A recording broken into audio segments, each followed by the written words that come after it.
Oh yeah. Welcome, welcome, guys, to my Love Island Season 6, episode 33, 34. We did it, guys. We did it. We did it. We did it, Joe. We did it. Oh, it was just, Woo! oh, I got scared there for a minute. Okay, so let us go through these first couple of episodes. I am sorry that I have not gotten to chit chat with you guys. So you guys know that on Wednesday, I went to the Big Brother premiere party. Thursday, I was supposed to go to the second night of the Big Brother premiere party, but my job decided to hold me hostage until like 10 o'clock at night. And then I worked on Friday when I'm not supposed to be working. And then when I went to go like take notes on Friday's episode, I could not see because I had been staring at computers for like days on end. So I took notes. I took a rest on Saturday, took notes today. I was supposed to go live today at 2 o'clock. But do we know what you were going to go live earlier? Yeah. Do you know what happened at 2 o'clock? Just when I was about to live.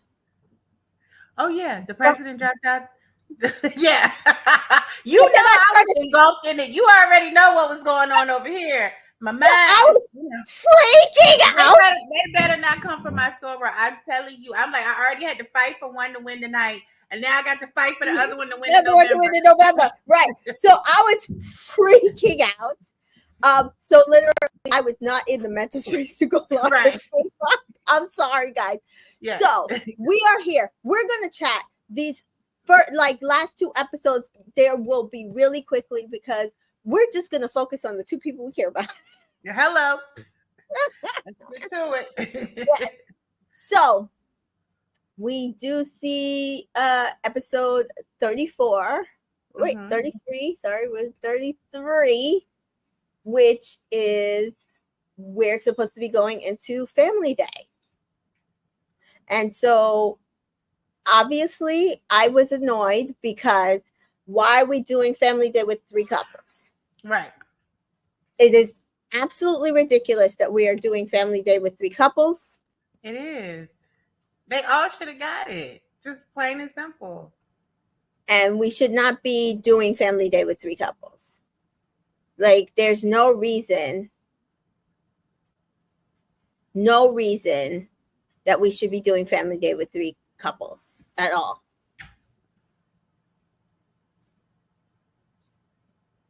So I was pissed off in the first place that they did Family Day with three couples. But then it was like Kaylor and Aaron, Nicole and Kendall, of all the couples that you're going to choose. Like, it was very frustrating. Very, very frustrating. So, we do start this episode with Kaylor and Aaron are in Soul Ties chatting. Hey, Jaquan. Welcome, Jaquan. Fallon says the Family Day with three couples and one of the couples is about to be sent home is a shame. It really is a shame. Absolutely. So Kaylor says this is the longest she's been without her mom. Aaron's excited to meet Family Days tomorrow. This is right after the challenge. Kaylor says you got slammed tonight. Aaron says, you know, everything. I told you everything except for a handshake. She said except for a handshake, a shower, and an erection. Hello? Those are three very strong things you didn't tell me about. Brichet says, I would have cried the whole Family Day if it had been the other couples. I agree. Especially after watching this episode, we would have, like, it would have been such a good episode. Such a good episode. Jaquan says, I was waiting for y'all since yesterday at 2. Sorry. I'm sorry, guys. I'm sorry. But I'm here now. she been working and stuff, Jaquan. Her eyes just they were like kind of closed shut. Like she just had I too could much like going on. She literally had to I could rest not the rest do of it. anything. I couldn't do anything. I watched the show like the first time, and then I watched it again. It's crazy. So yeah, so again, she's saying to him, listen, my family is not going to accept any excuses, right? You gotta own it. You gotta own it. Stop being defensive, because I think that's Aaron's problem. Like, he's always being defensive. This is my experience. You experience how you want to, and I experience how I want to. I'm entitled to it. You know, he's always doing that, and it's very off-putting. He doesn't consider her, and that's the problem. It's ridiculous. It's ridiculous now. So yes, it just is the most frustrating day because they like to me, some of the stuff he was still saying to her, this like watching it, I was like, why are we watching this? Because you have not learned a thing. You haven't learned anything. Learn nothing. And I was like, I hope they're going because you didn't learn anything. Right. Absolutely. So, and he's like, oh, but you can't compare my brain to your brain. And she's like, you cannot. When he said that, I was like, she's like, you cannot. All of them are sharing brain cells. Right. Well, you cannot make these excuses. My family will not stand to it. Stand for it. Like, you can't do this. Yeah, and she was trying to tell him, just own it, because at the end of the day, if you own it and just take whatever they say and just accept it, it'll be fine, because ultimately my mom will love who I love because that's how they are. Like, you know what I mean? She was basically telling him, it's not like they gonna chastise you the whole time, but they gonna have some stuff to say to you. You just gotta accept it. And then after that, they gonna love who I love because that's how they are, you know, which I thought you getting off the hook. So you might as well, you can take a little bit of what her mama's saying. It's not like her mama about to kirk out on you. Right. So, yeah, it was still crazy so I was like, all these people tried to make us feel guilty that we went to dump them. I did not feel guilty. No. I did not feel guilty after this. I was like, he deserves it. He literally deserves it, because you do not care about how you're treating her, even still now at this point. Right. So then they kiss. Then we go to the couple we care about, which is Serena and Cordell. And Serena says, how do you feel about the parents and Kaylor and Aaron choosing us? And Cordell says, and she's like, so you're nervous? And Cordell's like, I'm not going to sit here and cap to you. I'm nervous as fuck. I personally feel like the whole family day was a letdown, from hearing about Kaylor's mom talking on Facebook from the first drop. Then when it came out, nothing really happened. I agree.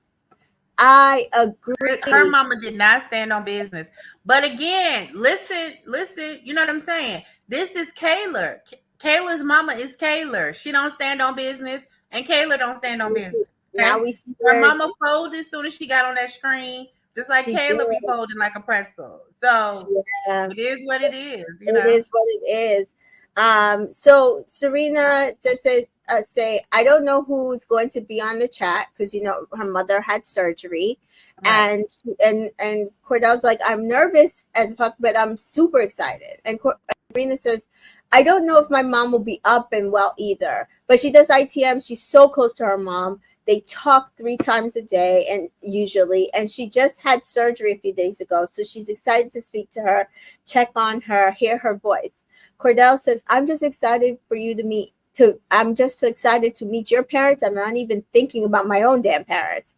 So I'm literally scared to meet your parents. Right. And what they're going to say about me. And I literally sat here and I called you the B word. Cordell says, yeah, that was wild. Very wild. But don't you just love him, because he don't even get mad. He like, but you apologize. He's like, I called you, like as if he didn't hear or wasn't there. I called you the B word, Cordell.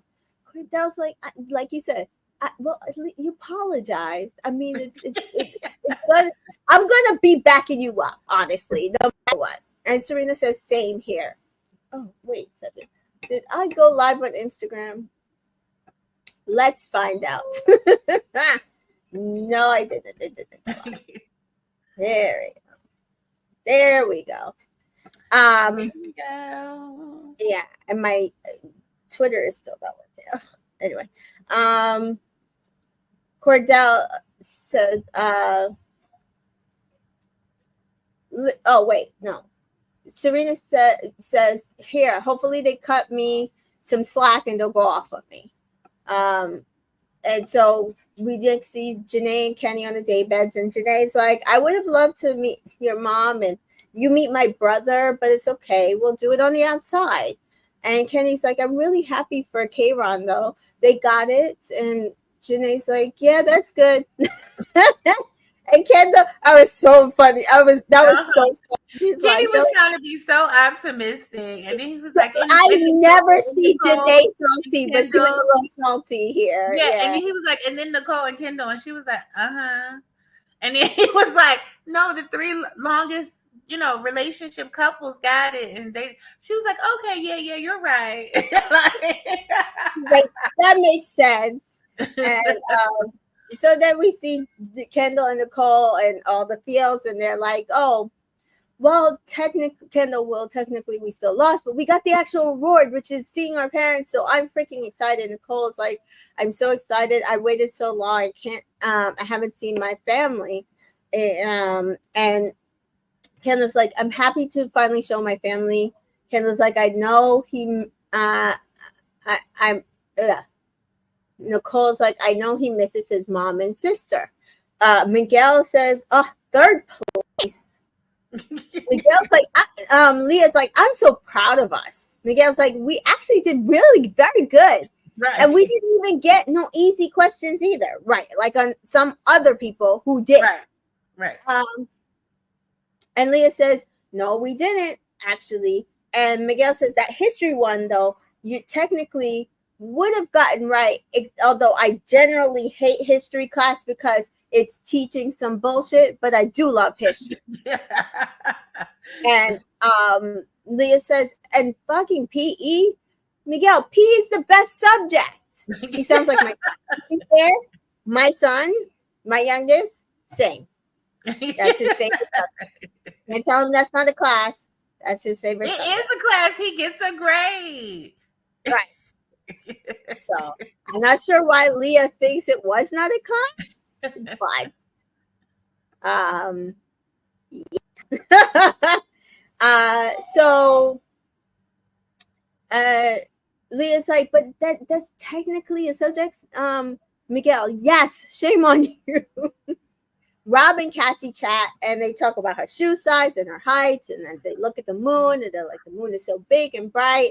And Rob does say this is one of his favorite moments on the dock. Kendall talks again about meeting families, so important that if they like what they've seen of me in the villa, I'm good because that I've been myself. And Serena says, I'm just nervous about tomorrow. Kaylor's like, she just open and honest, and if they feel a way about how you reacted on your you own it, right? And Aaron, I want to get on with her family really bad, but I want them to be like my family. Jaquan says, even though they messed up Janae and Kenny's questions on the game, I think if they would have seen their family, their dates wouldn't have been so special. I agree. It ended up working out for them, but honestly, it should not have come to it. They had some good dates. They did their big one with these dates. They absolutely did. They absolutely did their big one with these dates because I was concerned. And then I was like, oh no, they actually did a really good job. Yeah, absolutely. And it reflected in how everybody like really kind of reacted to personality. So I mean, I thought it was great job on them with the dates when we get to them. And so yeah, we do see there. Kaylor is like, my mom is the type that she's gonna make Aaron accountable for his actions. So but ultimately she's gonna let me make the decision on who I want to be with. And Janae, when Nicole comes in, Nicole's like, Nene, and Janae's like, are you excited for tomorrow? And Nicole's like, yeah. And Janae's like, I'm excited for you. We all know you're the real Love Island winners. And I'm like, no, they're not. That's what the people were thinking. That's what the people were thinking. Cassie tries to talk to Serena, but she already left. That was very funny. She was like, Serena, you like this lip color? She's like, dog. She already left. I'm talking to myself. They are so cute together. I will say that. I was wondering if they knew each other because they, she's from Texas and so is Cassie. And I think they're from a lot of people from Texas on there, right? A shitload of Texas people to see. I think Janae should move to Texas. She says she's moving to LA, but I mean, I think it depends on where Kenny is moving to. Here's Tanita. Hi, Tanita. Hey, girl, we did it, Joe. We did it. Hey, hey. We did it. So yeah, listen, I was like, there's a lot of Texas people here. Yeah.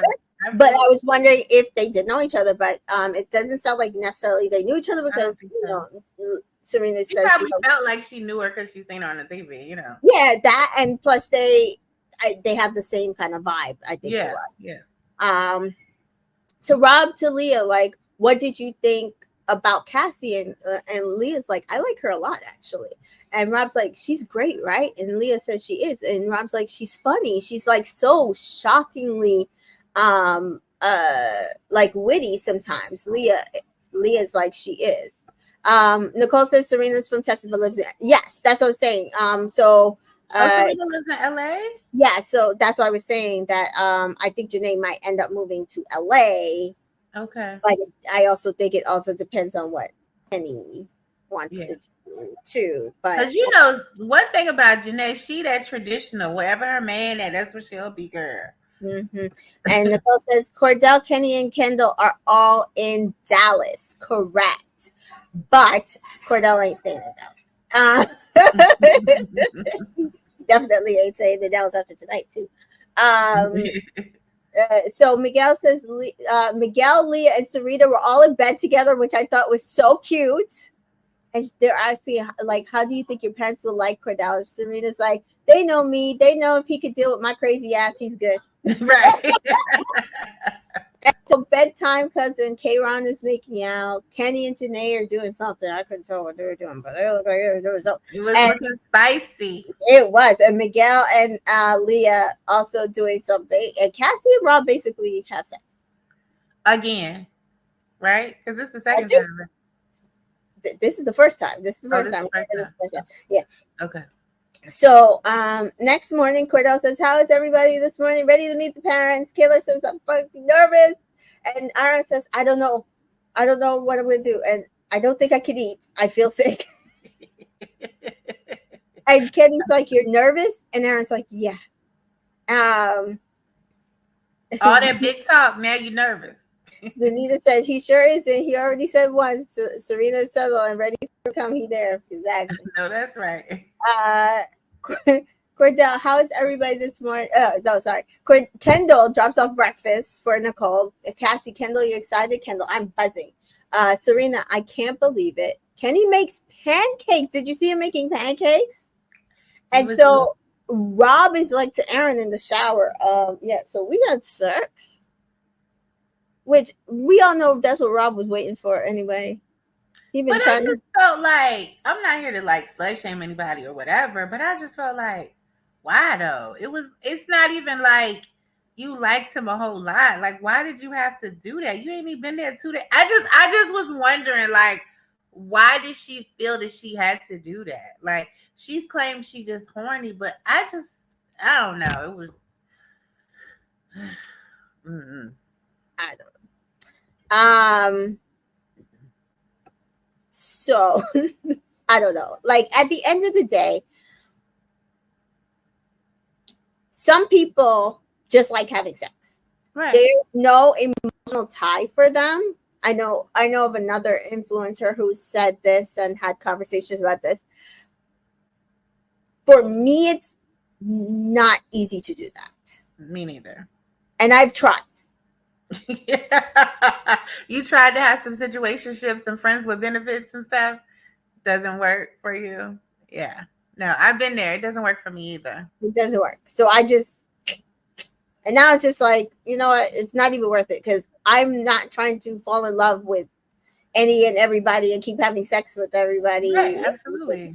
Absolutely. Because I don't have any say over who else you're giving your body to. And I don't like that. I don't even like that. Like, so I can't. That's not me. I can't deal with that. Nah, I can't do it. So, hey, Haley, welcome. So, yeah. So, I get it.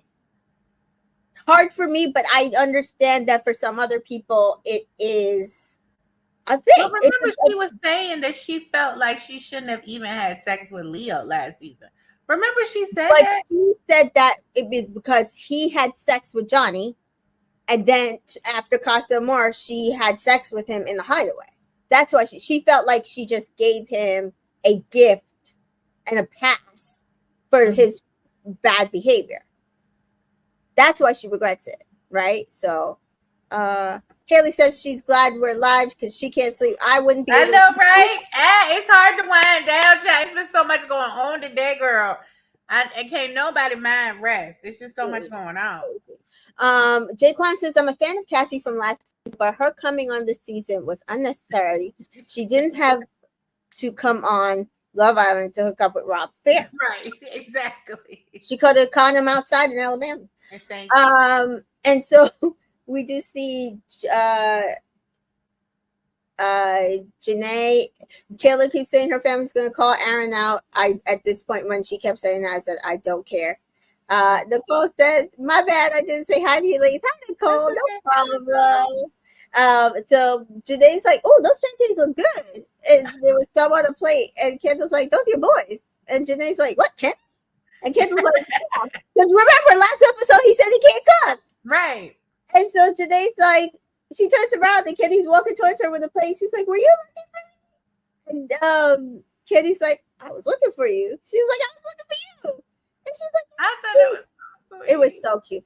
And she kisses him and she thanks him for the plate and she tells him good night. Oh, they were so sweet. Aaron delivers beans on toast to Kaylor. And Nicole says, beans on toast. Oh, so it should be nice and gassy for the call. Is this a thing? Is this a Pennsylvania thing? That's not a Pennsylvania thing. That's a UK thing. London thing. Mm-hmm. Beans on toast. Beans on toast. Sometimes with like eggs and a sausage, tomato, onions. That's what they. Thank you. Okay. I've made it for my kids because we're supposed to go to London. I wanted to see if they would eat a traditional London breakfast. My youngest didn't have a problem with it. But he generally likes beans. Janae says, it's Janae that says nice, make her gassy right before the Kaylor says, that looks so good. I'm kind of nervous for him. Janita's like, yeah. And it's not like our kind of like baked beans. It's like a bean in a tomato sauce. Because it looked like pinto beans a little bit. Yeah, it's like it kind of looks like that. Like, but it's like literally a bean, like in a tomato-y sauce. Okay. Cassie and Rob chat about them having sex, and Cassie said, "Did you tell anyone?" And Rob says, "I told Aaron, but he won't tell us all." Girl, he told Aaron everything. Just so you know, he told Aaron. He couldn't wait to tell Aaron. He could not wait to tell Aaron. Cassie's like, I didn't tell anybody, so how about we just all keep this little secret to ourselves? Baby, you was on camera. So what secret? What people kill me being on TV and be talking about a secret like 3 million people ain't chat, whatever. I don't know. Prishay says one of her clients is from the UK, and asked her how and why do they eat that in the morning, and I still don't understand. So Rob's like, just not talk about it. Let's just not talk about it. And Cassie says, if we do it again, and then we still just don't talk about it. Mm-hmm. And Rob's like, yeah. Cassie's like, I think I'm a horn dog. And Rob's like, I can tell. Cassie says, well, you're worse. You haven't had sex in forever, Rob, pretty much. Cassie says, I think I just think like a guy. Like, for me, it is what it is. But if we're in love, it's even better. You understand? And Rob's like, yeah. So Aaron and Kendall are talking on the dot. Aaron is nervous. Kaylor gets a text. It is time for her video call. Head to the back garden. Aaron and Kendall did hear the text on the dock, but Kaylor calls Aaron, and Aaron and Kendall running from the dock. Kaylor heads into the garden. On the video call is her mother, Kara, and her stepdad, Rob. And Kaylor's mother makes a point out of Aaron's behaviors. It was also hard for her to watch her cry. Aaron's nervous because he wants to make a good impression. He wants them to know he's a good person. Kaylor's sister and brother show up on the call, and the brother says, she's like, what did you think about me being on TV? The brother says, well, if you would stop crying. It's like, please tell me. Brother Colt and Kata are the real MVPs, okay? Yeah, for real. The sister says, she asks the sister what she thinks of Aaron. She's like, do you like him? And she's like, no, I don't like him. She's like, do you like him? And she was so for real. Like, wait, you actually like that dude? Like, this is not fake? She was like, yes, Kata, I like him. He's my boyfriend. Like, oh, well, I guess it's time for me to leave the room. So Aaron then shows up, and then Grandma shows up, and she says that she liked him. He's very handsome. So she goes to get Aaron, and he comes in and he apologizes, and they basically bygones and say how cute he is, and they are together when they're not fighting, and they're Team K-Ron. And I was just like, oh God, just let him off the hook, huh? So we see where Kaylor gets it. Exactly.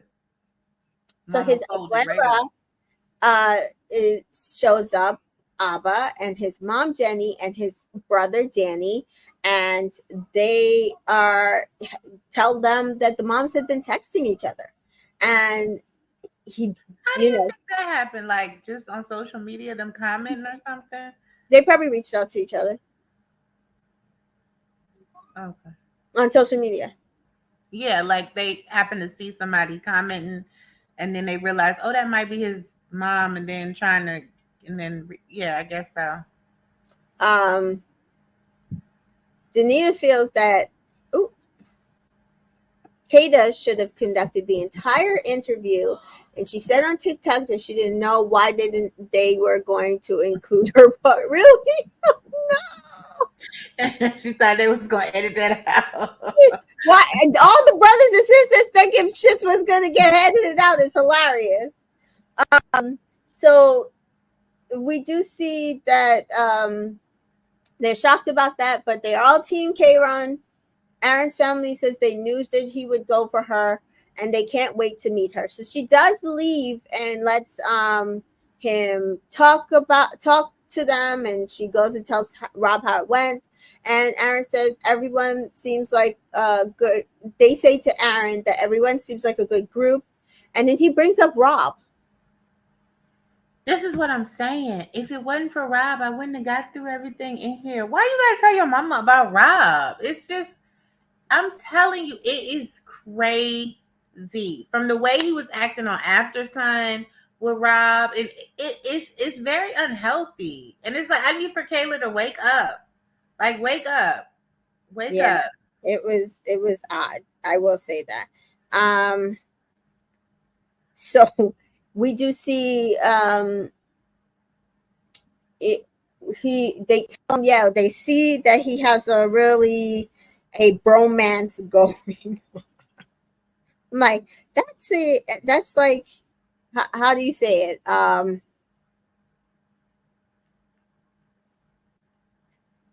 that's like minimal of what they have going. Man. So they do end the call. He comes out and he tells Kaylor, "Ooh, Kaylor, they switched up when you left." She doesn't believe him. She tells him to stop. Serena says, "I wonder if they talked about like Casa and shit." And she's like, but it looks like it went well." And Kaylor and Aaron go and chat, and they said, "Well, we did it," and they talk about each other's parents. Next, we see Kendall and Nicole. They're getting excited. Nicole gets a text. And it's her dad and her mom, and she asks if they like him, and she says, he's better than her prior relationships. He does get emotional, and they do say they like him. They love that he, how he's been with her or whatever. So she asks, "Do you want to meet him?" They said, "Sure." He comes in, and they chat about the future, and Kendall says he does want to be with her. We'll have to see in what capacity.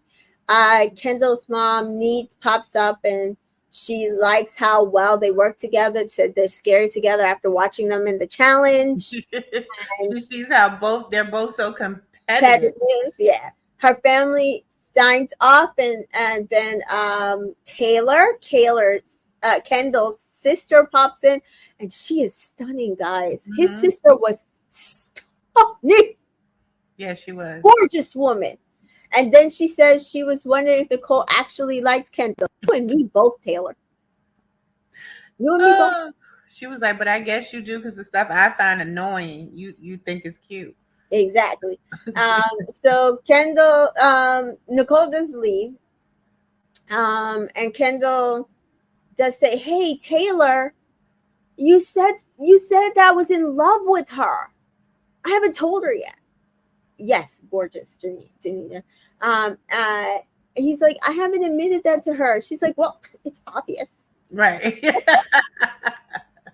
And he says he is excited about it. And he does leave and goes back to Nicole. And so Nicole and Kendall are on the dock, and they talk about their calls. And Kendall's like, "Oh, both families backing them up, so they're good." Another thing that her family was like, "We're just happy you came back." Sorry, guys. We're just happy you came back from Casa for her. Mm-hmm. Guys, he did that on purpose. Please, right. Let us not do this.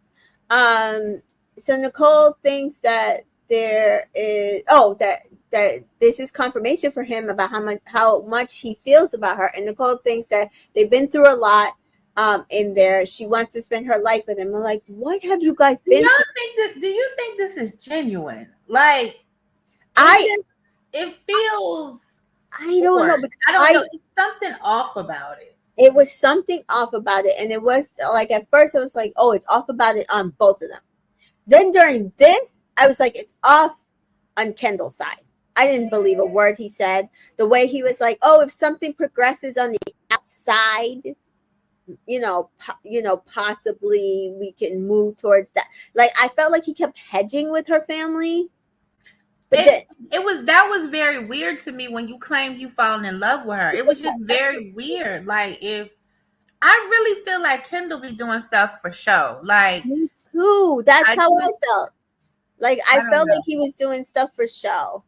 Denise says, and you could tell she doesn't have a best friend named Chad, like her brother. Oh, the sister. So it was just, I agree. It felt contrived. I did not believe them. And I said, right here, it was like Kendall was pulling them down. And I don't know. But she says they've been through a lot in there, and she wants to spend her life with him right now. And I'm just like, I'm not seeing it, guys. I'm not seeing it. But there were people who saw it, and I was just like, I'm not seeing what you guys are seeing, guys. Me neither. It's real weird. It's something off. It's really weird. I don't know if it's just because he's too much, and then she doesn't know how to communicate her feelings, so that's why it feels that way. But it's just something really off. Okay, and then I have another thing. Mm-hmm. I just feel like there's a difference And I don't really know if it's really like a black thing versus non-black, but I know it's just like a mannerism, respect, maybe down south. I don't know, but handle. I have a thing like you cannot come into a situation and call my parents by their first name. Like Mm. you cannot do that. It's just not like where I come from. You don't do that. You don't just come on the scene and be calling my daddy by his first name like you know him, like you work with him at his job or y'all friends or something. No, you have to call him Mister So and So. Like you know what I'm saying. And so I just noticed that they were like, "Hey," Aaron's like, "Hi, Cara. Hi, what? Who are you talking to?" And they're like, "Hey." I just noticed that. And then you see Serena and Cordell do not do that. They put a handle. Hi, Miss Karen.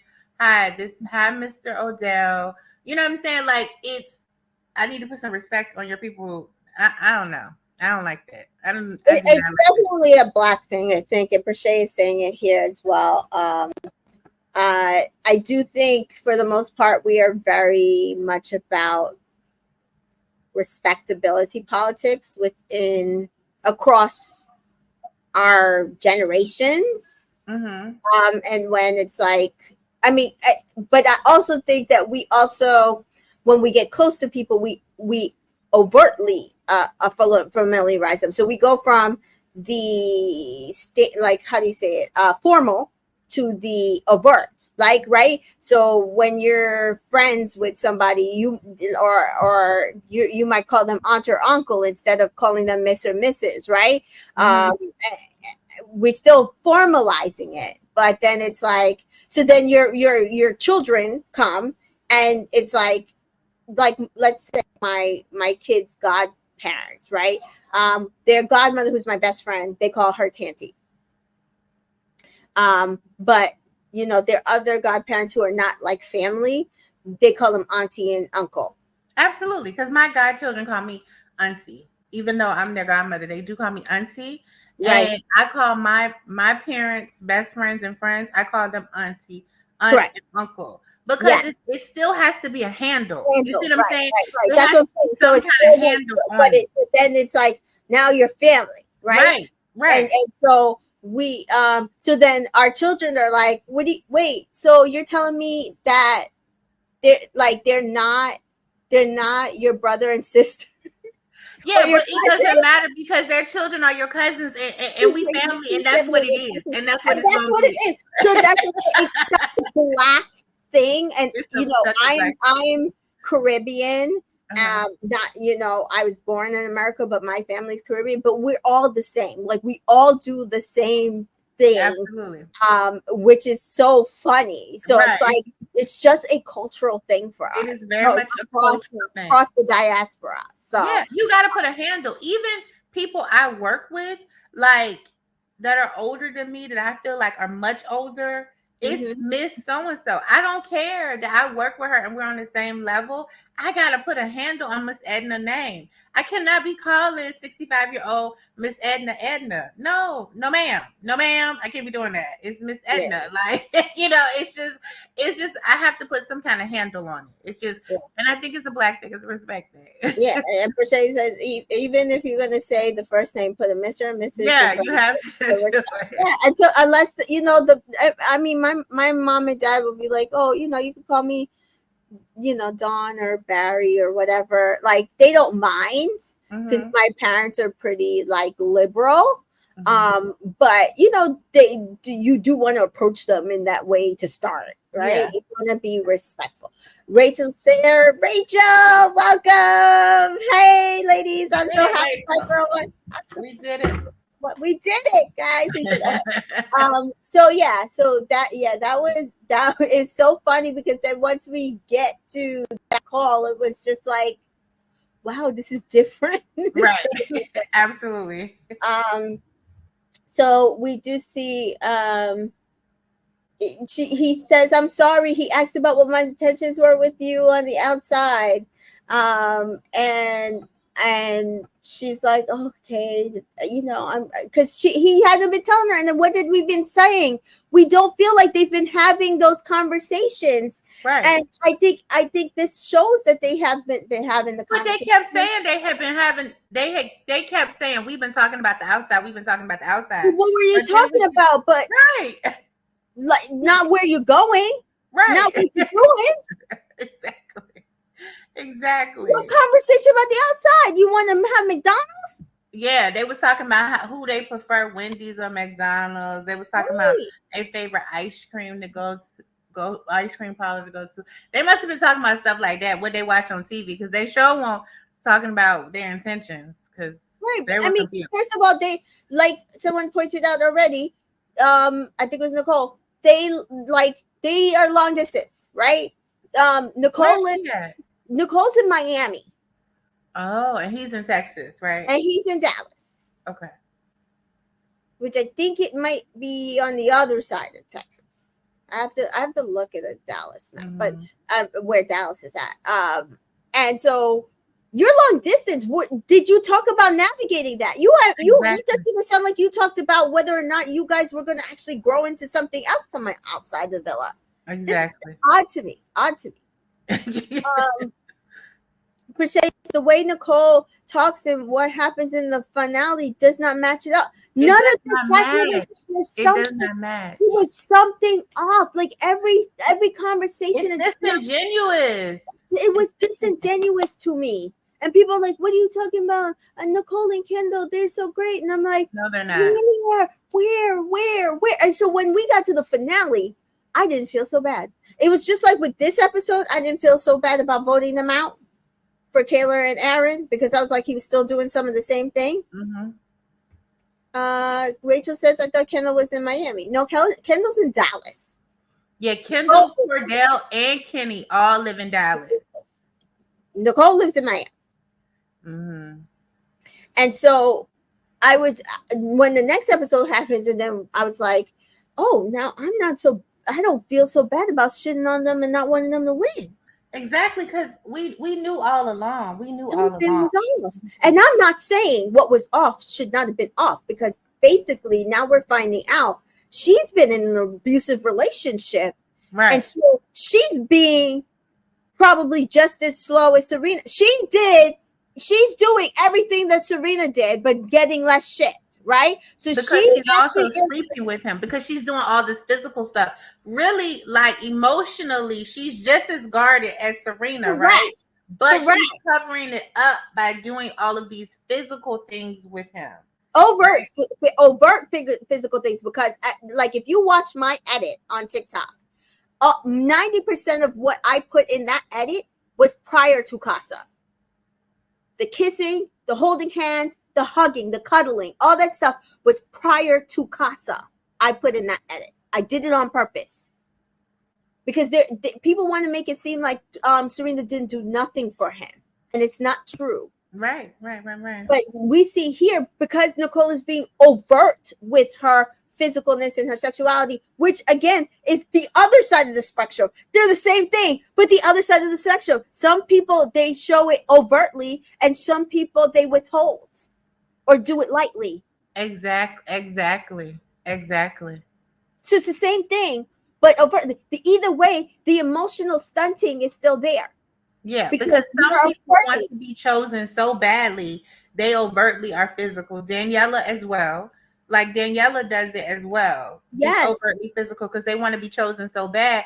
Whereas some people they retreat and we're close to them and are like, you don't have to choose me, but at least I'm gonna protect myself, in case, which is what Serena was doing.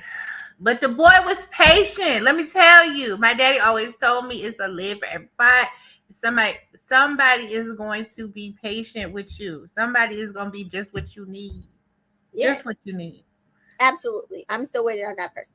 Shay says she doesn't have to rush and say I love you, but she talks like she's in love. Yes, but it's the same thing with Serena is what I'm saying. She didn't know how to say the words, and she was afraid to, because I don't know if you've ever been in that spot where it's like a wall you have up. And you know, the moment that you let that wall down, somebody could stab you. And you have been stabbed before. And you don't want to be stabbed again. And So you it's a keep the wall. constant struggle because you know on the other side of that wall there is this thing that is elusive to you, but you know there is the possibility of bliss and euphoria, right? So Yes. you're like, I really want to let this wall down because there's this possibility that there's this great place called love and it's so blissful. But you also say, I never seem to get there because as soon as I let my wall down and I'm trying to walk there, somebody just and I have to go back to putting the wall up. So it's very scary. It's a daily struggle that you're fighting with yourself. Like it's hard. It's hard when you have that guard up. I know it well. It's hard. And so I got both of them. Like now, on knowing with Nicole, now I get it. But also I think it's also shit that Serena got such shit for the stuff that she did in the villa when Nicole was basically doing the same thing, but except she was engaging more sexually, so it was okay. Like, that's fucked up. And she wasn't telling Kendall. If you and Kendall were so close and locked in, you would have been confiding in him about this way longer. And she was not. Because we see the next episode is the first time she really tells him these things. Like, I'm used to somebody telling me this and telling me that. I thought you was going to be through with me. I'm used to people do. That was the first time he had ever heard these things. Mm-hmm. Whereas Cordell knew from the very beginning that Serena had was been always through real. so She many was things. always honest. Exactly. But Kendall had no idea this woman had even been through this. Yeah. Jessica says Kendall and maybe Nicole too came off as scripted and to give as little as possible to be believable to a casual watcher or viewer. But I never felt anything deep between them, especially with how long they've been coupled up. I agree. That is literally what I was saying. What did he say? That was their ninth when they coupled up their last time. Yes. He said it was like their ninth date. And I'm like, you're counting dates, but I don't feel anything. But she says, no, I completely agree with you. I typed that before it started explaining it. No problem. We're just explaining it for the audience, right? Yeah. Like, so they know, because I do think that people think that this is abnormal behavior when I think it is quite possibly actually more normal than not normal. Right? Absolutely. Danita says we have never heard them talk about the outside of future plans, and then they switched up on Family Day Infinitely. Thank you. Absolutely. And Danita says a few of these Islanders wanted to move like Serena because they were more like her than they showed on camera. Absolutely. Jaquan says if the show had another week left for Harrison, I noticed something off with her, and since Miguel was coupled up with her. Live with when Kendall and Nicole were in the bottom, she looked pissed. I agree. I think that she was upset. I do think she's very competitive. Absolutely. She wanted to win, and she thought she could win with Kendall. Correct. Rachel says exactly. Serena always communicated, whereas Nicole didn't. She was honest all along. Exactly. Absolutely. Danita said, I should have felt his I love you during the date, but I chuckled because I didn't believe it. Their date was the only one I didn't cry on. I cried the entire time of this show, of that finale. I cried and I actually watched in the beginning. I cried. Yeah, I cried all the way through, except for their part. I kept being like, what? No, something about it was off. And then when he said I love you and she didn't say it back, I was like, and did you see those tears? He was trying to cry to Cordell and Kenny. It was so fake. It was so fake. He was trying to cry to Cordell and Kenny. And Kenny was just looking at him, and Cordell was like, no, it's okay. And he was trying to cry so bad, but no tears would come out because you faking. You are faking, Kendall. Yeah. So we do see that Serena's chatting with Leah and Cassie, Cordell, Rob, and Miguel are chatting. And Cordell says, I'm nervous. I just don't know what to say. I don't want to sound like a dumbass. And Miguel says, I think you guys will have an incredible conversation. Rob says, you are back in America's good graces. Y'all don't know how much they're back in America's good graces. But you see how Rob peeps that? Serena and Cordell are always shocked. But you can see the people who are trying to play the game. Yeah. That was another thing that I appreciated about Cordell and Serena. It was very authentic. They were never in it to play the game. They just wanted Rob is like, you back in America, good graces. Cordell looking like, what they got to do with who? If her daddy on the phone, like, what is you talking about? Like, I don't know what's gonna happen when I get on his phone. Yeah, you know? I agree. Leah is like to Serena, you got this. They will like you. You were honest with everything from the beginning. B, it's not like you were saying I only see Cordell as a friend because this bombshell came in and stole your heart. You were a slow burner, and you did slow burn, and now you're burning. We're here. Serena's like, yeah, we're burning, baby. Serena's like, you're burning. And Serena said, we have just been through a lot in here, man, you know? Leah's like, I know. And so Leah and Cassie are holding her hands. I thought that was so sweet. And she does ITM. I'm just so nervous about meeting Cordell's parents. We've just been through a lot, so much ups and downs. And I was like, yes, they've been through ups and downs. They've been through a lot. I don't know what Nicole and Kendall was talking about. One triangle? And so I don't want them to think I'm some kind of crazy psycho who's been all over the place. It's just so many feelings. Like, I just don't want them to think I'm like wishy-washy in Serena fashion. So she does get a text. It's time for a video chat with her family. #family time. #been too long. Leah's like, you got this. Serena and Cordell hug. And Cordell says, it will be all right, remember. And so on the call is Serena's sister, Sherry, her brother, Seth, and her niece, Alexis, and her dog, Cleo. And Serena asks her, how's her sister, how's their mother. And Sherry says, she's doing well. The surgery went well, so that's good. And Serena is like, is she sitting down? Sherry said, I ain't gonna lie to you now.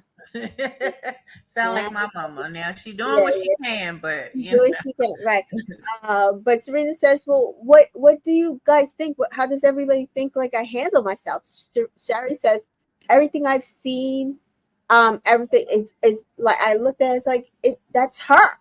I said that's her, and I want you to give a message to Leah and Janae. I'm just so happy to share my sister role with them. The way that they have took care of you, the way that they have been there for you has been just so beautiful to watch.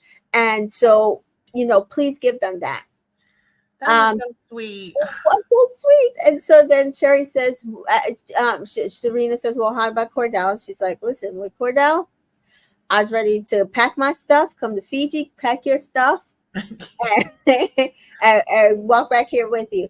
And Serena's like, when they walked in, I just saw black. Like she did. She blacked out, guys. Yes. She really did.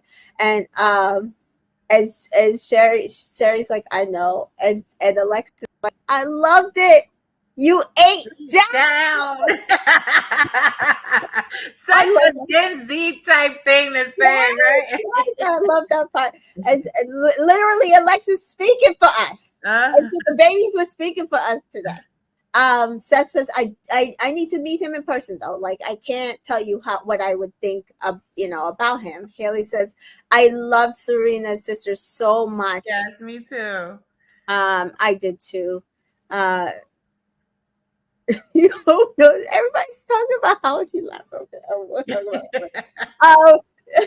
So Leah goes to Cordell and she's like, how are you? He's like, I'm nervous. And she's like, well, today's just not the day you want to mumble. She's like, why did Leah tell that boy that? You want to protect. And so Serena says, oh, TT's baby. So she must be TT to Alexis. But I think Alexis looked like what, about 14? Yeah, she did. Yeah, so Serena must be a young art because we know she's only like 10 years older than that. Right. And so she's like, TT's baby, what did you think? Alexa says, I would like to meet him as well before I make a, determination. And Serena's like, fair. Okay, well, do you guys want to meet him now?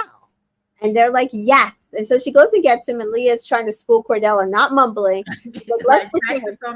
Yeah, let's pretend. Hi, Cordell. And Cordell's like, oh, fuck. Hey! And then she's like, yeah. And then she's like, he's like, damn, I just thought I would go in with her. But then Serena calls out, and she's like, Cordell, my family. And he throws a ping pong paddle, and he walks in. And he tries to introduce himself, and he messes up a bit, and he curses. And Seth says to be careful with the cussing around his sister and niece. Now, everybody had a problem with this. I didn't. I did not. Because I come from a line of protective men, and they would say that, like, down in the South, and like men, like, don't be cursing in front of women and children. Like, what are you talking about? Even if you do cuss, like, even if they cuss, even though if they listen to cuss, but like, you want to be respectful. So especially when you meeting somebody's family for the first time, like, and you want to also teach the niece that men should be this kind of respectful to you. So like, I didn't have a problem with it. And right? Cordell didn't either, people. He was like, my bad, you're right, my bad. Yeah. Jessica says Cordell being so nervous was so precious. It was. I know. It really, really was. I think it endeared him to them as well, knowing that he was that nervous. But Sherry says, we saw you guys ups and downs, and Cordell, I'm just saying, you got one card. And you done used it. Cordell's like, well, I can't wait to meet you guys and your parents. And I was like, a lot of people I saw were upset how the brother and sister talked to him. And I was not. I think it's real because, like, I was like, her family is just like her. They are not going to, like, people wanted them to just accept him. You want them to be like Miss Kara. Kendall, Taylor's mom, and Fold. Yeah. No, that's not happening over here. It's not happening. And he says, I didn't either. And by the end of it, he was joking with Cordell. So I don't understand why people read so much into it, because they want to read into everything. It was annoying. And I love how her brother, her sister's name all start with S. And just like Kaylor, her and her brother and her sister name all start with K. I like when people do that. My god kids, all their names start with T, and their mom and their dad's name start with T too. So I like all of that. Are your kids like that? But KKK. Let's think about this. So, let's not do that. Right. Okay. So my youngest two, my boys, they are both J names. Okay. My daughter's name is, my ex-husband named her. I tried lots of names. He didn't like any of them. She just had to be. Coincidentally, she has the same initial as his, and her middle name is his mother's. Oh. Okay. So we do see. She says she got a letter from her mother, and she reads it, and it's basically like, I didn't write the whole letter, but it's just like how proud she is of her, how it's been hard, because they usually do have like their morning talks and devotional, but she is not there, so she's just adjusting to her being away, and not having her there to talk to, at least, even though she's not home. But they are proud of her, always going to be there for her. She's glad she did not have to come to Fiji and throw Cordell in the fire pit herself. Right. And Sherry's like, listen, so she's watching every episode as soon as it drops. She sees everything. But she's proud of you. Danita says Serena comes from a family of slow burners, but they seem like once you warm up to them, you're in there like swimwear. That is what I got as well. Absolutely. Yeah. Jessica says some people are too used to Love Island families coming in and faking it, but there's nothing wrong with voicing their reservations. It's not that deep. I've definitely seen people do worse than this, because there are people come in and they hate them and da-da-da-da. What was it like? Damn India! Like, didn't like India's mom cuss him out or something like that? Like, I wasn't watching the UK back then. I don't know. Yeah, so I've seen worse. I felt like they were fair and balanced in their approach Absolutely. to Because this. the mama Yeah, still says she wanna meet him. She look forward to meeting yeah, him. they're looking forward to meeting. So then, yes, Seth says, "What's your long term goal, bro? Goals, bro?" And they all bust out Laugh. laughing. Serena, Cordell, and and the family. Meanwhile, Cheese it's in the comments like, yeah, tell him Cordell, what's your long term goals? I hope he gets that cheese it. I hope he gets that. You notice that they kept that part in the movie tonight. Yes. Yeah, so he's getting. Sherry says, what do you guys want from here? And Serena's like, well, he's been talking about moving in. And Cordell says, I'm going to move out there, possibly, maybe, as soon as possible. And Jessica said, Serena's family was happy at the end when Cordell said he was going to move in near Serena. So all is well. They were Right. very excited for this. So that should tell people stuff like, if why would they be excited if they weren't ready to welcome him with open arms? They just want some FaceTime. They just want to talk to him. They just want to get to know him for who he is, as well as who Serena is getting to know, right? Themselves. You want your own relationship with that person. And I'm gonna say this. Standards. Make people work for y'all. Maybe that's the problem with some people. They don't make people work for them. You're worth it. You can make people work for you. And I feel like there is some reservations and some sort of skepticism that should be thought that could happen through this process. If it was my daughter, right, she's the same age as Cordell, and I would be I would be the same way. Yeah, I would be like from what I saw on TV, I love him. Like, he's great, but he did this and he fucked up. So we gonna have to have a chat. We gonna have to meet in person. Like you said, I got my big eye on him. Like, I'm watching. Like, but you love him. I love him. I don't care. I love. Anybody who knows me, I love.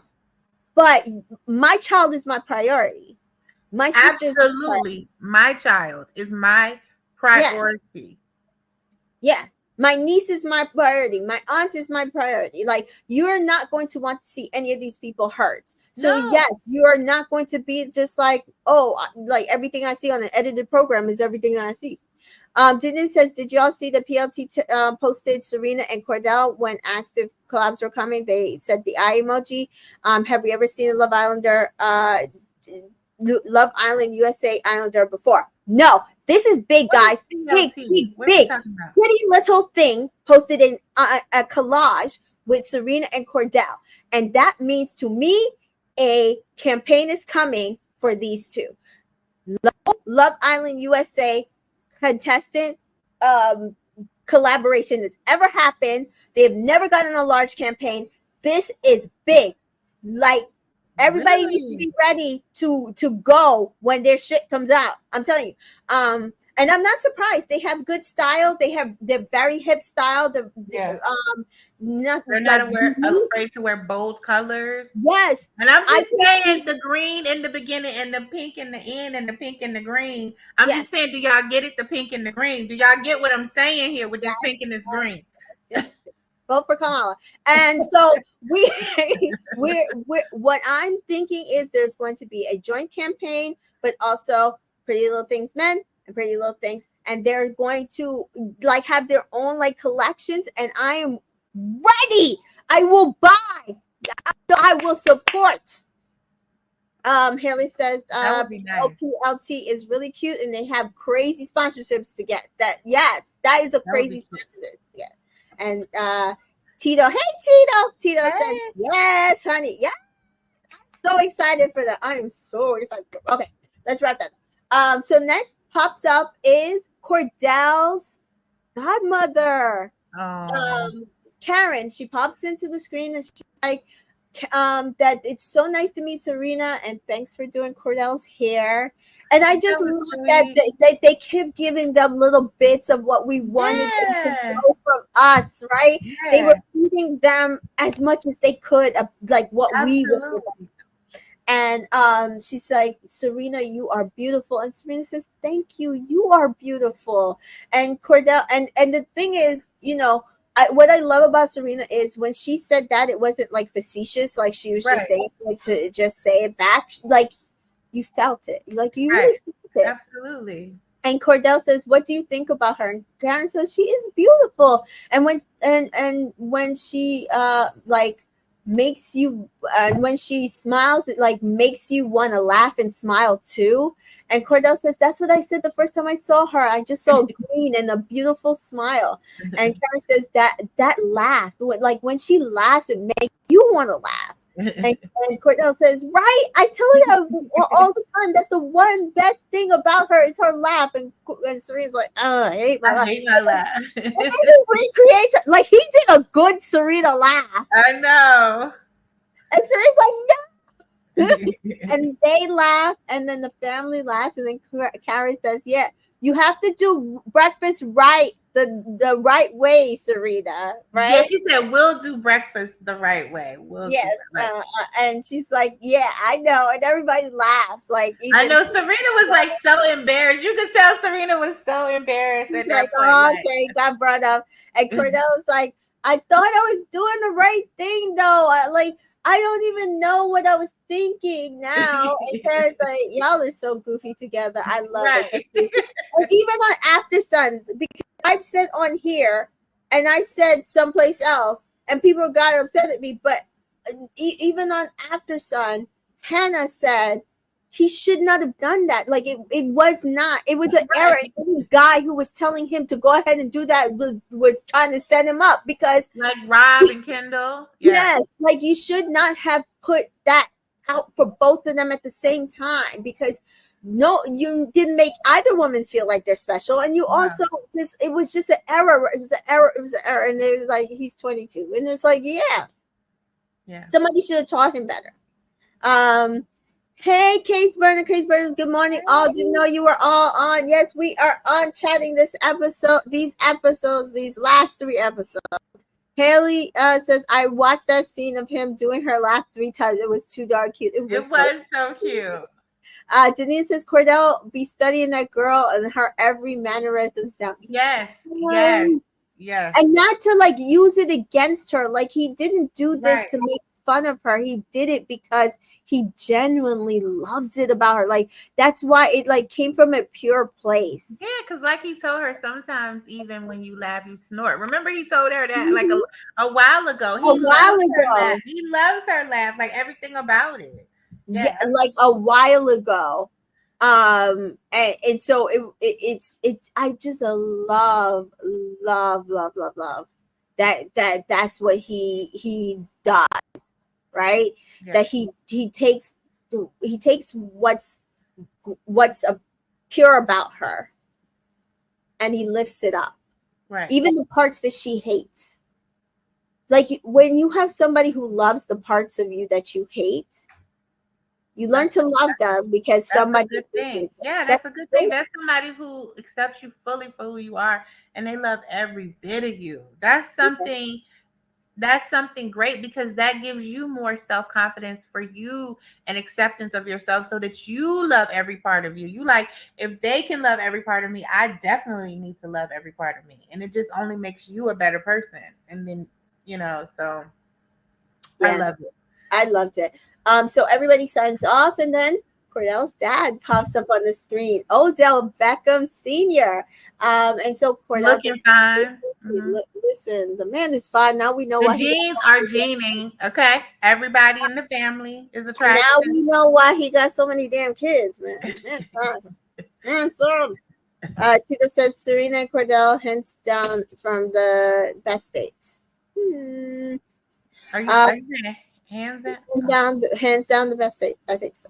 Jaquan, I'm just glad we're getting a reunion. So, oh my god, yes, I can't wait to talk about it. I know, me too. Because I wonder who's invited. Odell, I am very proud of you. And Cordell, I love you, Pops. Odell, you got a beautiful lady by your side. Serena, thank you. Cordell, I can't wait for you to meet her. Well, I like a strong woman. Right. Odell, you definitely got one. Hey, you got to take it slow sometimes, though. Cordell, well, I like to move a little quick. But anything worth having is worth waiting for and working on. Ain't no rush. When you find the right one, you definitely want to take things slow. And I've been watching, I've been watching y'all try to find that connection and going through your little experience. And Miss Serena ain't playing. And I One like thing about Black parents, they'll always call something little. When it's their child, they be like, "You got your little friend, got your little experience, you got your little boyfriend." Like, it's always little. And then she says, "You guys have both, but I see both of y'all cheesing." And they're laughing. And Serena says, "Thank you. I just want to say you raised an amazing person, even through the ups and downs. My favorite thing about him is he took accountability, stood on what he did, and apologized." And she does leave so that they can have time alone. So Cordell says, "What do you think of her?" And Odell says, "She's a great girl. Like I said before, sometimes it just takes time. You have to be friends first. Anything anything like that, that's the way that it should be. So you'll be able to withstand anything on the outside." And I loved that his dad said this. Not, she was nasty to you, not she was mean to you. He's like, she stood on business, but what she was asking you for, what she was asking for was the right way to do it. Exactly. And that's not to say what Cordell wanted was wrong, but what she was asking for was also right. Right. Exactly. And a lot of people want to act like she was just wrong and treated him wrong, and it's not the case. It's not the case. Jessica says, "I love Cordell's family affirming the pace they went at." Agreed. Dania says, "I loved his dad's words because both of them needed to hear that their process isn't wrong. They were treating Love Island correctly." Absolutely. Yeah, so we do see here that he does say we do see here that Serena goes out and chats to Leah and Janae and PBG on the terrace. Who cried here? Me. I bawled. So she tells them who she saw and how the conversations went. There was her sister and everything. And she said, "My sister wanted me to relay a message to you guys." And they're like, "To us?" Right. And Haley, me, LOL. And Danita, me.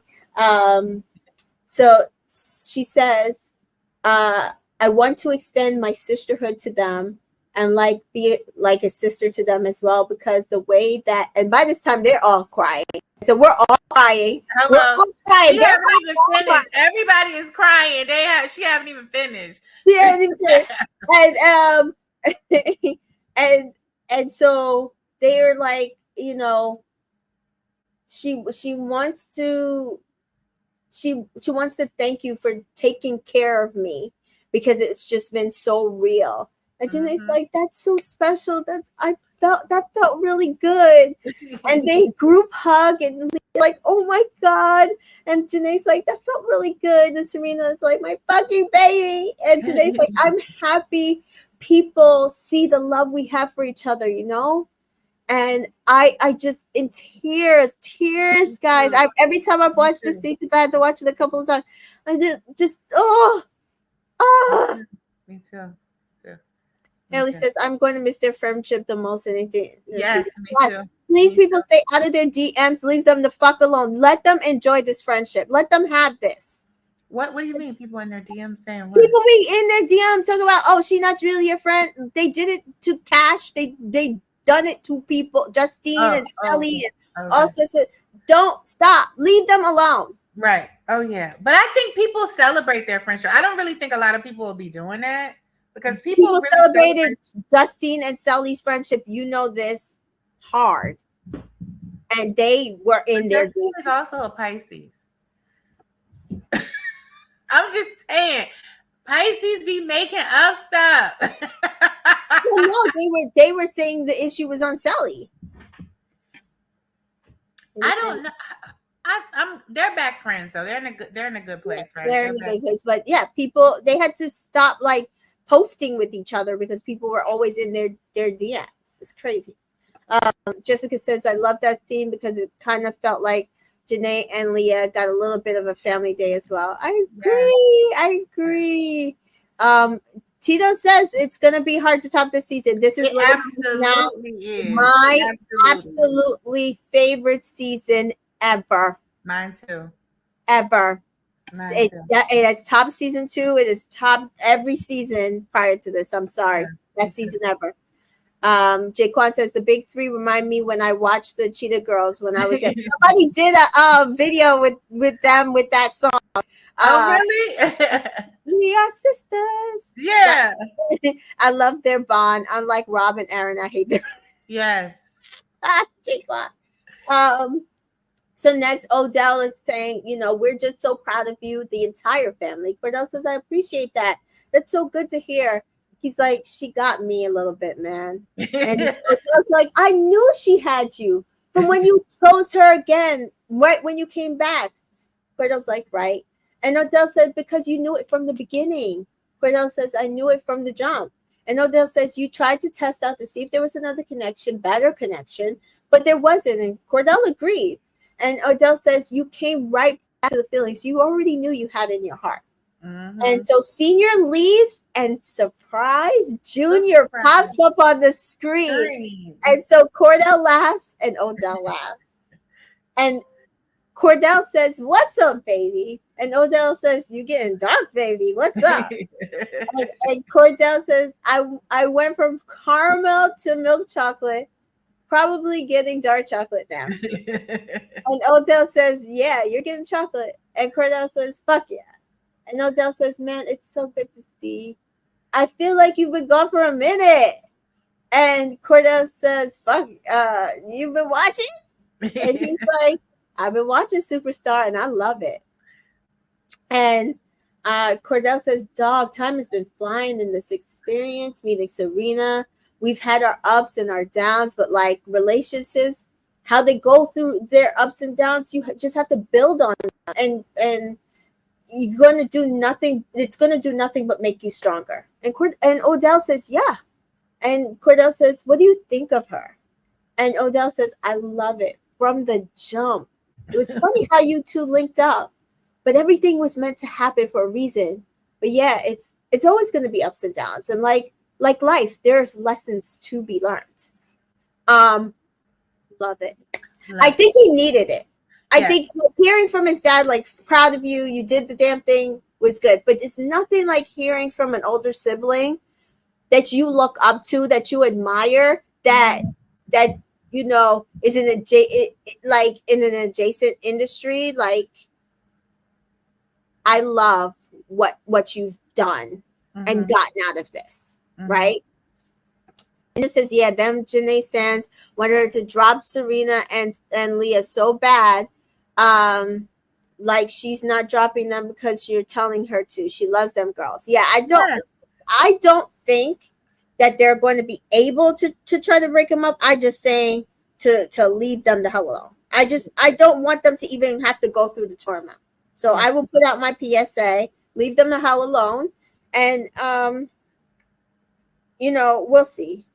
Yeah. We'll see if that's something actually happens. And Nicole says, this was our season 5. It was absolutely our season 5. This was our pinnacle season, our season 5. You still haven't seen season 5, right? No. Up in Island. You should watch it. You would like it. Okay. Yeah. Haley says, this is one of the best seasons of reality TV you've ever watched, to be honest. Yeah, absolutely, Haley. I agree.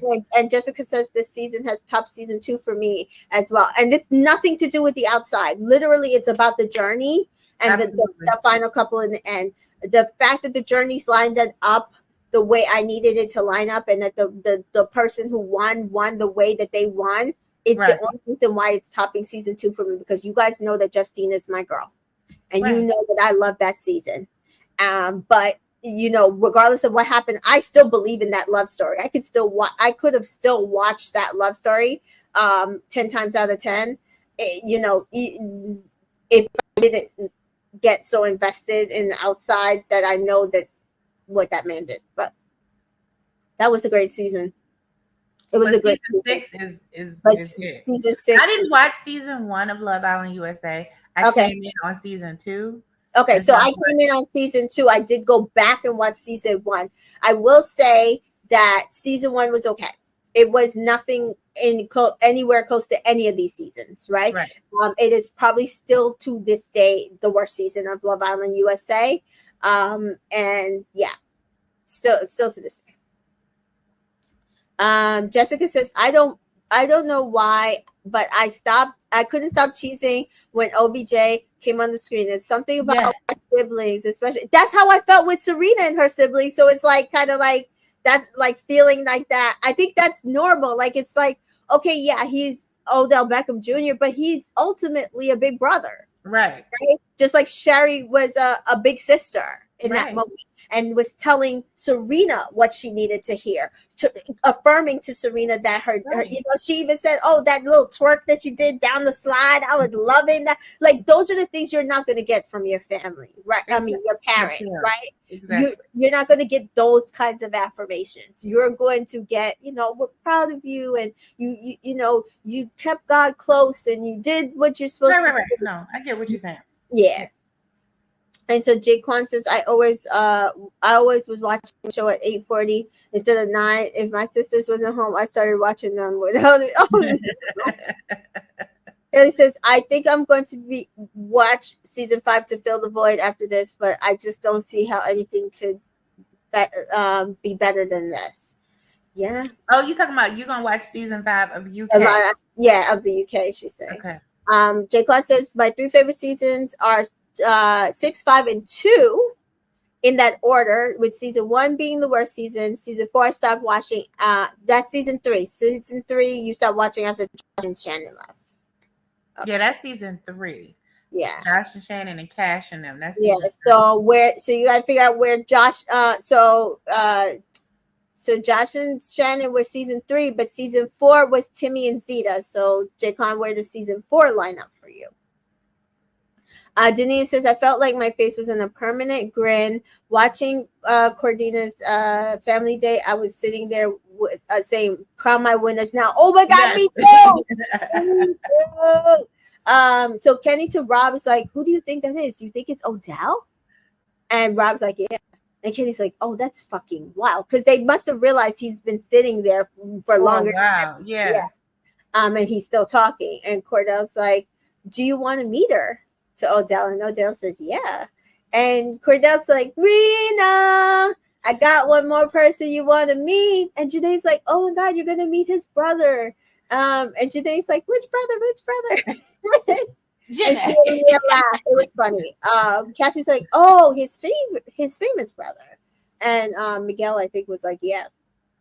So Serena runs to Cordell, and Cordell says, here she is. And Serena's like, hello. And Cordell says, this is the one that got me. And Serena laughs. And so does Cordell and Odell. And Odell says, how are you doing, Serena? And Serena says, I'm good. How are you? And Odell says, can't complain, smiling ear to ear. I love to see it. From the first episode, I saw the green and the green, and you matched up, and boom. And Serena says, that's what everybody says. So I'm pretty sure her family must have mentioned it as well. Yeah. Because we know these calls are usually longer. They just edit them. And Odell says, I love it. I'm telling you, I'm at the white party with Michael Rubin, and people are coming in. He's talking about Jay-Z's white party, people. It's Michael Rubin's white party. Oh, it's Michael Rubin's white party. I thought it was Michael Rubin's white party. Jay-Z is usually there. All the famous people come, like Kim Kardashian, Kelly Rowland, all the people, all the celebrities come, but it's Michael Rubin's white party every year. Yeah. And he's like, all these people coming up to me talking about you, my little brother. Like, you getting the limelight. They're not asking about me, they're asking about you. And that they love like, are you watching? Do you see your brother? And he's like, they're so like excited for you. And he's like, and I'm excited for you. Like, my little brother making it out in the world. And now he's got a great partner beside him. And I can see him smile, and I see your smile. And I see how genuine your smiles are. And it's like nothing better than to be able to laugh with your person. And I was like, oh my God, who knew Odell Beckham had such words? Is it just because it's close family? I want to know. But he knows his brother. He knows his brother. And he's happy for his brother, because sometimes when you're the celebrity of the family, you carry the weight. But you're like, now he gets to be known as just himself. It's not Odell Beckham Jr.'s brother. It's Cordell, the Love Island. You know what I mean? Like, I'm happy for you. Like, you the superstar. Yeah. Jaquan says, I liked Jeff and Nadia, and so when they left, I stopped watching. Oh my God, Jeff. Jeff was a mess. Jeff was a whole mess. Oh Lord, Jeff. Oof, Jesus. Haley says, I know nothing about football, so OBJ is literally Cordell's older brother to me. And you know what? Listening to this, watching their conversation, he probably loves that. Yes. He probably is like, oh my God, that's awesome, right? Yeah. Jessica says, yes, Tamika, I thought the same thing. I was not expecting all of this from Odell. I was so pleasantly surprised. It was so sweet. It was. Yes. So Cordell just says slow and steady wins the race, and she won the race to my heart. And Serena was like, ah! She was so psyched when he said that. And Odell says, yes, I love it. Love is just enjoying the moments. And I'm just so happy for where you guys are going. And I don't know how hot it is there, but Miami is pretty hot. So get ready to come to one of these games.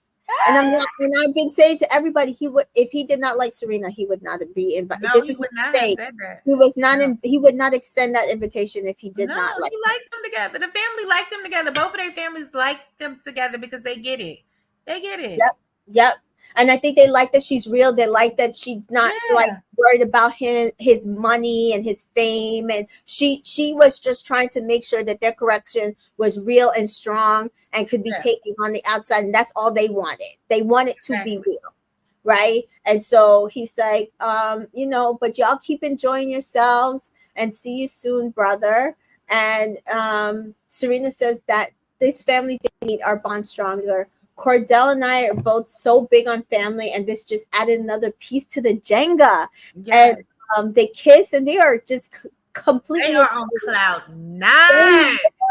And Miguel said she just won tickets to the next NFL game, and I was like, you don't even know, Miguel. Right. And so Leah and Miguel do hug Cordell and Serena, and then they talk on the sun deck. And Cordell says, "How do you feel now that we got that out the way?" And Serena says, "I feel so much better." And Cordell says, my biggest worry was how your family was going to feel about me, because, you deserve the world and someone to give that to you, show you that there's good things out there for you. And I just want to be that person, because I do feel those types of feelings for you. And it's so funny that Cordell is saying these things, because in the beginning when she was like, I just want you to be genuine and just be you. And he would like kind of just like, ma'am, no ma'am, like kind of say the same things back to her. Right. And now he's just fully expressing himself. And I think it also has helped build her connection with him. Right. And so he says, because I do feel these types of feelings for you. And Serena's like, yeah. And Cordell said, I know. I'm so glad he brought that up, because I don't want to be moving too fast. And there's big stepping stones to where we can be, though. And Serena's like, no, same. I definitely agree. And Cordell says, I came here for a specific reason, and I think I'm finding it. And Serena says, me too. And Cordell says, meeting our families made us stronger. Talking to my older brother, because he's always wanted this for me. Knowing we have support on the outside world means that we're good on the outside world. And we could grow from there. And I said that Serena, when everybody was like, oh, Serena did not want Cordell to come home with her. She wants to go home alone. She's going to dump him. No. Serena wanted to go home in the best type of environment possible. When she ITM'd that the world was a very scary, scary place, she did not mean Cordell. She did not mean even really their family, because she even said, we're good. And I feel like the family being good with them shored everything up for them, because that means that they're going to have the support. But what she means about it being a scary, scary world is us. Exactly. It's us. Because the public, she watches this show. She knows how things are. And even for Cordell, he has a famous family. He knows what it means to not have support, to have the public against you, to have the public writing bullshit about you, to have the public coming up with rumors and all sorts of stuff. And if you do not have the right type of support, it can fuck you up. Exactly. And Serena says, really, Jessica says, Serena really needed that family day to give a reassurance about the connections. After that, you could see differences. They were steadily jumping hurdles. Exactly. She needed the reassurance. She just needed the reassurance that did I act wrong? Did he act wrong? Is there something I missed? And the fact that their families were still so open, like, we just want to meet him. We just want to understand, where he's coming from for real, in real life. But we accept him. And that they were joking with them. I think that was all she needed to understand they have support. That's all they wanted. They want to know that they had support on both sides, because that is what they got to take with them into the outside world. Yeah. And so Cordell says that shit was meant to be, and Serena says yeah, and they kiss. And so the next episode, we see that it is nighttime after family day, and Rob and Aaron are on the dock talking about their families, how much they wish they'd gotten the video to meet them. And I don't like Rob, but he should have gotten to meet his family. Mm-hmm. And it's sad. You know what I mean? Especially he's been through a lot. And so, yes, I agree with. Rob says, Cassie was the person to come in here for me, but I think it was like the right time. And Aaron says, that's so funny. But Rob says he doesn't regret anything. Both of them agree that one of the best part of their experience was meeting each other. And Miguel and Leah chat on the balcony, and he thinks she looks pretty. She did look pretty. It looked like she was wearing like like a lingerie lounge outfit. It was like a burgundy thing.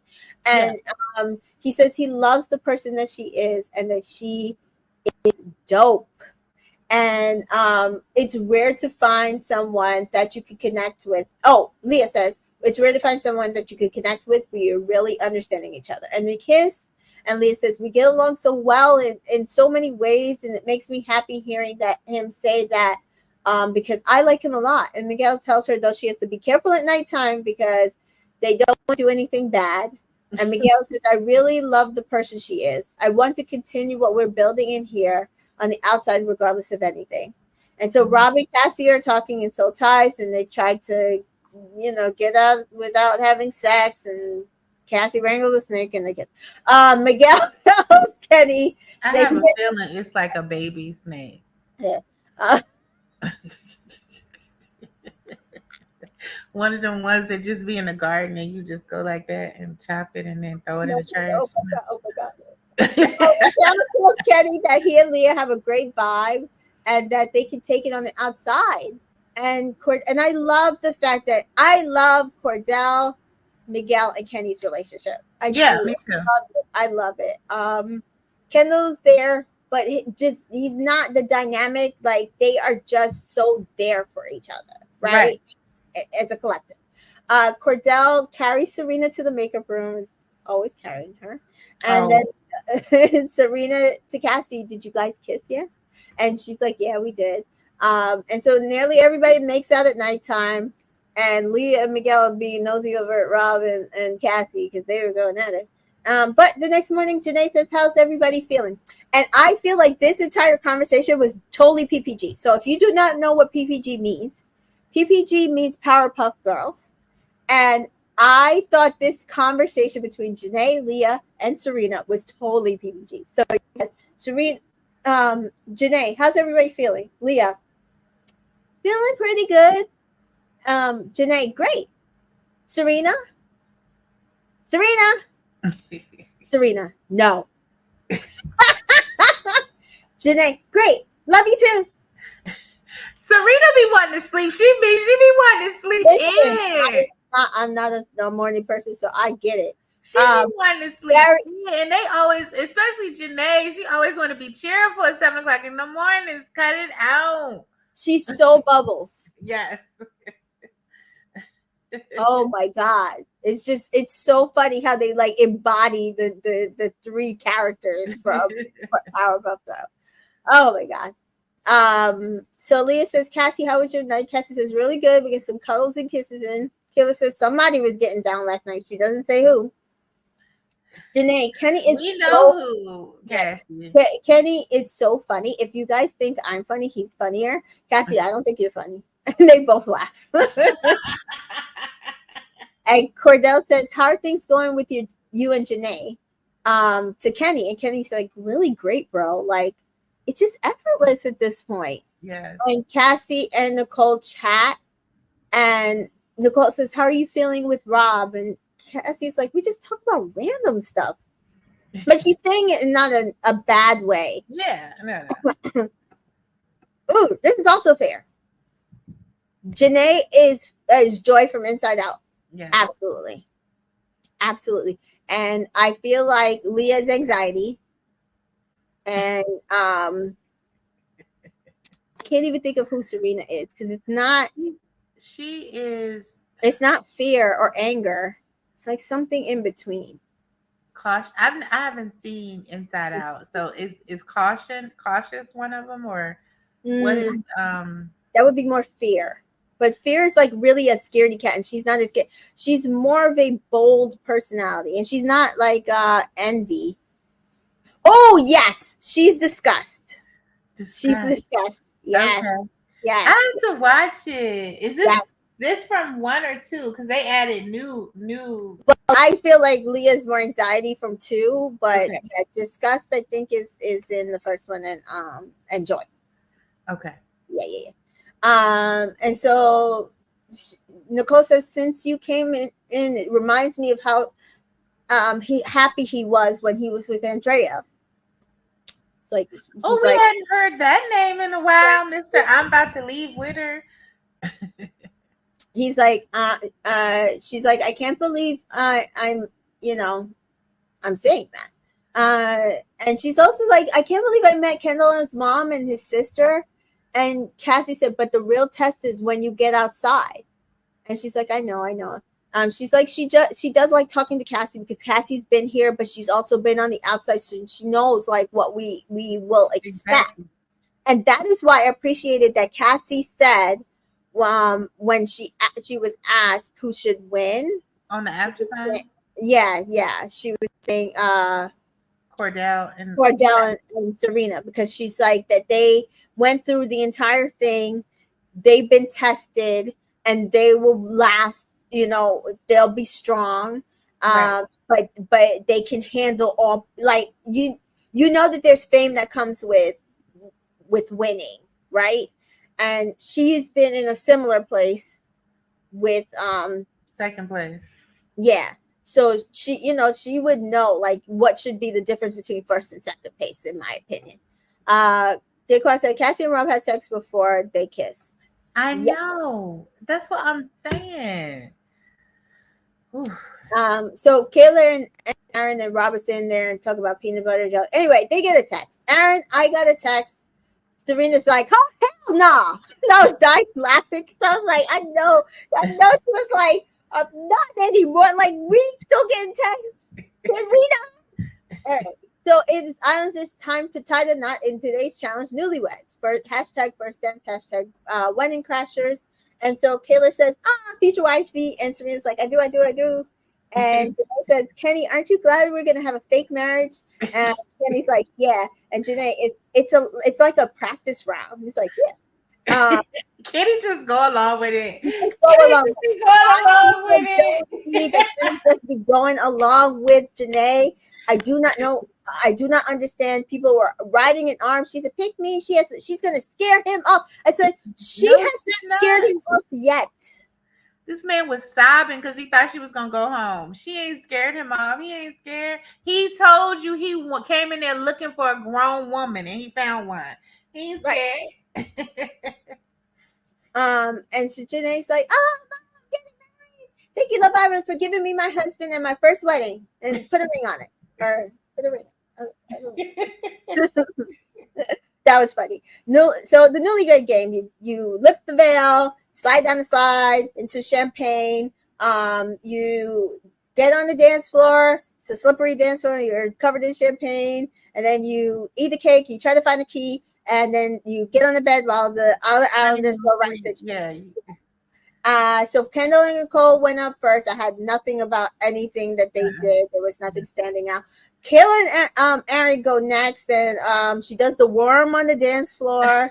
This is the part that pissed me off. And again, when I said, I was like, oh, I'm so glad we voted you guys out. He shoved her head in the cake. I did not like that. I was so pissed. I was like, listen, now I'm glad that no. Never do that on your wedding day, on your fake wedding day, on your non-wedding day, on your half wedding day. Don't you know, sometimes jokers be doing that. Like they think it's funny. It's not funny. It's not funny. I don't care if her makeup was fucked up. Don't do that. Danita says Kaylor's gonna bust that worm out every time. So Janae and Kenny is next, and Kenny basically takes them down on the dance floor. But it was funny. They were cute. Janae misses the bouquet toss, and then they go to do the cake, and somehow a fork appeared in Janae. Where did she get that fork from? Kenny diving in there. She like he a eater. He a eater. Girl, I bust out laughing. I was like, yes, he a eater. Funny. Yes. It was so funny. It was so funny. Yes, yeah, good eater. So Rob and Cassie are next, and it's 6 times a charm.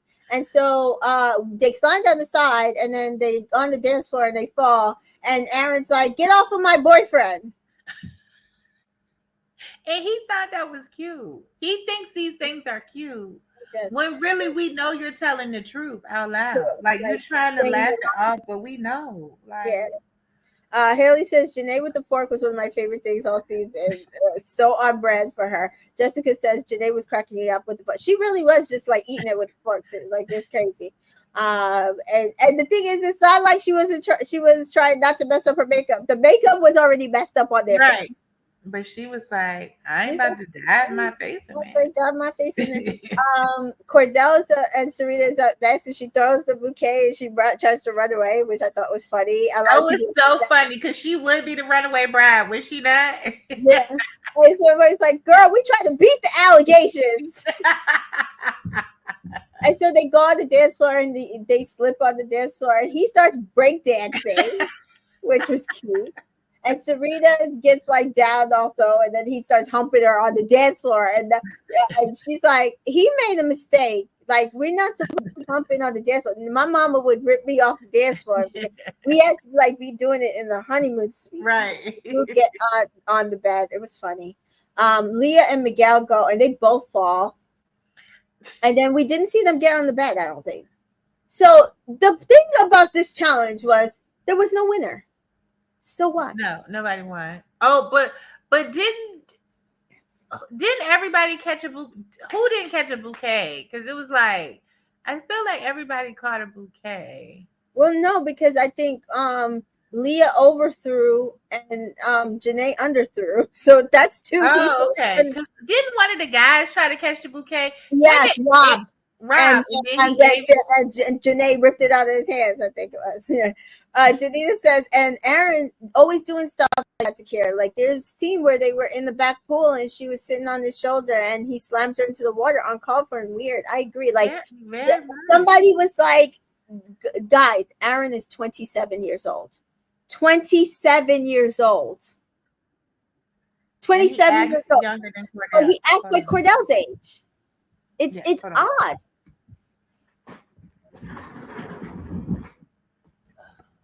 Cynthia says Janae and Kenny were mesmerized by Serena and Cordell's. They were. It's cute. They love that girl so much. So they do come back in their outfit, and Kaylor says every girl's dream to plan out their wedding. And Aaron says Aaron says I will be pissed if she breaks up with me after this.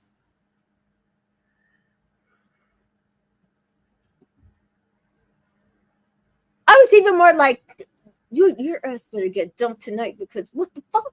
But you know she hasn't even seen everything because you know you still lying and keeping stuff from her. So what is you gonna be pissed about? Cordell, how do you feel about marriage to Rob and Miguel? Marriage scares me. Miguel says he's getting a prenup and an NDA. No, he doesn't say a prenup. He says an NDA, and they're like, everybody looking like, you mean prenup? He's like, what? What do you got going on over there? He's talking about, I can't get married traditionally because I can't deal with no NDA. I'm like, he's like, wow, you're serious. Cassie says, do you guys want a big wedding or a small one? She's talking to Leah and Serena, and they both said big, and both says their parents apparently have both been married over 25 years. And Cassie says, would you guys want your guy to ask for your hand in marriage from your dad? And Leah said, I would love it. And Serena says, yeah, my parents are pretty traditional, so I'm sure my dad would actually demand that. Right, yeah. And so next up we see Janae talking to Kenny, and Janae's like, how many years after dating somebody would you want to get married? And Kenny says 45. And Janae's like, oh, okay, I want to get married in 3 or 4 years. And Kenny's like, okay, 3 or 4. She's like, yeah, I feel like 2 years, get engaged, fiance status for a year, so 3. And I'm like, that's not bad. I guess. She be telling Kenny what's going on. He just be answering like what Hannah said on After Sun. She gonna tell Kenny to jump, and he just gonna ask how high. Right. and she's like, and that's not a bad thing because she got Marco one seems to be doing it with her. Yeah. And they get along fine. And Marco says, I highly recommend it. Right. So she just says, okay, I feel like she's like, okay, and I want 4 kids. You said you want 2, so we'll meet at 4 kids. And so, okay, cool. And Kenny like, okay. Yeah. But he does say, so like for everybody who keeps saying he's not riding with what she's saying, he's like, well, what would our vows be? Exactly. Yeah. I thought that was so cute. He was like, what would our vows be? He was serious. Like he didn't say it like he was right. Like, so what would our vows be? And she's like, I don't know, what's your vows? And Kenny's like, I promise to serve and to protect and to. She's like, what is this accent? And she's like, you're so funny. Give me a kiss. And Janae says, I hope I don't look like this on my wedding day, but as long as I'm marrying Kenny, I'm good. And Kenny's like, aw, you look beautiful. And Janae's like, no, I don't, Kenny, but you're so kind to me. That's so sweet, because in his eyes, she looks so beautiful. He just loves her. Girl, yeah. Every time he see that woman walk in with an outfit, he looks at her like she is the most beautiful the moon. Literally the moon. He has ever seen in his life. Yep. So they walk past the boys, and Miguel starts humming the wedding march, and then they both start dancing. Dancing, and Miguel says, I can actually see y'all going on the aisle for real. And so nighttime approaches, and Aaron, I'm getting married to Kaylor. And I'm like, hopefully not. Aaron, y'all not even gonna make it 6 months. No, really, for real. Text. Leah and Kenny each get a text in their respective rooms, and it's a family dinner. So Kaylor is like, yeah, y'all can teach me how to cook. Not tonight, Kaylor. No. Janae's like in charge, and so she basically decides to give everyone roles, and she says, well, it don't make sense that her and Cordell and Serena make the chicken. I think she had Kenny help with prep. Leah is really good with pasta. She made pasta. Aaron and Rob were emotional support. Janae is like, it's time to shine. It's my time to shine. My family is from the south side of Chicago. And so if anyone knows how to cook, it's me and my Texans, Cordell and Serena. Family. And Kaylor's like, I know you want me to hop in the kitchen. She's like, Kaylor, I know you want to hop in the kitchen. Just watch over the bread. And Kaylor's like, Janae knew to give me the bread assignment. And so she did definitely knew to give her the bread assignment because she thought the bread was done after she buttered and put some Parmesan on it. And Janae, she's like, it's ready. It's garlic bread. And Janae's like, oh, it's just prepped. She don't even know. It's like, never mind. Just decorate the table. Like, what is going on here? But why Miguel? Remember when Kane was like, Miguel? Why in his itinerary he was like, Janae around here acting like like Gordon Ramsay. Oh no, that was actually Kendall. Kendall said Janae is Rob. Yeah, Janae is like Gordon Ramsay on a TV show. It was funny. Jessica says, I love Janae the whole time during the cooking. She was running the kitchen. Listen, I see why this girl is an entrepreneur. She was like, "Ba-boop, ba-boop, ba-boop, ba-boop," and they really did get that thing done. Right, they did. And the whites and Kendall's to the back. Really did. Jaquan says Kaylor's still about to mess up the bread. She was still about to mess up the bread. It's crazy. It's like, girl, what? All you had to do is throw it in the toaster. Thank you. Funny. The boys sit on one side and the girls sit on the other, and they give a toast. I forget who gave the toast. Kenny or Kendall. Somebody. So they do say what they are grateful for. Kenny says that he's been accepted as himself and has opened up over time while he's there. I love that. Rob meeting everyone in time. He's been in the time he's been there. Cordell, that he took a chance on coming here and meeting these great people and this beautiful woman in front of him, and he shows out Serena. Shouts out Serena. Sorry. And Serena's like, happy to have met everyone and to find someone to put up with my crazy ass. And so then another one asks his favorite moment, and Kaylor says, boyfriend and girlfriend with Aaron, which fair. Miguel coming in, and someone says, yeah, and kissing all the girls, and the boy, he's like, no, but the boys' faces when I did that was hilarious. Y'all should have saw that.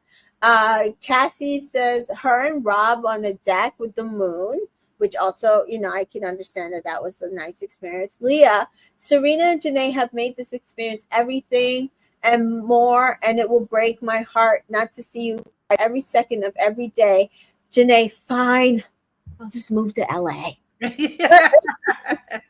Kendall, seeing Nicole standing there coming back from Casa. Like, Nicole, the hideaway. It's just like, guys, do you not see how that just sounds contrite? Yeah. Serena, chewing Cordell out at the fire pit. Cheers to that. That was funny. That was funny. Cordell, good job, Rena. Janae, thank you guys for literally every moment. I just feel like we were at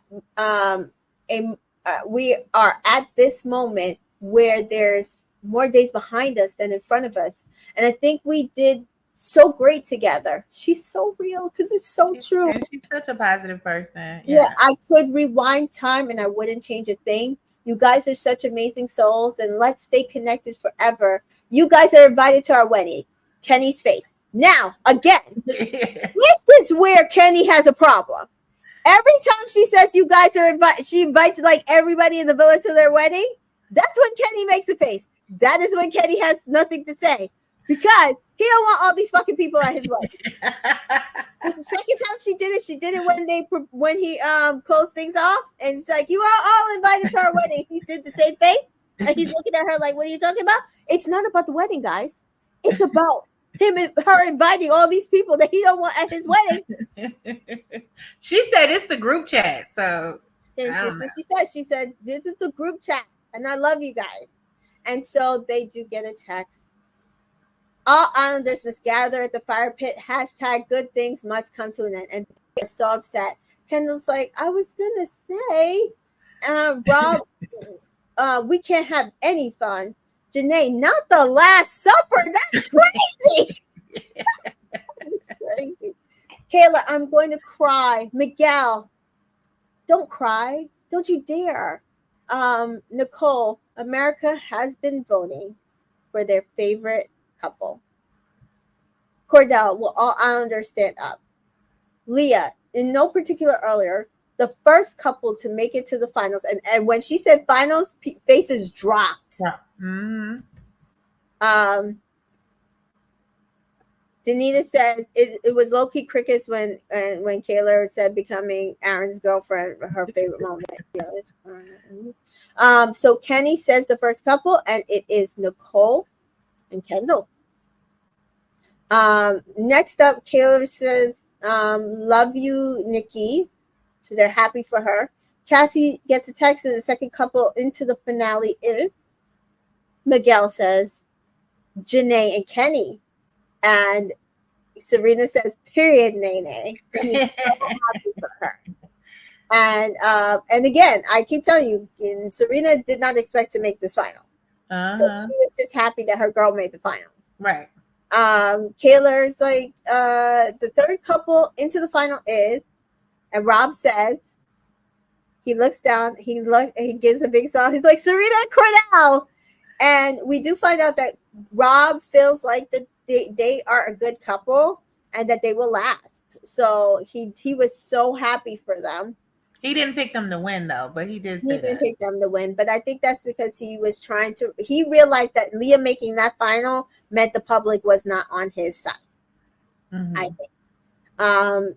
Rob's so they do jump into each other's arms and they kiss and he turns her around and Kendall's like, well, all the remaining couples, please stand in the front of the fire. And then they were like a little bit making out on the couch. I was so happy for them. I know. She kissed him like 25 times. Yeah, because she could not believe it. She did not think she was making this final, guys. Jessica says, yeah, Serena and Cordell basically made out in front of everybody when they were saying people on Twitter were like, get a room. Yeah, because again, like I think it was like, oh my God, like we people believe in us. Right. We have this, like not winning. We have this in that people still believe in us. Yeah, Cordell's thing is like the people still fucking with us. Like, and Danita was like, I was like, yeah, y'all still, yeah, we're still in the recoupling. Y'all gotta cut the kissing out of it. So they go stand in front of the fire pit. Kaylor's like to Aaron, I got everything I wanted, and Janae is like, only one more couple will make it into the final tonight. And Serena says the fourth and final couple making it into the finale is, and Kenny gets a text. He looks down and he says, Leah and Miguel. And shock. Just utter shock on everybody's face. Leah goes, turns around, hugs Miguel, and runs to her girl. And I tell you, I cried tears of like just cried. I just cried and cried because that was such a beautiful moment. Their connection is so strong. She like, I'm glad to be here with you, but I got my girls, and we all three of us, we in the finals. Because she really thought it was gonna be Kaylor and Aaron. She kept saying while she was standing up there, she was like, it's them, you know. And knowing that Rob and Cassie in the bottom, I think she really thought, you know, her journey and Rob's was really tied together. And so yeah, like they were just so excited. It was beautiful. It was so genuine because they did not hesitate. They jumped up and ran to her. Yeah. And I do wonder though.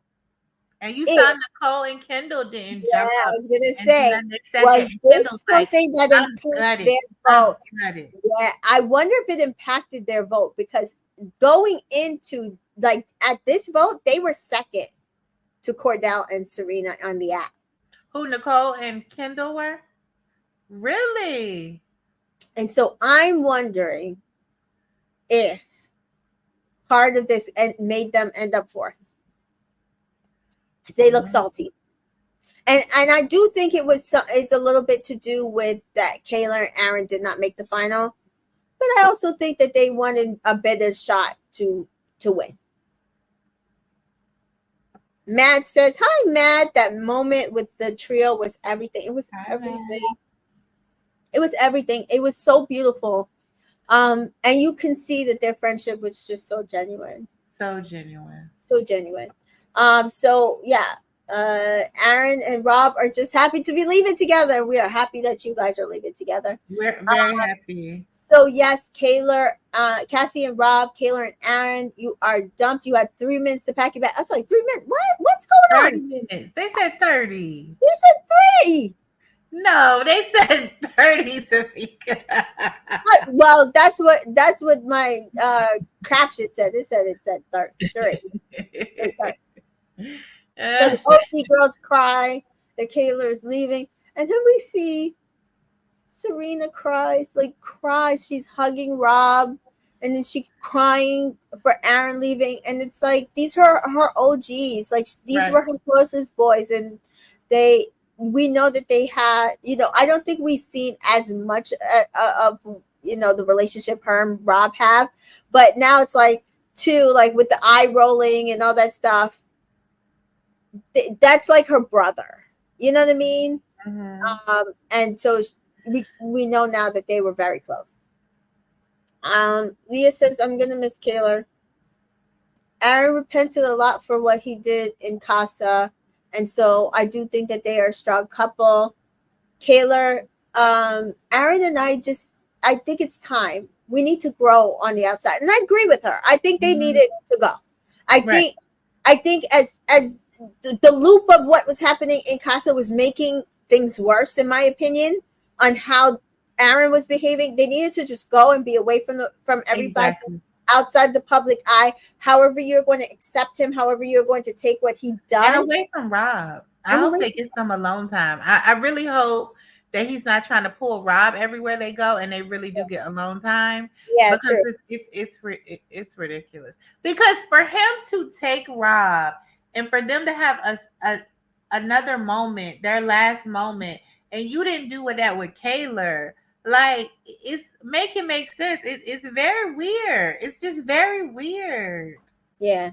So we do see she cries, and Serena's like, there it is, because she'd been holding back her tears. She did a good job. And Serena's like, no, like, let it out. It's a part of you. You're hearing this from Serena, guys. Mm-hmm. I love it. She's so in tune now. And Aaron says, I met Kaylor and it's all I wanted, which is true. He's been saying that from the start.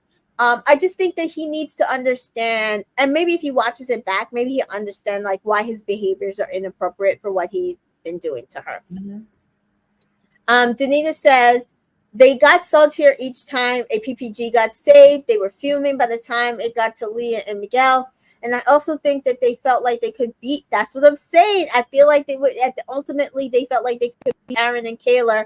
That they had no problem beating Serena and Cordell, right? They thought. But the factor of Leah and Miguel, you don't know what that factor is, and you don't know what the factor is on Janae and Kenny. But also, they were the longest couple past Serena and Cordell, and I do feel like that's why he actively worked to try to break these two and couples he kept up. like bringing up the number of times. This is our 9th time recoupling. Ever since the first recoupling, we've never chose anybody else, and he kept trying to say certain things, to like put it in the public's head, and show that. Did not work. Danita said Rob and Virgo too in their interviews. Serena said that they're very similar. Yes, they are, and they are. If you think about it, too, so I get it. He's just a lot more toxic. I feel like Virgo men are. Yeah. He's definitely not an involved Virgo man. He's very toxic. Whereas Serena is not toxic because she explains, she's honest, she's affected. Is that maybe what we would say? She just has a wall. She's a wall, right? So she's not going to let everybody in, but once she lets you in, you see, like, she's like a faucet. She's loyal and dedicated. Yeah, she's like a faucet. She just, the emotions come out, and she's stuck to you like glue, right? And she said that. She's like, you guys, you don't understand. Like, I have to be this way because, like, once I'm with it, like, that's it. That's and so, Danita, wasn't it you that brought up, like, the Zendaya and Tom Holland of it all? So like Yeah, Zendaya is because a Zendaya is a Virgo too. Yeah. yeah. And so like you just see like she wants that, like she's just like Serena, like she wants them to have their own little world. She's like very protective of him when he's the person, like it's his premiere, his thing. She lets him shine. You know what I mean? And so that's Serena, right? That's what you're gonna get. Like if it's a thing where it's gonna be about Cordell, she's not gonna be sitting there like, hey, look at me, look at me. She's gonna be like, no, this is Cordell's thing. Why are we? Nobody needs to pay attention to me. And you see Beyonce do that too when it's Jay-Z's Yeah, time. She doesn't want to take away from him. She don't do the red carpet. She try yeah, to sneak it in the back. yeah. She don't want to go up there with him. She just want to be in the audience and be a wife and be a supporter because Yep. that's what we do. It's like we're not the Leo in a situation. We're able to just like stand back and be like, no, I want you to have your moment. Yep. No, Yep. you're supportive of me. And in this, I want to be supportive of you. And you Yeah, have your moment. Absolutely. absolutely. And also they're also very private. Like they like their they like their family to be cloaked and protected. Absolutely. And see, okay, so let me tell y'all a story about me. Men think it's very weird because I think I told you about Facebook dating. And remember, Chantel was like, I wish we could do it where you could. But okay, so with Facebook dating, right? Mhm. So sometimes when I click with the men on there and we're talking, they try to send me Facebook requests. Mm. And I don't, I'm like, no, we can't do that. Right. And so they get offended by it. And I'm like, I would even, when I get to a point where I want to communicate with you offline, we can exchange phone numbers. I have a problem with you being my Facebook friend because then you have access to my family. You have not earned access to be on my page and to see who I'm connected to see what my mother looks like, to see my best friend, to see my aunt telling me stuff. Like, I don't like that because I'm very protective of the people I love. You have to Listen, earn that. You have to earn it. So yeah, we're like that. It's just like a thing. You know what I right. mean? Which is why I also was not surprised about Serena being like, listen, we don't got to do no proposal, girlfriend, boyfriend on Right. here. We could do this at home on the outside, especially like once we meet the families, tell each other I love you, all on the outside. We don't got to do that in here, right? Right. I'm good where we're at. We understand each other. And Right. so none of that was shocking to me. Denise says Cordell called her a softie during the speeches. She's opened up. Yes, she is. She is definitely Zendaya coded. Yep. Hey, JC. JC says hello. I think the way we could have truly seen Serena's intentions, personality is if she actually received attention for somebody she was interested in, but she did twice.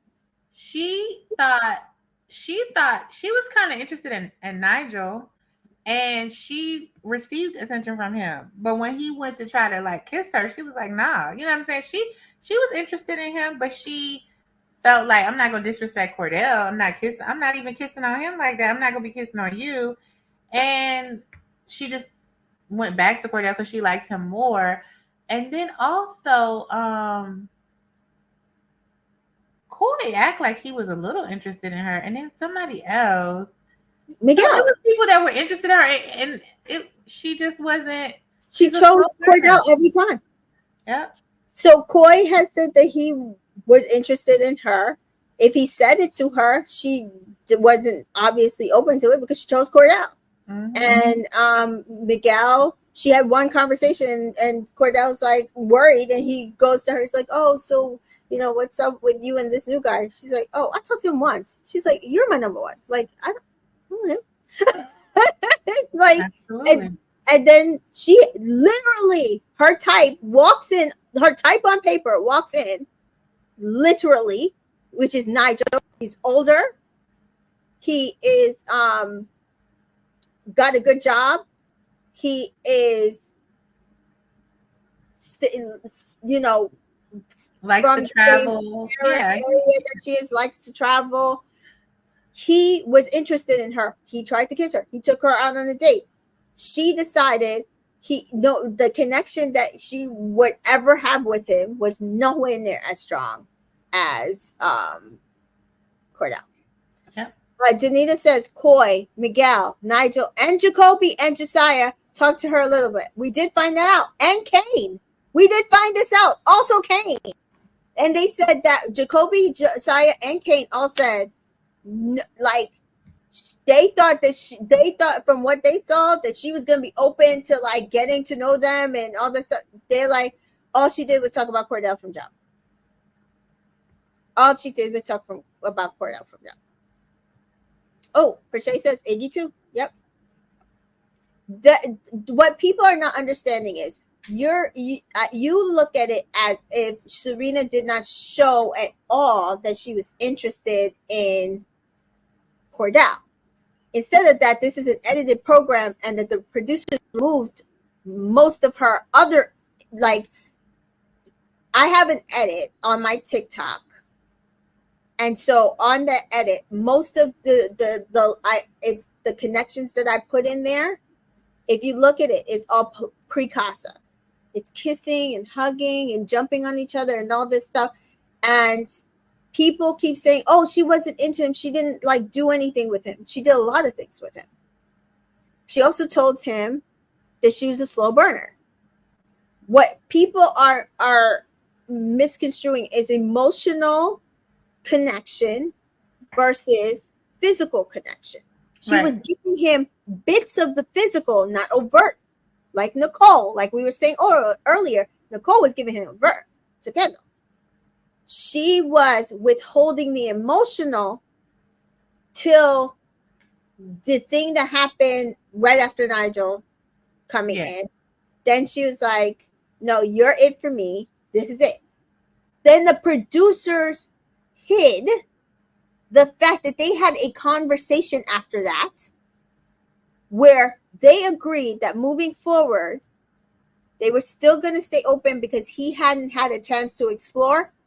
But they were going to continue to do it respectfully, like she had done, which is not kiss Nigel. Because at that point, she knew. She's like, I don't want you kissing any other girls. Mm-hmm. Right? But if you do the experiment, whatever, just be respectful. They exchanged rings, and we never saw the conversation or the exchange of rings. And then they went into Casa. What people are not understanding is they're like she had, and they were physical that night before Casa. They were doing some physical stuff. She had plenty of opportunity to move from this guy. She did never want to. Hakeem, even remember, he even came in, wanted to talk to her. Regardless of whether these people were not interested in her or not, they still, and just like Connor, entertained like they were going to, and she still chose Cordell each time. And I need people to understand that. That has been my point since the very, very beginning. I see Tasha, great final. Yes, throw us there. We did it, girl. We did it. JC says, I wish so much wasn't edited out. Me but too. It's edited out on purpose. That's why I feel like they should do a bits, unseen bits. I don't know why they didn't do that. Maybe we'll get one for the reunion show. Tasha says people are still saying things are not things now for real, like that she's not going to stay with him. I don't think Serena can fake all that. She's not faking.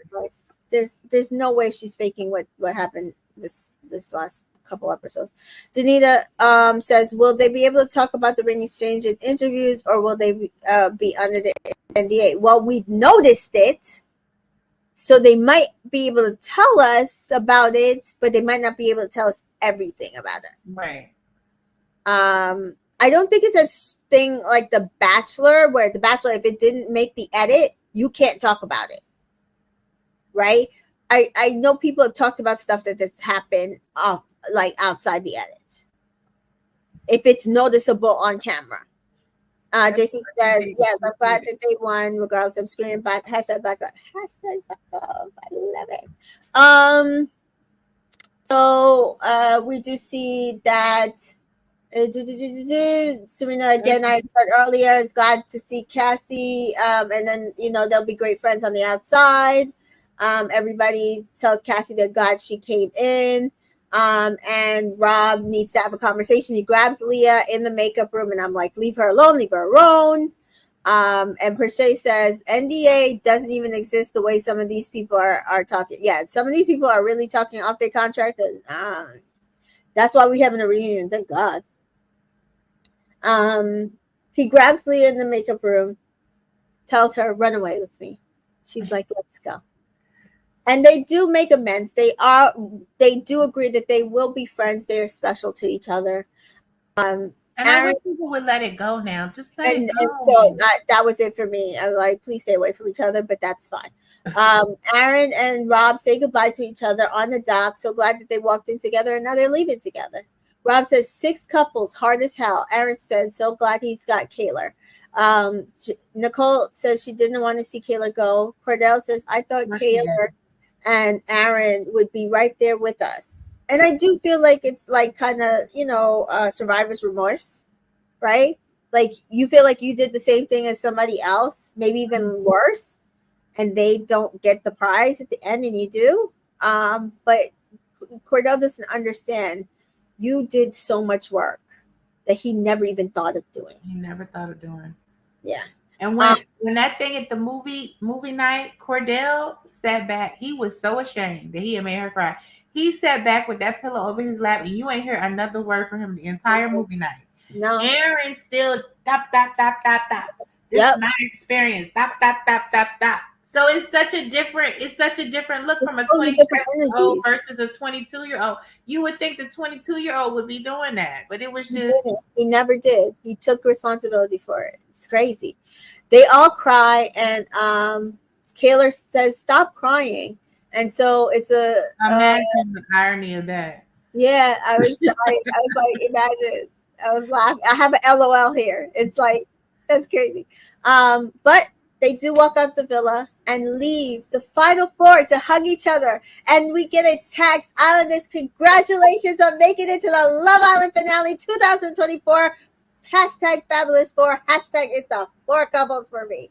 And so Miguel and Leah, we're here. It's the final 4. Kenny said, no one thinks I'm boring anymore. The text, Kenny's not boring. Kenny's not boring. Janae, I can't believe I'm still here, even though my back hurts. And Kenny's like, what? And she's like, because the beds aren't Tempur-Pedic. What she really meant was from carrying them. Like, Kenny, I really carried us here. Yes. So she in her intro package says, says about that, like her back's gonna hurt from carrying the show, right? Oh, I forgot about that. So it's a throwback to her actual thing. Yeah. Danita says, yeah, they should be good because Liv talked about Cordell did all the stuff Cordell did to get Serena back in me, and she added that. Yep. Where did he talk about that at? I missed that. Where was that at? I think in Nick Vial's podcast and someplace else. I forget. He said not that just that one time, like we didn't see it, but he kept making her breakfast every day. And then he would go to the girls and he would say to them, okay, she won't talk to me, or what do I need to do? What can I do? How can I make this work? Because she's the person I want. And, they would help him like figure out or they would just encourage him, like, just keep going. You're doing the right things. Just keep going. She'll get there eventually. And he just never stopped trying. Whereas Liv said with Aaron, she would tell him make her breakfast. And he was like, she don't eat breakfast. And she's like, that's not the point. Like, it's not about the breakfast. It's about the gesture. Right. And he was just so like combative about any suggestion that she would make. And you in the wrong. I can't deal with anybody like that. Yeah. Hi, Brandon. How are you? So Brandon says, sorry, off topic, but will you be covering Baby 26? I'm probably not covering it on my YouTube channel. Just for a number of reasons, so much going on. But I might try to do some TikToks about it. I'm going to try to see. I might do like a couple of TikTok wrap-ups on BB26. maybe once a week. So like at the end of this week, I'll look and see if I have like something to say about BB26. Right now I can't even keep up with the live feeds, and I can't rewind them, so it's a bit hard. And we haven't even done the batch. Like it's a lot over here. But this is ended, so hopefully that'll free up. But it's a lot going on, Brandon. Yeah, like, cause have you watched the live feeds? I tried to watch it Saturday. No, I haven't watched it yet. I've had so much going on. I have family in town Saturday, and it's so many shows going on. It's just too much. And then I get obsessed with this Love Island. I be watching stuff, and I'll be on social media, and then next thing you know, 3 hours don't went by. Yes. And you like, I ain't even eat dinner. It's 9 o'clock. So it's too much going on. Yeah. So we do see Tasha said Kaylor was talking bad about Leah on Aaron. Live, I hear, did something happen to them that we didn't see? I mean, I never seen that they were close, but I didn't hear it. I haven't seen What was she saying, Tasha? Let us know, girl. Let us know, because she probably disgruntled that she made the final. Yes, because what are you saying about Leah? Because she has never. I'm not a Leah stan like these people, but what has she ever done to Kaylor? Like, come on, what has she ever done? And if you're trying to bash her over some Rob stuff, her and Rob done made up. So what would be the purpose of her talking bad about personally, and two, they might think that people don't like Leah and that people were on Rob's side, but to be fair, more people on the outside were on Leah's side than Rob. But if he on live, that means she got her phone back, so she can see that everybody was going crazy over Leah, and so I don't know, but that would also mean her going back and finding out stuff that her boyfriend did. But did she do that? So yeah, but yeah, I think it's probably salty that they made the final. To be fair, I've always said I never thought that Leah and Miguel should not make the final. They should have made the final. She did partially carry the show, and I did like their connection. I just felt like they shouldn't win the show. And right, I didn't want them to win, but I did think I wanted PPG to make it to the final, because I wanted to. I wanted PPG to be 1, 2, and 3. Right. I did not want this 1, 2, and 3, but I wanted PPG to be 1, 2, and 3. And they were. I kind of wanted Janae's love story to be second to Cordell and Serena, but I'm okay with how this lined up. Kendall ended up exactly where I wanted him to end up. Absolutely. And they were salty. They tried not to show it, but they were salty. Yeah. I don't care what nobody say. They were salty about that 4th place. Yeah, and Leah and Miguel did not win. That's all I was asking. Right. So we do see that they what's that? Kendall says, glad to be here with everybody. Nicole, Kendall, Final Four, we made it. Serena, cheers to the Final Four. And Serena says, a shout out to my man. Curtis, that's me. And Serena's like, that was so cute. He was like, oh, that's me. She's talking about me. Serena's so excited to be here at the final. For I wouldn't want to be here with anybody else. Cordell, that was the first time she ever said that. And I was laughing because I think he was lying. I think they made them do over this idea. Really? That's what. Yes, because the way he was saying, he's like, I've never heard that before. This is the first time, and she started laughing, and I think it's because they made them do that over again. Oh, okay. Wait, what? He says, oh, cool. I'll follow you on TikTok, but yeah, the live feeds are going too damn fast. It is. I was trying to keep up with it on Saturday, but then also I've got to do this. I've got to take notes. I watched AfroSun. I watched the WNBA All-Star Game, and then which was great. It was so good. But great. It's like if I take my eyes off the feeds for a second, I have to then go find the clips. People be having meltdowns at 7 a.m. Who going? I was actually up for that fight. And missed parts that I still wanted to see because I was on one and another. I was trying to watch Taryn and wasn't even having the feeds on, so it was a whole mess. I don't know. So it's like a mess because you can't gauge, and now I can't go back. Yeah. So it's like just hard to cover, and so I'm just probably not going to cover it in the capacity I did last year. I definitely know I'm not covering it in the capacity I did last year. I knew that coming into it because I knew that like the first week I was not going to be able to focus on it because I was doing Love Island. I'm doing 2 Love Islands. So yeah. Crochet says supposedly someone in the background heard someone say no one is going to care about Leah in 6 months. Oh fuck, what? It wasn't Kaylor who said it. Oh. Crochet says, but Kaylor responded, just couldn't make out what she said. Anita says, there goes Serena laughing at what Cordell says.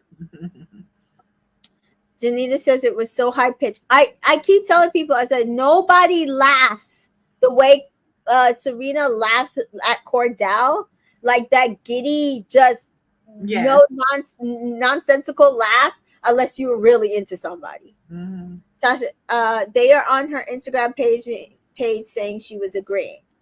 Now she about to see how Leah stands are because they about to act crazy. That's gonna be a whole mess. Well, we know that our girls like her, so I ain't gotta worry about that, right? So okay. Well, they're racist, but so they'll still give them shit, but we don't gotta worry about them actually talking about her. So we get the finale. So the finale is the final dates. So again, cheers to the final 4. And Kendall Nicole says, you know, they're crying. Nicole says, these are happy tears. I'm gonna miss Kaylor so much, but she's so happy to but I'm so happy to be here with you. Kendall says, so happy to be here with you too. He talks about his entrance into the villa and how, you know, nobody was really there for him, but he's glad he finally found her. Tasha says, I thought I was the only one that thinks that Serena laugh with Cordell is just different. It is different. It's a I'm in love with this guy, and it makes my entire world kind of laugh. Like I think he's so funny, even though I should not think he's so funny. Like yeah.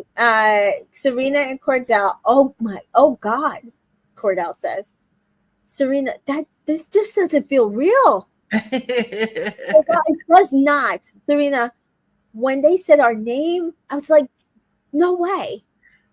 Cordell says, I am so proud of us for making this shit work again.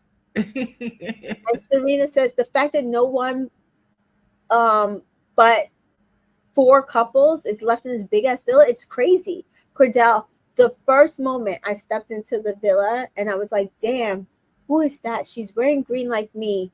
I can't even see her, but I'm going to talk to her. And I'm just happy, though, that us coupling up day 1, even though you did leave me on that heart by myself, so clearly I was wishy-washy from the jump.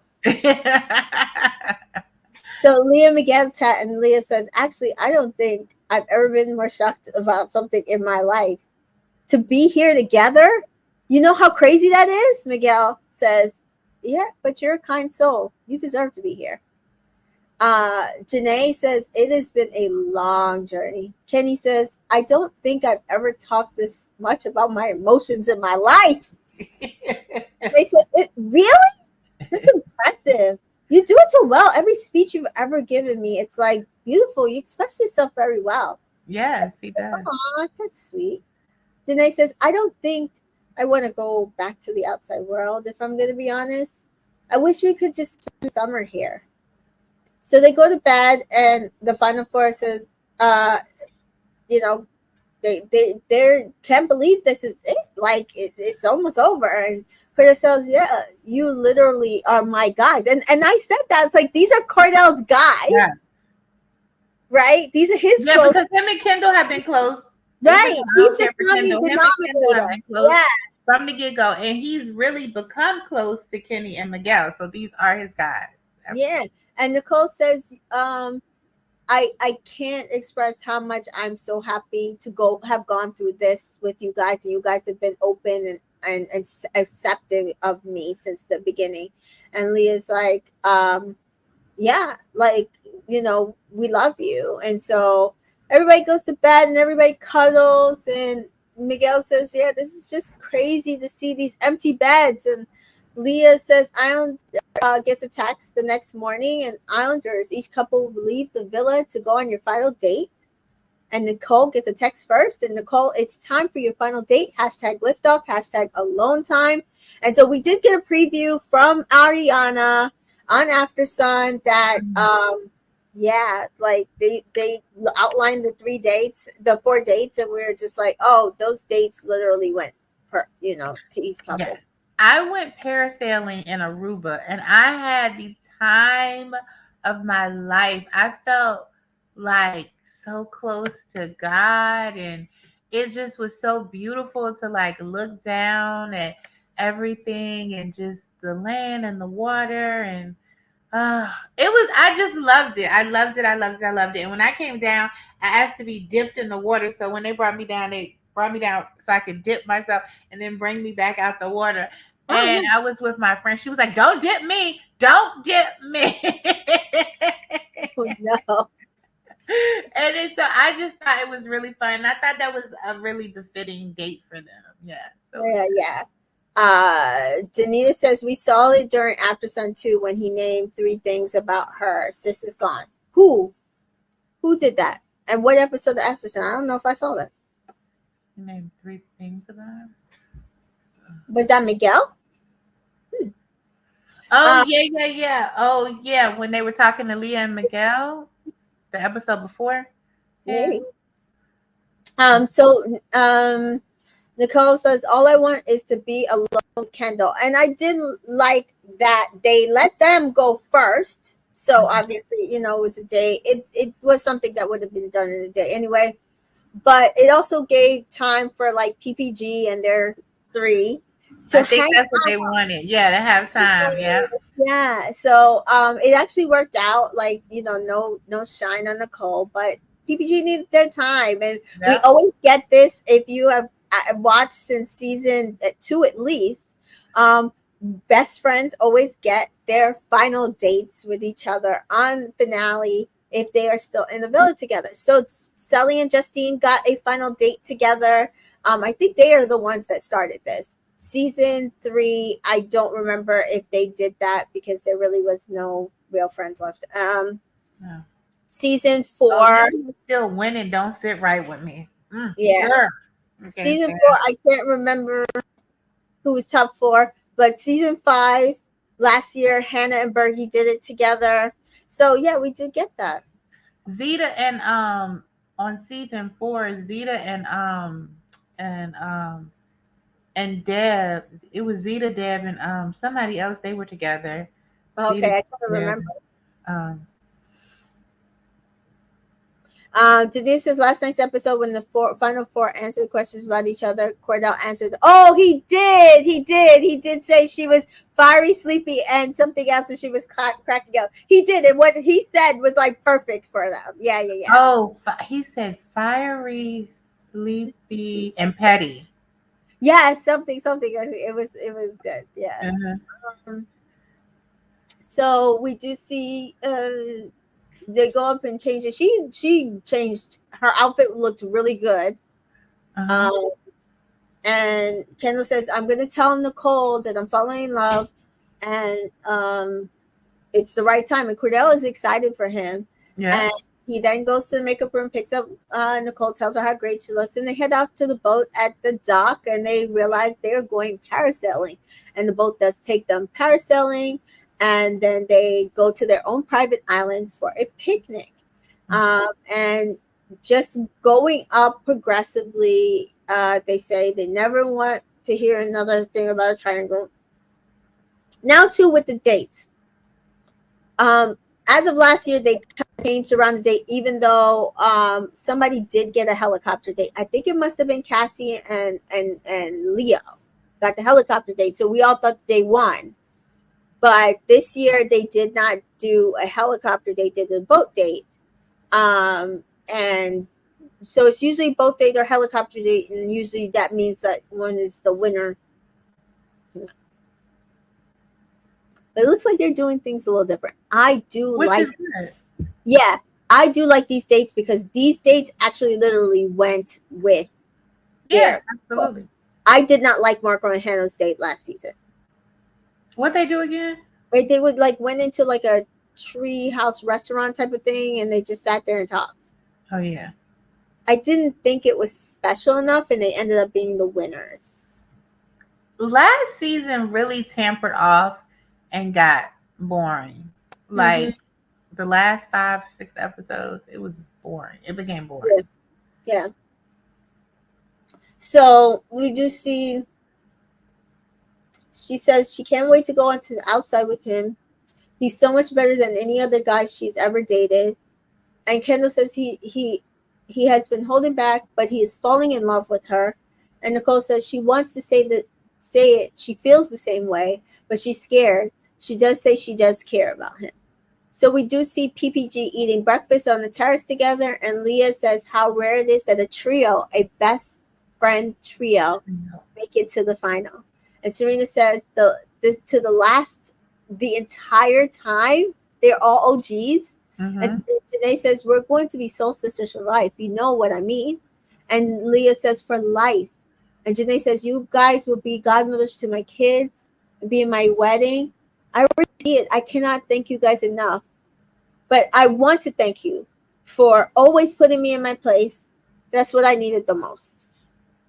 Serena, definitely going to miss it. Waking up, just chatting shit, Leah, and seeing you guys and having, the two of you here. I want to say thank you to you guys. First, thank you to Janae. Thank you for being there for me in the Rob situation. I feel like you were always there saying, like, it's going to be okay. Don't worry. You're good. You're fine.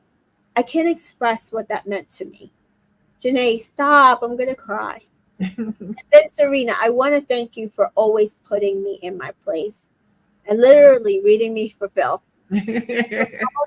When she was like, don't be a bitter bitch. I needed that. I needed it. So they all start crying at this. Right. And Serena's like, I feel like y'all have created such like a safe space for me to be vulnerable. And I do love that they did that for on a sisterhood friendship. Right. She needed that to balance out what she also needed to do for Cordell. You make me feel like I'm not crazy, even though I know I'm a little crazy. You like, no, baby, that's normal. I'm over here. I'm over there. Like, you got me fucked up. And you're like, no, it's totally normal. And Leah's like, everything we went through, and they all say together. And then Serena's like, from Casa, we were all single, and then they all took us back. No, she said we took them back. Yeah, we took them back. Leah said, I'm going to start crying. And Serena, it was so weird. Janae's like, wow, no, stop. Janae says the love is rare. And Serena's like, it's like when one of us were going through something, because they're all in ITM, some shit, we were all going through it. Yeah. And Janae says, I'm trying so hard not to cry, but when I look at them, it's the best feeling ever. Leah says, ever. Janae says, the best. And Serena says, and we're going to be best friends for life. Do you guys hear that? We're going to be best friends for life. Please leave them be. So one more big hug, PPG for life, and then they dance. And then Leah's like telling them, no, you got to do it like this. Like she directing the dance. Funny. So fun. So we do see Miguel and Kenny throw football, and Ian says this because now that they know OBJ is watching. Like, okay, yeah.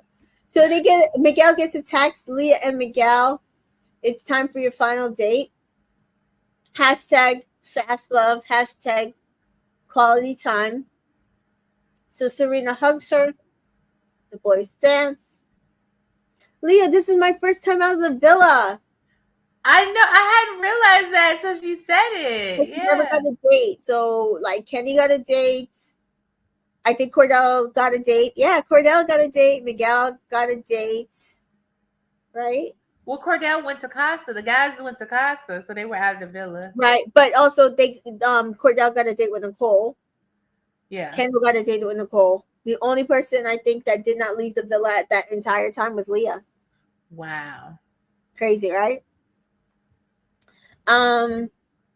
So he kisses her, and then they come out getting dressed. They look so cute in like aqua and green. Did you like the They were colors? so cute together. Those colors together were so I cute. liked her outfit. Like Too. Serena said, the titties were tittying. Like they look good. She was like, "Look like you got a boob job." Yeah. And so he picks her up and they run off. I thought that was also cute. And Janae says, "What do you think our date is going to be like?" Kenny says, "I think it's going to be like a mud spa. Like we're going to get to do clay on our faces and bodies." And Janae says, "I would love that. That would have been a cute date for them. I would be." So the boat horn comes on, and it's Nicole and Kendall coming back, and they kiss. And Serena says, "Y'all had all day for that." Give us the tea. Nicole's like, "I'm still in shock." So they do describe their date, parasailing a private island with a picnic. And Nicole says to the girls, "He told me he loved me, but I didn't say the words back."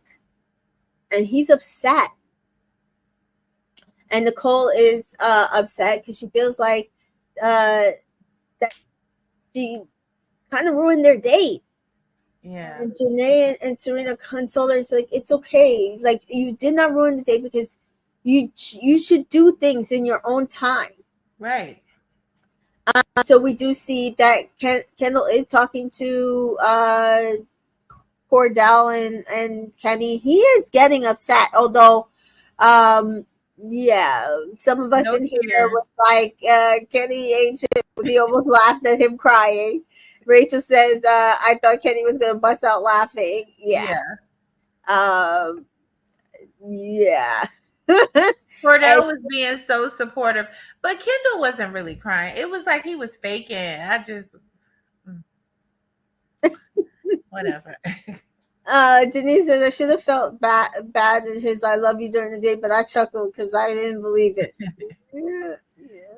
And Jaquan says, "Even though Miguel and Leah used like, I like that they actually have love for each other, the way that they look at each other and always hugged in the background." Yeah, I do think that they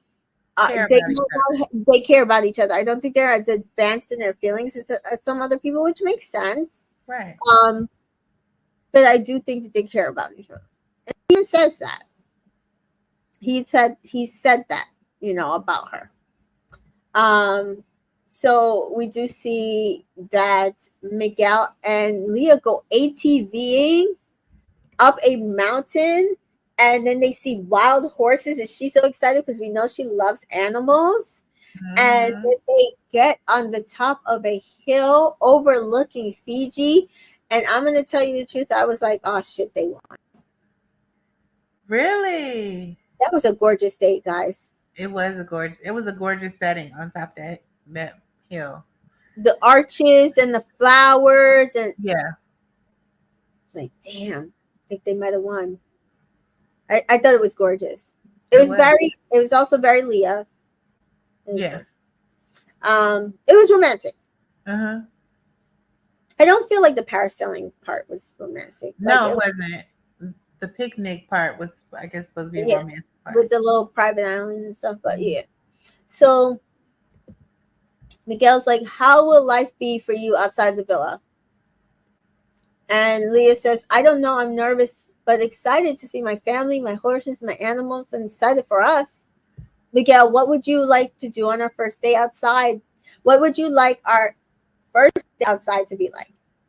And Leah says, "I don't know. I feel like probably with my horses." And Miguel says, "I don't think I've ever been on a horse, but I could either look very good or fall and look crazy." Leah says, "No, you'll be good. Trust me, you won't look bad."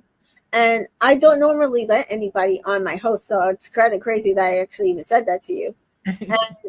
And she says that he reminds her of her family, just the way he talks, how he's sarcastic, the little mannerism and amusements that he has. She's like, I'm going to say this, so don't think it's weird, but you remind me of my dad in particular. And I get that. Like, I feel like Miguel is mature. He plays around a lot. And some dads are like that, so I can see why she would say something like that. Yeah. When I really like a guy, I often feel like I find qualities in him like my dad. I'm a daddy's girl, so I think that's a good thing, like to find those qualities, And I look for the opposite. Miguel did everything he wanted to do, and he's glad that he found her, he says. And Leah says she's glad she found him. He made her journey everything that she felt it was meant to be. And guys, I was sold. I was like, listen, they're not coming off your boyfriend and girlfriend, but I like these two together. I was sold. They sold me. Yeah. Kendall and Nicole couldn't do it, but these two. Yeah, they did. They sold me on this episode as well. I was like, oh, they real. That it's real. Miguel has matured in a sense, and it's real. Yeah. Danita says PPG making history as a trio in the top 3, and when Leah said PPG on top during the results, I love that. JC says Liv stated that Miguel was protective of Leah and their connection wasn't just sexual, and that a lot of their relationship wasn't shown. I believe it. I believe it. But I've always said I like their connection. Me too. He went back to She her. could be herself. Yeah. With Rob, she couldn't be herself, and Rob couldn't be. It's not a good fit. Like people kept trying to make it idolize it and stuff, but it's not there. Let it go. But with Miguel, you could tell she was being herself, and she was accepted for just the way she was. And so I like their connection a lot. I do. I do too. So Serena and Cordell are about to get a snack when Serena gets a text. Serena and Cordell, it's time for your final date. Hashtag life in the fast lane. Hashtag love story. And so they jump in each other's arms and they spin around and they jump in Janae and Kendall's arms. And Serena's like, I'm just looking forward to alone time so we can have quality time. And I know a lot of people were disappointed in their dates, but, discussing it with some of my friends and stuff, this was a Cordell and Serena date. Like, they needed. It was a nice date. Beautiful date. Like, for me, this is like one of the most romantic dates ever. Right.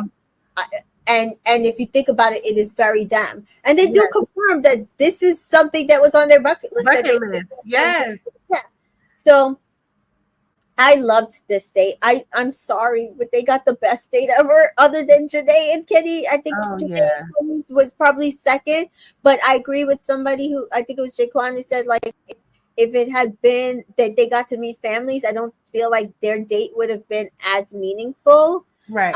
Janae and Kenny's, but Janae and Kenny's was meaningful because they did not get, and they really wanted that, right? It was a disappointment for, so having not gotten to talk to your family, having not gotten that option, I think Janae and Kenny's was gorgeous, and like I loved everything about it. That actually would have been a great proposal date. And that is both of their love languages. Yes. Words of affirmation. So it only made sense. It did. So here we see Serena saying she just is looking forward to the alone time, the quality time. And Cordell says, I'm feeling amazing, and I hope she's feeling that way too. I never lost sight of what I wanted and who I wanted to grow with in that moment. So it's going to be there forever. And they get dressed, and Cordell's in a red fit with a black shirt and red glasses. He looked fly. And that belt, I like that black, like bedazzled type of belt. I like that. And Serena's in a black dress. Oh, I loved her dress. It was fitted. It was perfect. Yes. Like, he was like, you look good. He was like, you look good in that dress. Yeah, and just had perfect, like it was so perfect how she had her hair up. And so a car is waiting for them, and he's driving them in the car. I'm pretty sure he did not drive them the whole way. I'm pretty sure he drove them. You can't even see. Yeah. I'm sure he drove them out of the driveway, and then production came and took the car, and then took them separately and something else, and then set up the car when they got there. Right. And put the pillows in, and then when he gets there, but when they were driving out there, he says, "You ready?" And she's like, "Yeah." He's like, "Let's go." So the couples are waiting for Leah and Miguel to come back, and they said like they're taking a long time. They were shocked. But they do come back and they tell them their experiences, and Leah's like, "Oh, it just brought them closer. They're on the same page." And Miguel's like, "Oh, making me shy." And so back to Serena and Cordell, they drive out to a secluded area, and it is like lanterns and like tea lights, and It's surrounded by brush, but like also like florals, but not like heavy florals. Mm-hmm. And then the car is now like the back of the car has like pillows and like food, like movie Blankets food, and popcorn and blankets with popcorn, and it's just cozy. And unless they have a different champagne. car there, Mhm. actually that makes sense too. Maybe they got two cars and they left one there and had it all. Thoughts, production. And so he lifts her up into the truck bed, and it's a drive-in movie. And Cordell says, "Would you like to do the honors?" and hands her the champagne. And she's like, "Yes." And they laugh. And Cordell says, "We're going to watch a movie in a world." And I was like, "Oh my God, Cordell has such a nice voiceover voice." I know, he did. And so he says, "In a world where Serena and Cordell meet for one sole purpose, to find love. There may be ups and maybe downs, but they will get through this roller coaster of love. Serena, find out. Cordell, find out to find our true connections within." And Serena laughs. "Only in the love story of Karina, and coming to a theater of love near you." Now, so my thing is, we have gotten 50 different names on the show. Karina, Cordell, Cornelia online. I need them. Serena and Cordell, if you watch this, please just tell us which name you're gonna stick to. I'm fine Right. with using any. I just need a name. Okay. Um. So Serena says, "Karina, period," and they laugh. And she opens the champagne. He's They like, "Oh, laugh at everything, and I be laughing too. I was they like, make they it making so me goofy enjoyable." too. I'm They laughing. they do. They make it so enjoyable to watch them. So Cordell says, "Pop that bottle, boy, and pour it up, pour it up." And so, hey, this is going to be a pretty good movie, though. The love story of Karina. Can't even lie. And Serena says, "Cheers to Karina." Cordell, to Karina. And they kiss. Cordell, "I always wanted to do this shit in the car and do a movie." And Serena says, "A drive-in movie, same." And Cordell says, "Cross it off our bucket list." And so the movie starts and it says Serena and Cordell.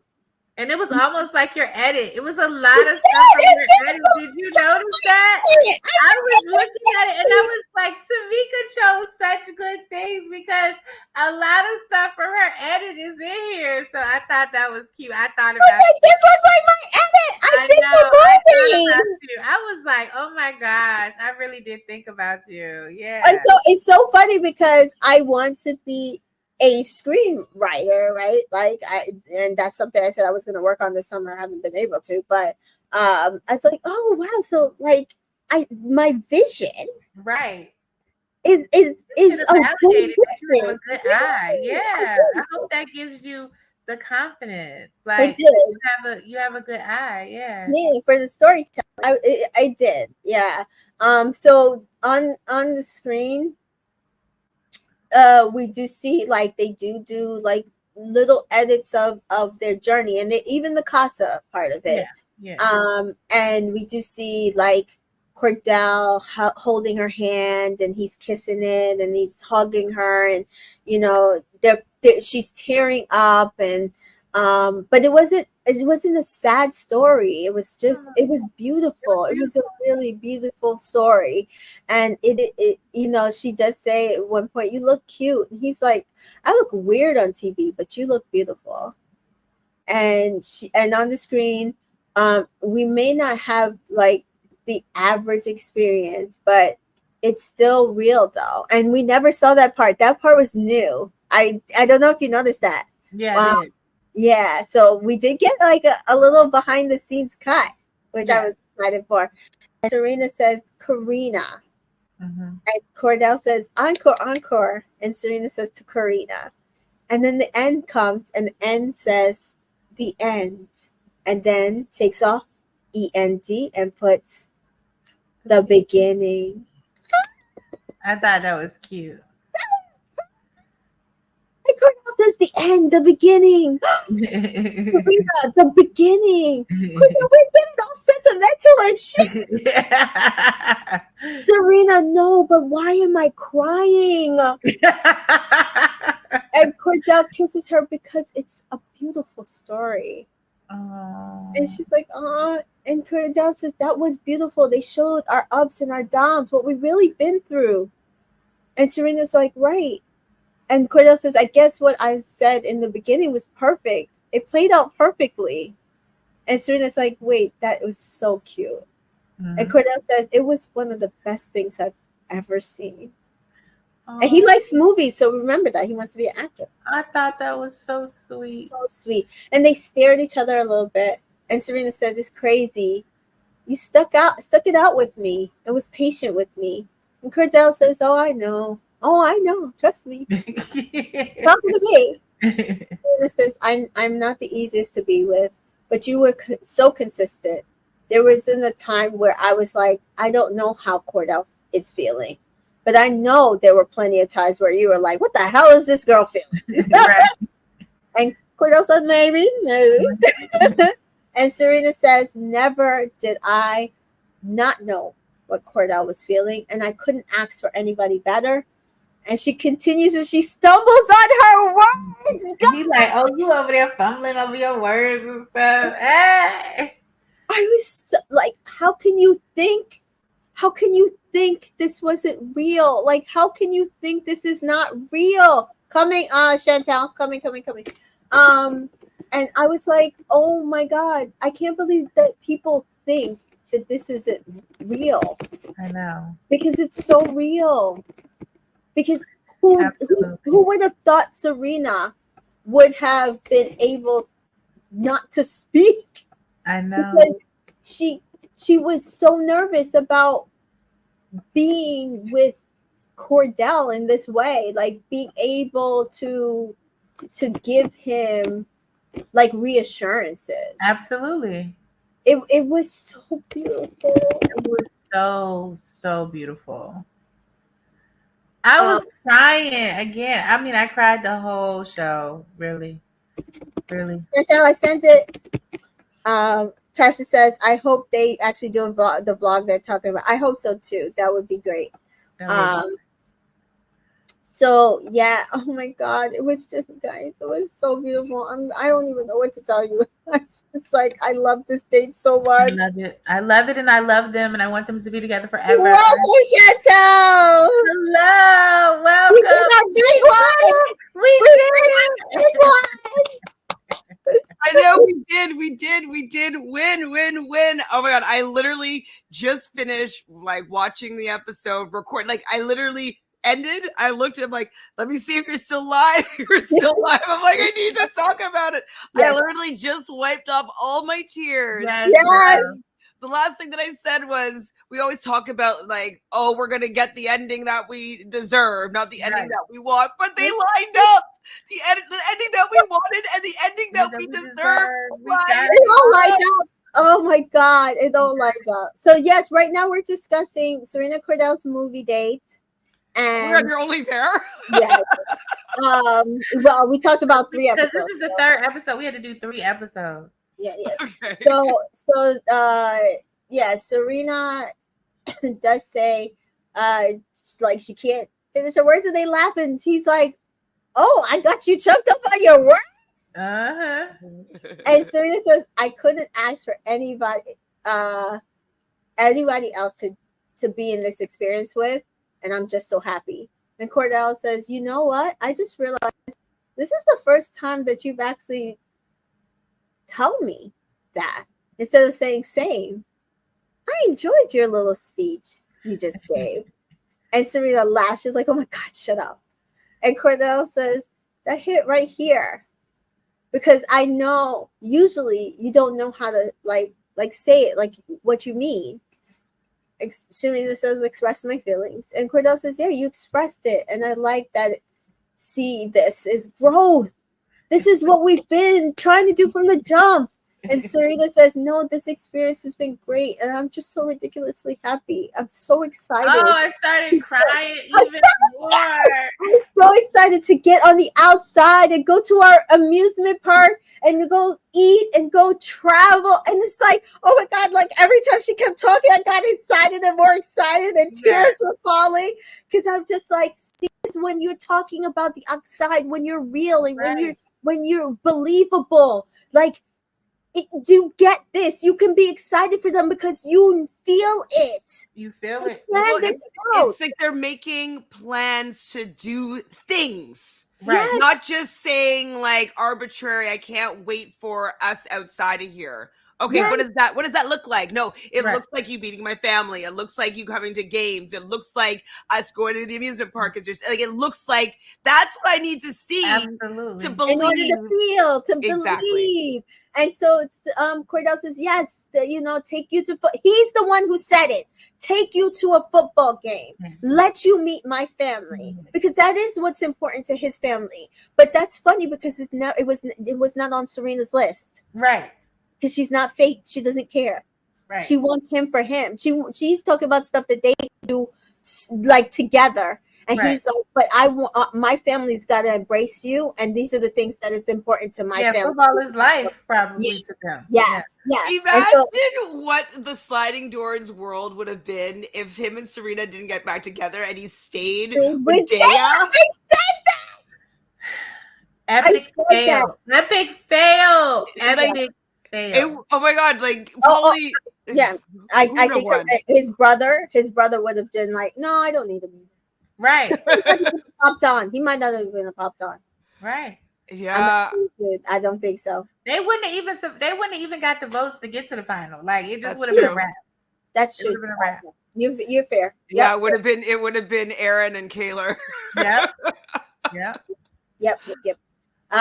So Serena says, yeah, I know we're gonna have a blast. Like, so then because he was excited about that stuff, she got excited. Yeah. And Cordell says tonight was probably one of the best times we've ever spent together. So I really fuck with you. Right. And I'm hoping everything goes well on the outside. I'm hoping, but I know it will. Oh. And they kiss. And then Fijian dancers arrive. Oh my God, because I was like, oh my God, is that the end? No, Fijian dancers arrive. He lifts her out of the truck. Cordell says, this is the best date of my life. I mean, he's probably like been on like 3 dates. You know what I mean? Right. Real dates, you know? Real but dates. Great. It says like high bar, so keep him as keep it coming, because then he'll make it higher. You know what I mean? And so there's a little heart in the middle of the floor, and they're surrounded by candles, and it's lit up. And they stand in the middle and they twirl, and he picks her up and he kisses her, and they dance, and then they kiss with the fire in the background. And oh my God! You had that date before that you liked with like it was in like the forest kind of style. There was somebody that had a date like that you liked. I think it was in the UK. Who was it? I think it was either UK. Oh no, it was US. It might have been US last season. I can't remember last season's dates. I don't remember last season's date. I think it was the year before. Was it 4? Or maybe it was actually the year before. I just remember it was you really liked that like nighttime fire dancer date. I said to and me, you wanted it to be longer, the date. Yes. To me, Serena and Janae's dates were the best 2 dates. Yes. Because I feel like the vibe was just more me. Like, and they barely ate, and I would have like been into it. But I felt like everybody's date fit them. I just thought they did their big one with the dates, period. Like, I'm like, y'all did your big one. Because Miguel and Leah's date was awesome too. Yeah. Well, also, I felt that like Ariana didn't like the dates, whatever. So I kind of went in like thinking that like the high adventure dates were better than what Cordell's date and Janae's date kind of ended up being. But I'm completely like turned around by it. Like personally, I would have liked the high energy dates. Like that's just more my thing. And then have like whatever the dinner after. But like for them, I thought it was perfect moments for them in the end. Even though Ariana was saying like, oh, she wished that it was something a little more extravagant for them. I think it suited you them. can tell they ran out of budget. I got it. It's fine. They haven't had a strong budget in a while, so I'm sure she probably wanted mega dates for them. I'm sure she's like, no, in the UK they have, you know, yachts and helicopters, and why can't we get that? And you know, she's a UK watcher, right? So she probably wanted stuff like that. And they're like, no, that wasn't in the budget. We didn't know the show was going to do that well, and we can't up the budget now, so we paid, right? Do you think that they're paying Cordell's brother to make his cameo? I think they used that clip so many times. I'm like, they must be getting their money's worth. Okay, this is my thing. I think they did talk to him because he did not post to vote for him. Yes, he did. This time around? No, he didn't. That night? What are you talking about for the finals? He did it the time before. Yeah, he did not do it for the finals. So I'm also wondering if they had a conversation with him, but had him come on the show. Do you understand? Because that's also promo rather than telling people to vote for him. Do you see what I'm saying? Yeah. I mean, I didn't look. I just assumed that it said vote for him, because I do feel like I didn't look actually, but I feel like he would have put it like in his stories still. No? Oh, yeah. It might have still, the link might have still been in his bio, but he didn't put anything in his story that entire night. We kept looking. We were hoping. Then I got in concern because he didn't do that. And then Leah's numbers started growing. I know. Is she at 1 million yet? I think she's at 1 million. She's at 1 million. And they were growing at a slower rate. And I was like, oh my God. Like, I'm concerned. I really did think that they were going to not pull this out. That, like, I was scared because I was like, he didn't tweet. Oh my God. I mean, he didn't post. Oh my God, what are we going to do? So we were all just like, all of us that I know that wanted them to win, that I talked to, was just like, tell your friends and family, like, they gotta just like download the app and vote for them tonight, right? Well, maybe it was an agreement with them being like, you can help them get to the final, but you can't use your influence in the final, because they don't want people to say that it's because they had the brother and it wasn't on an honest win. So maybe it was to get him to the final, like he could use his influence, because there's no money involved with that, but then to leave his influence out. Correct. That's what I think as well. And I think that also part of the agreement was for him to be able to come on the show and actually talk to his brother. You know what I mean? And that's something, because really, that's my brother. So you really can't tell me what I can do with my brother. Well, no. I mean, but he's also Odell Beckham Jr. He could charge them a fee to come on there. No, he could charge them a fee. But I'm saying, like, to tell me that you don't want me to really tell people to vote for my brother, you can't really do that because that's my brother. Correct. I think though it could also look like you are like rigging the system, right? So it could fall under, I don't know the gaming laws, but it could fall under tampering, right? Yeah. Especially because there's a cash value at the end of that. So I think probably legally, maybe he wasn't allowed to actively push for something where there was a dollar value like at the end of it. So that's what it was probably a legal thing.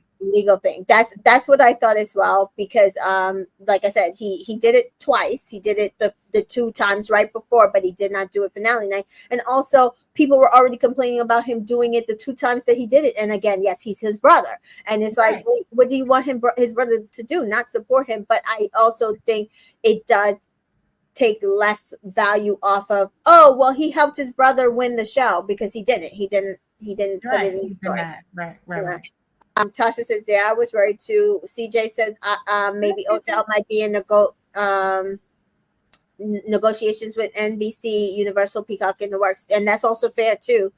So maybe he didn't, like, if he's in the works with something, he didn't want any of that to affect it by, doing something he like that would look odd, right? Regardless of his brother, right? Or and also what could have happened too is maybe Cordell wanted to be on the show, but they're like, I don't know, your brother might be too big of a celebrity for it to have like to be in good faith. And so maybe they worked out like a deal that, like, you know what I mean? Like maybe there was some other negotiations that to go on. Because maybe there'd be like, we can't have you on the show. Your brother's too famous. It's going to look like we're not being fair. Right. Like we're basically giving you the $100,000, but we didn't really hear much about him until the end push. You know what I mean? Right. Right. Yeah, it was just like twice. It was once when we found out that he, when the Islanders found out that that was his brother. And Oh, I meant push as in the votes. Like I already saw oh him yes, yes, yes, vote, yes. like do that twice. Yeah. Right. Tasha, like he didn't I post guess it was because when they got back together though, and they were a couple. I guess is when he started to actually support. That's exactly when because he actually posted it one other time, but didn't say like vote for them or anything. He's like, oh, I'm so proud of you, and it was with him and Serena, and then Serena and him broke up during Casa, and when they got right back together in Casa, that's when he said, you got it together, like vote for him. Yeah. So yes, I truly believe he believes in them, right? Like that's also something we talked about. Like, believes in them. His father believes in them. Yeah. And Tasha's saying this. He probably also wanted Cordell to have this win on his own. Yeah. He wanted to call him superstar. He like, you the superstar. They asking about you. I'm at the white party and they asking about you. And apparently he commented on his the win post on this page. I forgot what it said, but he did comment. And yeah, I still see comments that they win because of him, but people love them before the post. Yeah, no, like, they definitely did not win because of him. No. Maybe they got to the fight. No, I still think that we were so everybody was their so redemption vocal. story. We loved their redemption story. They went through all the ebbs and flows and came back together, and it was authentic and it was real, and he took accountability and he worked for her, and she opened up and she admitted where she could have done better. Celebrities were going to Odell Beckham Jr. and talking to him about his brother. It's like, okay, like no, he did not help them win. CJ says a solid interview with Karina. Are you talking about Cordell? I think just misspelled Karina. And they said they grew very close to each other but never met. Yeah, I guess maybe. They grew up close to each other in Texas, but never ran into each other. Oh! Is that what we're saying? That's what I'm thinking. She's saying. I think that's what she's saying. But one of them was in one grew up in Dallas and the other grew up in Lubbock. Houston, No, they both grew up in Houston. Oh. One in Lubbock and the other, one was in the city part and one was in the outskirts. Houston is huge. I don't know if you've ever been. No, yeah. It's huge. Like I've driven. They have 2 airports, and they're not nowhere close to each other. Like you could be driving 4 hours, and you still won't get to the other end of Texas, Houston. So Houston's huge, and but she's saying that they're actually closer than huge. And they just didn't. It's like a misconnection. That's actually pretty good. That's crazy. Like Ariana said at the end, you all would have never crossed paths if it had not been for this show. Can you believe that? Like you all have this bond, and had it not been for this show, you would have never crossed paths. Yeah, and so we do see that Nicole and Kendall are chatting, and he says, "I don't want you to hold. I didn't want to hold back, but I didn't want you to also." Have you say it like you should say it at your pace. And Nicole says, I was scared. I thought I ruined things. I thought you were gonna come at me and be angry with me. And I wonder why she would think that, Kendall. I wonder why. And so we were talking, I don't know if you saw earlier, we were talking about how that Nicole was basically Serena, but 2 different paths of Serena, right? So basically she had her wall up emotionally, but she was overtly physical with Kendall. But she was holding back parts of her. And she was also scared to progress her emotional connection. But because she was so physically into the relationship, nobody has ever questioned her connection with Kendall. We did. We did. Yes. We didn't believe any of it. We did. When we got to this part, I was like, that's what it is. Because why didn't he know any of that? Like we were saying before, Cordell knew that Serena was a slow burner, and he knew she had been through some stuff. That's why he was telling her, I wanted to be the one to treat you how you deserve to be treated, because I know you've been through some things, right? She was a slow burner, but she was very transparent with him why she was a slow burner. And she talked about these things. Kendall had no idea that this woman had been in abusive relationships and that people were talking down to her, and he had no idea why she would be scared about any of that stuff. He looking dumbfounded like, what you talking about? And that's what I'm talking about. But y'all in love and this and that and the connection, but y'all ain't talking about nothing. Just like the parents, he talking about maybe I'll see y'all in some capacity, and she looking dumbfounded after the parent conversation like, are you gonna come? I'm like, but y'all keep saying y'all talking about outside. What y'all talking What about? were you talking about? So we decided that they were talking about their favorite fast food order. I mean, they're probably talk about how like he does mention how beautiful she is, and like when he laid eyes on her, his heart stopped or whatever, and can't believe that someone like her would be with him. And so that's all they really ever talk about. They don't talk about the real stuff that mean things.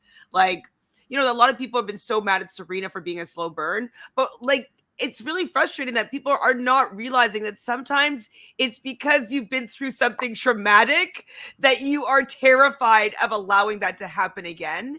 And I'm kind of sick of a lot of men feeling that you should just be completely open sexually right away, right. At their beck and call, without even having any consideration what kind of abuse your body might have gone through, whether it's medically, whether it's physically, sexually, like with some, like, you never know what a woman has had experience with her body, exactly. If you haven't asked. And if they are moving slowly, maybe there's a question that needs to be asked or a conversation that needs to be had. Right. And maybe she's not ready to have that conversation with you, which means she's not ready to have sex with you yet or whatever, right. Get physical. Right.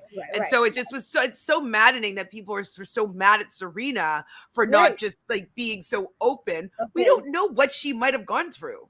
Right, we don't really know. Like, I know we talk about the love bombing and stuff like that, and we could maybe piece together what she might have experienced, but it could also have been something way more traumatic. Exactly. Very easily could be. Same thing with Nicole. Like, she could have also been through something way more traumatic. It sounds like she was in an abusive relationship, but also just because she's physically capable of being sexually active with Kendall, right, and going there with him does not mean that she is not as, you know, affected as Serena, right? It is two sides of a different coin. Absolutely. And the fact that one is okay with people because the physical act, and I said it all comes down to the emotional withholding.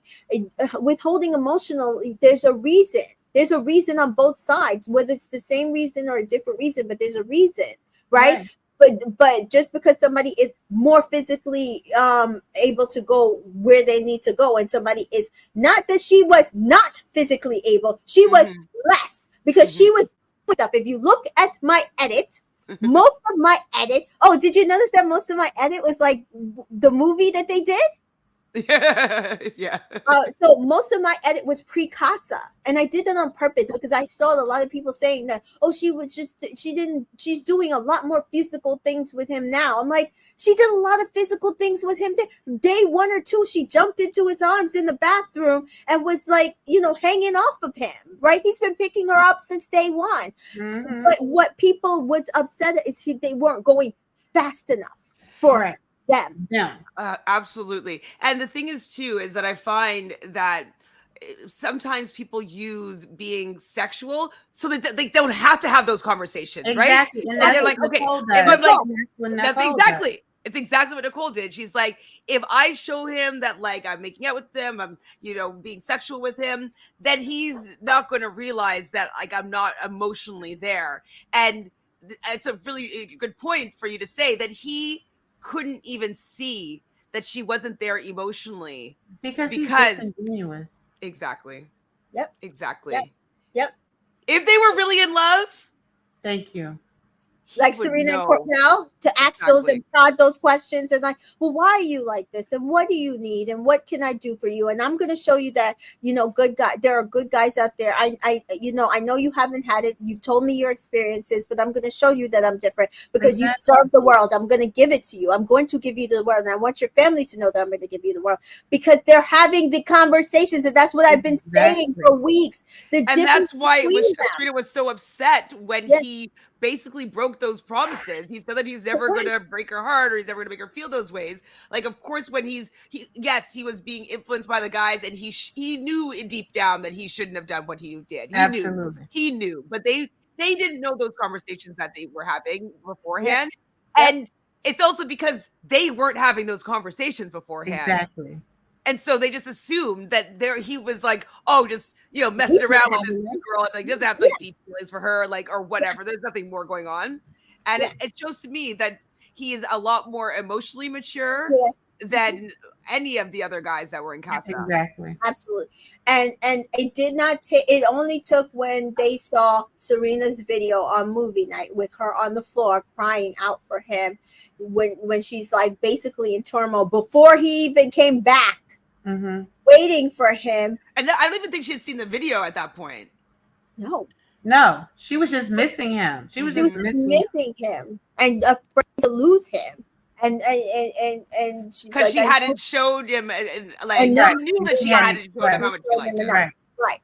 And that's why she, like, even seeing that and seeing her other videos, she's like, I do know I need to resign myself that I did not do enough, and I do owe him an apology for allowing my wall not to show him what he deserved, right? So that's why they both apologized to each other, because I said she's going to have to apologize because she did do something, but not what people are saying she did, right?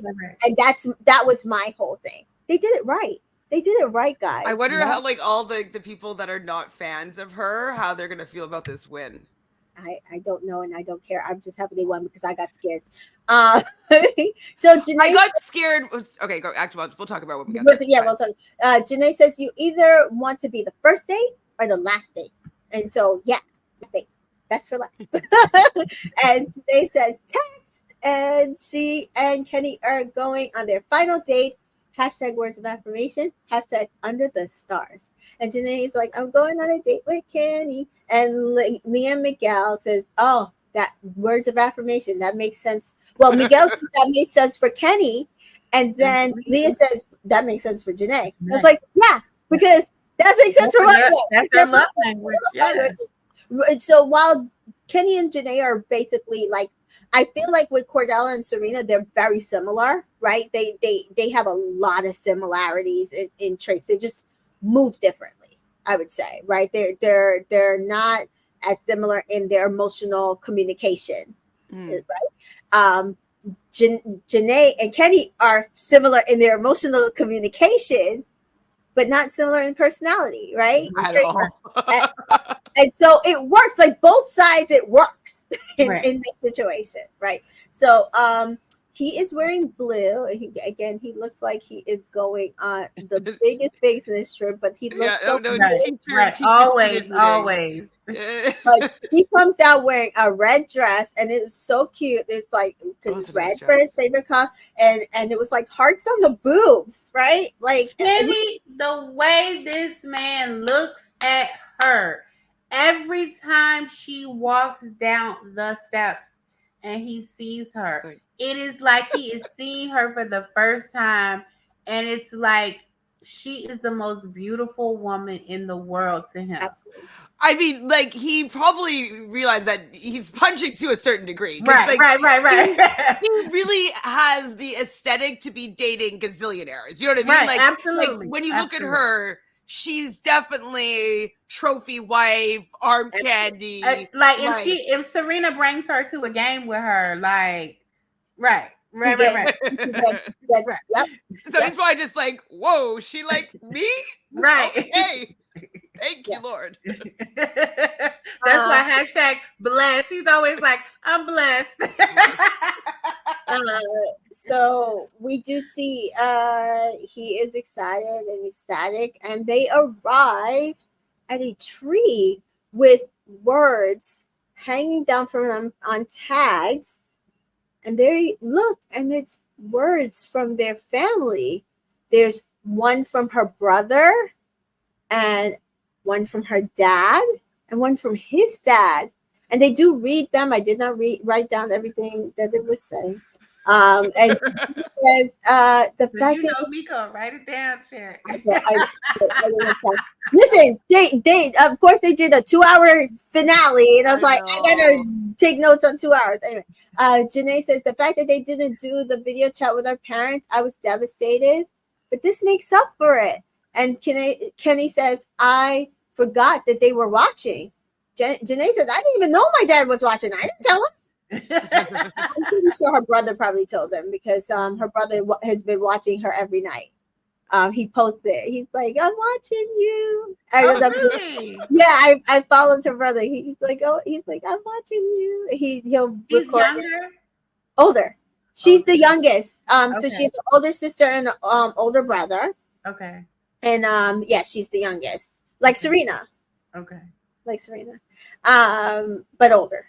And so yeah, Kenny says it's starting to hit me that our time here is almost over. And Janae says, I don't think I will ever be able to thank you enough, because it's like before you walked in here, I was waiting for you. And Kenny says, I knew from our first date that it went well.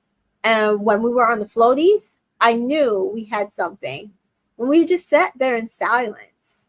And I've been by myself in Dallas, and I really wanted somebody. Someone to like cook breakfast with, come home to after my 9 to 5. Kenny, if you want to marry me, just say that. Stand on business. She was like, stand on business. It's so funny though, when Kevin saying like coming home from a 9 to 5. I'm like, I've never had a 9 to 5 in my life. You've never had a 9 to 5? I've never had a 9 to 5. Girl. Like the closest to a 9 to 5 is my flight attendant job. Like I mean, that's the closest. One time I did an internship when I did a fashion marketing program when I was like 20 or 21. Mm-hmm. And so I did like an internship where I had to go into the office and like I'd get the clothes, and then I'd go and like do like merchandising stuff and go and sell clothes to different companies. So I did that for like 3 months. Kind of 9 to 5, but like I wasn't sitting in the office. I'd go pick up the clothes and go to different showrooms. And some like people are just not office people. I've said that. I know. I've never been in an office. Like this was a showroom. Wow. Yeah, like I always knew that with my daughter too. Like I always knew she would not be like an office person. I never saw her behind the desk. I never saw her working. Right? No, she's a Pisces. Pisces. Yeah. But she is. So she's a nurse. So like nurse is very Pisces. Yeah. So and she's going to be a school nurse. So she actually took her license test a couple weeks ago and passed. Congratulations to her. I'm so excited for her, and she's working to be a school nurse. So, and I knew she was not going to be the type of person to like just sit behind the desk. Like she once asked me, Mommy, what do you do? And I was like, I'm an accountant. She's like, I was an accountant as well, or was. Yeah. Like, I was like, you don't want to do that, baby. And so she did take a class in school, and she did so well. And the teacher's like, I want her to take, like she was taking financial, and the teacher was like, I want her to take my managerial. I said, she's not going to. She's doing so well. I was like, she's not going to. Sorry. So and that's what I'm saying. I know my child. She's good at it. She's just, but that's not her. It's not her bag. And I just never saw her behind the desk ever. So yeah, I think that's what it is for some people, and I feel so wild though. Just like so structured. Like he's like a little like a. I mean, he is very much a structured person. Yeah. Well, I was saying in one of my recaps, I could picture Kenny as like a little like 6 or 8 year old like going to school with his like card, like his sweater vest and like his like book bag. Yeah. And so he's like, okay, step by step. Yeah, like calm down today. But he is smiling. Yeah. Regardless of what people says, I do think he enjoys the fact that she actually wants to marry him. Serious. Oh yeah, he does. He gets a kick out of it. Yeah, he does. It's funny because he says he wanted a mature person. I don't think someone who's younger goes into a relationship with someone who's mature thinking that they're going to want to fuck around. I think like if you're 24 and you're in a relationship with someone who's almost because by the end of the year she'll be 28. She's Yeah. almost 30. You're going to be expecting, oh, she's going to want to get married and have kids by 30. Right. It's 2 years, and that's what she was saying. Like, so okay, 2 years we get engaged. 1 year we're in engagement mode for a year, and then we get married. Like, Have 4 kids. and we have. Hopefully, they have 2 sets of twins. So Janae said, "Do you want to dance?" And they do dance, and he says, "You look beautiful," and she's like, "Stop." And they get back to the table, and there is a letter there, and it's a letter from his mom. So in the preview, they did say that there was a letter from her mom, but it was this one. We found out there's actually 2 letters. There's one from his mom and one from her mom. Again, I didn't write down the letters, but they are his mom is Team Kanae. I love that she's like, Team Canna. What does that mean? He's like, what's Right. our name? Right. She's like, it's our names. yeah. Ah. And Kenny does say, like, hearing from his mom, the entire letter gave him a sense of relief, like knowing that she likes you, knowing that she's proud of where we've gone through, where I've gone through. I'm happy about that. And then he's like, I have one, and he reads a letter from her mother, and he's like, oh wow, your mom's a poet. And there was a part where she's like, keep reading, don't read that part. Because I think she's like, when did you learn to shake your tatas like that? You didn't get it from me. And Janae says, I'm so happy to receive her blessing, and they do kiss, and I love this date, guys. I loved it. Second favorite. My first favorite is definitely Cordell's date. Of course. You are a nice little sentimental sappy queen. I cried though. I cried for both of them. I'm not gonna say I didn't cry.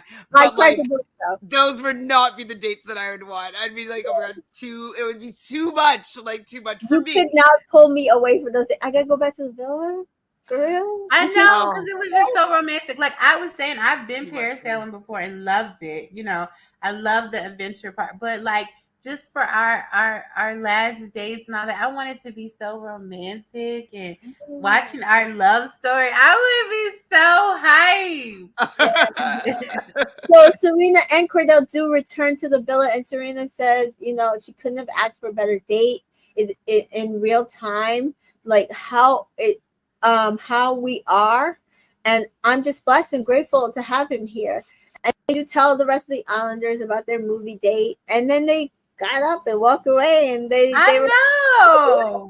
So I love that they wanted to they still wanted some alone time. They didn't want to end. They wanted to keep reveling in their like a little bubble that they were in. I thought it was so sweet, and Cordell said it was amazing to have that moment with her. Makes me like her even more. Can't wait for us to go outside and do more like that. And it's just like they were just talking, and he was like, I love that dress on you. And then Janae and Kenny come back, and they describe their dates, and everybody's shocked at their date. And their date really does work really well, because they did not get those connections. And Janae says, I really keep saying this is the best date, but this was the best date, and thank you. And so it's the last night in the villa. They miss each other so much. They will miss each other so much, and they hug each other. And I was like, oh, I am going to miss these friendships. Like, absolutely. We'll get a lot on the outside, but I am going to miss watching them. Not just the romantic connections, but the friendship. Absolutely. This was a good villa, guys. We got a good villa. We had a good one. I don't know how they're gonna be able to top it. Not gonna be. They shouldn't even try. Just cast good people. Cast good people. Yeah. Cast people that I think everybody, for the most part, was looking for love. And what I was saying is the formula keeps on breaking because they're going for drama and they're going for this, they're going for that. If they come back to connections and putting people in the villa they must have put Cordell in there for Serena, right? Because she wanted like a short king, like even the fact that they were dressed alike, they had similar characteristics that they must have thought that they would go together. You know what I mean? Absolutely. And they were both from Houston. They had to know that as well. So I think that they were intentional, more intentional than they have been maybe in the past with who they were casting, and that they're going to like the people that were in the villa. And so I think that that's what was helpful for this season, because actual connections happened. The show doesn't work when there's no connections. Look at Love Island UK this season. I do not care about one couple in there. Not right? one. I haven't watched today's. Josh and Mimi, but like they haven't got me to tears yet, right? No tears yet. So I mean, fair, but I mean, they're the only one that makes me happy when I watch them. Absolutely, but it's not the love story long term, though. I don't have any like belief that it's gonna work. Again, they might. I think they might actually. They totally might. I haven't watched today's episode yet, so I haven't watched the Grafties. But like. Oh wait, I have. Sorry. Yeah, sorry. I was trying to remember what day it was yesterday. Today is Sunday. Yes, Sunday. But yeah. But anyways, what's going on though is that like, okay, so maybe we have that relationship, but I'm not there yet. So by the end of the season, I don't know if I'm going to be as connected with them as a couple as I am with the final three. You know, and so I mean, and I think that's on the producers too. 100%. Like 100%. Producers, casting. Yeah. Yep. And not doing too many like dumping. Like they're allowing people to make connections. We had what, like a dumping a week? Maybe, yeah.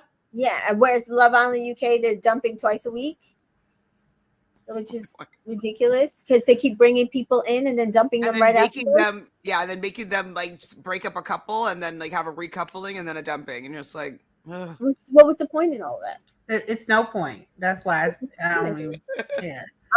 So we do see that Janae says, no, it wasn't Janae. Sorry. Kenny says, I just want you on top of me tonight. Did you see that part? He was like, Kenny, are you going to sleep on that side tonight? You're sleeping on this side? He like, no, I just want you on top of me. I'm like, oh, okay. Kenny's not boring. Kenny's not boring. I was like, listen, that's a fair that's a fair act, in my opinion. So it is the final day in the villa, and Cordell jumps on the beds, and it is the best of times and the worst of times, he says. And they come out, it is pouring out in Fiji. This is the first time that it is raining in Fiji on the last day. But you know why? Because we're sad it's over. Because it's a blessing. Sometimes rain is a blessing. Well, I also see what I was saying in my recap, that it's cleansing away, like, so anything negative, any like absolutely, that's all washed away. It's all in the past. Like, it's actually very healing. Like, look, when you do a baptism, like you put your head in the water, like it's supposed to heal and cleanse, and it also acts as a portal, water, right? And so like it's like they're kind of stepping into them after them as couples in these relationships. And so I thought it was actually a very spiritual blessing from Fiji that they were offering them in this moment. And like, you can't have rainbows without rain. And so I don't know. I thought the rain was, I was very happy they got rain. Apropos, I did too. I was like, oh my God, this is just like so spiritual, because and when you saw, like, when they came in at the end, it either rained again or it was just still wet on the floor, because you still saw the puddles. And I was like, it's like the eternal blessing of what their journey is going to bring into fruition outside of the villa. It was just so lovely, but I believe in those things, right? Yeah. And so, it depends on what you believe in, but that I really and truly believe that that's what it was. It was a blessing. It was a blessing. And so rain on a wedding day is supposed to be very good luck. Yeah. So it rained on my wedding day. It did. But it was lucky for your children that you have. Yes. Yeah. That's what I said. I have 3 kids out of it. What can I do? We had a couple good years, so no sweat there. So it is the last breakfast, and they said they're not going to miss Janae taking a long time. And so Janae does get a text, or somebody got a text, and it's like hashtag Girls Day, hashtag Pamper Party, and it is a spa day, so they do get their spa day. And so they come outside and tell everybody, and they're like, "We're making breakfast." Y'all leaving now? So we just see like Serena's talking to Leah, and she's saying, "Miguel makes you comfortable. I love that Miguel opens you up and provides a safe space for you to be yourself." And Leah says, "Yeah, but how are you feeling about tonight with Cordell?" And Serena says, "I'm excited to verbally express to him," because now she realizes he loves it. So she wants to make it meaningful. How I feel like, and I'm getting better at it. And Leah's like, "For sure." And Serena says, "So I feel like tonight I'm actually going to do my big one." And Janae is talking to Nicole and she's like, "I'm excited to see you guys say, whatever you have to say to your partners." And Nicole said, "Yeah, I'm excited to like express myself, figure out how I want to express myself to Kendall." So we do see the boys trying to write their final declarations. They do chat about that, and the girls as well. And Serena says she just wants to put everything on paper so that she can get it right with herself before she expresses it to him. And I love that. That's all. Like, guys, if you don't know what to write or you're scared to write it down, think about it, get it out, get it all out, and then tell the person, right? Yeah, organize your thoughts. Yeah. And Leah says she wants to write a thank you note to Miguel. And Nicole is scared, but she doesn't want to be she doesn't want to still have her wall up, which is funny. I just think it's so funny that Serena got such shit for it. Right, and we're only now finding out about Nicole's wall. Well, I saw it, you saw it, we all saw it here anyways, about the fact that like I don't see the connection. I don't see we didn't see it because it wasn't actually there because the wall was up, right? Right. And the actions that were happening weren't in alignment with the feelings that we're getting with them as a couple. And it's becoming very clear now, right? And I think also the fact that the votes, how the votes have been going, I think she started to realize like, oh, they can tell. They can tell that I'm not really in it. Like, they can tell that I'm kind of faking it. And I was saying this whole time, I was like, oh my God, if she ends up saying that I love you too, Kendall, and I'm like, the votes are already in, girl. It's too late, but it wasn't going to help genuine. It's not. And she's scared about that. And then Kendall says he's having difficulty with words. And so he's just like writing stuff down and then scribbling it out. And it's just like, I was just over them. I think that because he doesn't actually feel it, because if you are able to say that you are in love with somebody, I think that you could figure out the perfect thing to say to that person. Exactly. You know what I mean? Like even like with Kenny saying to Janae, being like, and when you say Kenny, like that's something that you put in those letters, right? Like those declarations. It's those little moments that are really special. And there's one moment that Miguel doesn't actually end up saying, but when he goes through and starts naming all of her pets, and I'm like, oh, you're gonna name her pets. But she said he listens to her. That's why they did so well in the challenge. And it's like, and I think Liv also said that. She's like, he follows her around. They have really deep conversations, guys. You just aren't seeing it. And even Jaquan is noted here, like you see them in the background talking, but we're not seeing those conversations. But yeah, because they're probably private names and all that stuff. And so that's what happens. But we do see the boys enter, and they said 2 OG boys and 2 bombshells. Yeah. And we have 3 OG girls and 1 bombshell. Right. So and those OG girls, they all had the hardest journey, to be honest. Yes, like, absolutely. Like, when they went through their declarations, I was like, oh yeah, no, this was the right. These were the right 3. These were the right 3. These were the right 3. 1,000,000%. Especially because like we do forget that right in the very beginning when we're first getting to know Leah and Rob, and then Liv comes in there and breaks them up, and she's like, oh, I guess I'm single. And then she had to like entertain Hakeem and Connor. And like you know, like that's a pretty crappy start to Love Island, being like, oh my god, I think I'm gonna be dumped right out the gate. And so it wasn't been as hard, I don't think, as Serena and Janae's, but like she did have a tough start. He did have a tough start. And so we do see Janae enter, and she's wearing this beautiful white dress. Beautiful. And Kenny's wearing a matching white suit. They looked so gorgeous together. They look so good together. Oh my god! It looks like their engagement party. I promise. I know. I was kind of like, I wish she didn't wear white, for the fact that, like, if they do get married, I didn't want her to already have worn white for him. But that was just me being fair. But it also looked great on her skin. It looked great. I mean, they both look gorgeous people. But yeah.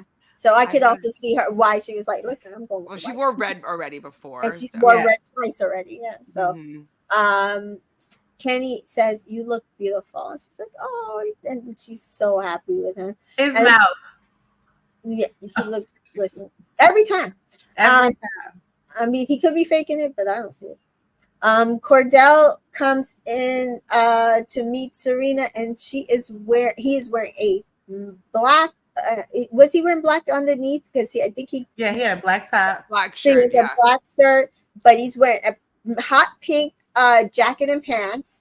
And my friend was like, she wishes that his, like, you know, his lapel and stuff had like a little black trim, and I was like, yes, that would have set it off a little bit. But I loved his suit, and it perfectly matched her black dress, her hot pink dress. Oh, pink dress!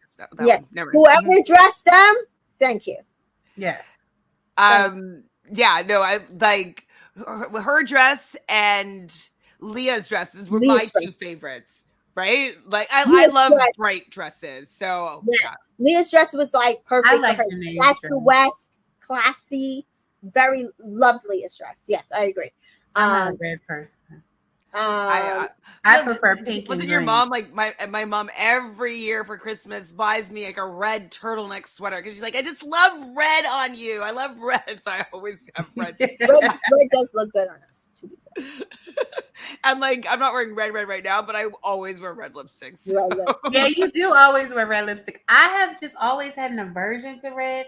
Even when I was a baby, my dad was like, he had bought me two dresses. One was pink and one was red. He put the pink one up and I'd be like, goo, I go crazy. And as soon as he put the red one up, I start crying. Oh. And he was like, I should have known that you couldn't, you're what you already wanted to do and what sorority you already wanted to be in, because you never wanted to wear red. That's so funny. Next we see Cordell says just so much beauty. Like, he was so excited to see her. And she's like, oh, we're matching again. And I was like, wait, that was planned, wasn't it? Like that's what I thought, but the way she producers planned it. Oh, okay. I don't think they knew that they would be matching, because she, like, think about it, like, how often would you think a guy would be wearing a hot pink outfit? He's not afraid of color. That's the other thing that I love about him. Yeah. So Nicole comes in and she's wearing this beautiful, like, aqua blue. I like that dress on her. I did like it on her, but it did look like a regular villa dress to me, with the cutouts. Yeah. But it was beautiful on her skin. Yeah, it was. Yeah, I mean, she's a stunning woman, and like, she's an amazing body, and so like, it looked great. It just wasn't my favorite, but yeah. And Kendall comes and meets her, and he says, "You look stunning," which fair. And then the dress that we just described. I like Miguel in that tux. That blue. Oh, that blue. I love the color of that. It was perfect for him. Like, Sophie Miguel is kind of hot. Yeah. Like, knowing that he's an F-boy, but he's like tamed F-boy. I'm just like, you're hot. He's like, I'm gonna throw up. And I was like, that is so cute, right? Like, they speak each other's language, because it's like, if he did too much more, it would scare her off. Yeah, and she'd get it would give her the ick. It would. Yeah. So I think he balanced it, like, him being a fuckboy perfectly balances. Yeah, because she likes it toxic. She said she likes a little bit of toxic. So they toast to a great night. They do dance, and then we have declarations. So first up is Serena and Cordell. Cordell. Did you write the whole thing? You wrote all this, Tamika? Okay. Listen, I wrote the whole thing for everybody, but It's gonna be 5 o'clock in the morning when we get off of this. Go ahead, Tamika. I wrote the whole thing for which two people do you think I did not write the whole thing for? Can you send me them too? Because I want to re-say them on TikTok. Yeah.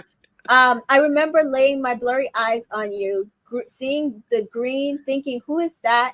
And who are we low-key matching? And I could tell that there was something different about this woman. And she was the only one to say, hey, Cordell. And that's where our journey began. And we didn't hit it off instantly like other Islanders, but that was the best part of our story. Our biggest battle was after Casa. Seeing all the tears in your eyes really made me question whether I made the wrong decision. And that was the turning point that opened up my mind and made me realize everything. It is so funny because that's exactly what we've been saying happened. Yes. And you made me feel like a whole new man. We've grown together in ways I've never grown before. And as bad as she is walking, or bad as she be walking, I'm going to always stick around. And I just don't know why. And she was like, I can't go after that. He had to have said more than that because I didn't. The way that I didn't think that was enough to get emotional over it. Yeah, I got a little teary though. I got teary. I got more teary at hers, but yes, I got teary at his. But yes, I think they cut pieces of his. He had like 3. Yeah, it looked like he had 3. Well, you know that they cut it because we didn't hear the animal stuff with Miguel at all. Right. Yeah. So Serena says, I can't go after that, but then she does go and she says, hey, Cordell. Us matching on day 1 was a foreshadowing of how similar we are. You saw everything in us I was afraid to admit. And Lord knows how happy I am that you never gave up on us. No matter how much I tried to escape my feelings for you, I always found myself drawn back to you. You got me. And I'm excited to experience what we have on the outside. So thankful for you again, Cordell, for the best summer ever. # Karina. I thought it was beautiful. And I loved it was the best summer ever, probably for both of them. Like however long their relationships last. Yes. Like, this is going to be a defining relationship of their life, like a defining summer of their life. Like it's a huge. It'll carry on forever. They are forever changed. They are forever changed. Yeah, and I love that she said, "I am excited to experience what we have on the outside," because again, I feel like not too many people in this are talking about what they have on the outside, right? And that is also what I loved about them. And well, Cordell's saying already that he's going to move to LA. Yes. You know, like. And Cordell's like, oh my God, they kiss. That was so good, he says. Mm-hmm. And then Janae and Kenny are next. And Kenny says, Janae, I came into this experience looking for a woman that I would see myself settling down, building with, establishing a foundation. And on my worst day here, I walked into the villa after Casa, standing by yourself in tears, and it hurt me so deeply to see you like that. And I missed how you caressed me in your arms at night. I missed your hysterical laugh, and I missed hearing how you say Kenny. And from that day, I said I would do everything in my power to show you how much I do care about you. Lastly, I just want to thank you for giving this experience your all. I love that part. Yes, because she did. She gave it her all. Every time she got knocked out, she kept going. Yeah. And for helping me become a better man. I love this speech. He went in Kenny. He is leaving Kenneth, baby. Lord. And so Janae goes, and Janae's a bad bitch, guys. Yeah. I'm excited for you and hearing your Spanish. So I'm not speaking in Spanish. And so Janae says, oh my God, I can't cry. Okay. Kenneth Corrado Rodriguez. Words can't describe how grateful I am that our paths to have crossed. You're the sweetest, most kindest soul I've ever met. As our connections grew stronger and deeper, my self-doubts, my insecurities slowly started to fade away. And then she says in Beautiful. That's Spanish, the truth. That's the it's truth. true. He built so much, like he breathed so much life into her. It's awesome. And so then she says in Spanish, I don't want to speak Spanish, so I'm not saying in Spanish. He But I'm was saying so touched. He he was wants his so mouth open. touched. She always Like, gets his mouth. Yes. he couldn't believe it. He He was could not so believe it. touched. Like, this I can't believe really, she's doing this. like, So she is everything. He was looking at her like, you are everything. yeah, He was like, that was, you made that special. Right. Yeah. Like, yeah, it's his probably native tongue. So yeah. So he says she says, you are special. You gave me confidence and bring me happiness, and I don't feel I deserve. But I am proud to have you and happy to that I can call you mine. Thank you very much, and I appreciate you. She said all of that in Spanish, and I mean, listen, she didn't break. It was really good Spanish. Use it bad. Like For you someone said. who it's not her native tongue, she did really good. And they're like, "Yes, finally." I said, "Listen, she did that." Yeah, she did. Serena was like, my bilingual queen. Yes. He was so proud of her. He was so proud of her. Yes. So next up is Miguel, and Miguel got me, guys. He got me. He got me. I cried for them too. I cried for three of them. I cried all three of them. Miguel says, Leah, I know for you this journey has been one that no amount of research could prepare you for. You faced trials and emotional roller coasters, mirrors that left you hurt and anger. And I know that for you, there are sides that perhaps you've even been ashamed of. But to me, there is a blinding light that far outshines those. That's all the those sun. That's the Leo. and I came in saying the game is the game. Looking back, though, my whole life I played far too defensively to ever progress myself or in relationships, and only have you to thank for realizing that. So thank you, Leah. And she's like, She was like, this man is good. I was like, these Pisces know how to be romantic. Oh, Wow. they do. Oh, yes, they do. Oh, and yes. she says, for being all that, you are beautiful, honest, caring, fiery, passionate, reflecting soul. But honestly, there are no words that can describe how great a person you are. That was so beautiful. Oh my god! I'd want to make out with him I if he was said like, that. I'd be oh like, my goodness. She's like, oh my God, that's so good. Oh, listen, he got me, man. Yeah. Leah says, if you would have told me that I would have ended up here with the guy who made out with all my friends, I would have believed you because I like him a little toxic. Just kidding. Thank you for being my best friend in here. Thank you for putting up with me. Thank you for coming in here and making this feel like the experience I was always meant to have. I like how you get me. I like how we communicate without words. I like that even in our bad situations, we were still good. Yeah, they were. They were. And he's like, that was so good. She did good. She did good. She did good. And like what's so really wild too is like at this point none of them know how famous they are right now. Right. Right. Maybe Cordell knows a little bit with his brother saying that people are coming up to him, so he might be like, "Oh, people are like watching this show," but like they're so famous right now. Right. Even at the bar today, I had every single person at the bar was like talking about Love Island, and I was like, "Okay, I'm gonna talk to you about it." Love Island USA. They were talking about Love Island USA. Yeah, I was a bunch of Americans actually that came in and like they're going back to their hotel room to watch the finale. Listen, don't blame me. Did you see PLT posted them? I was avoiding social media?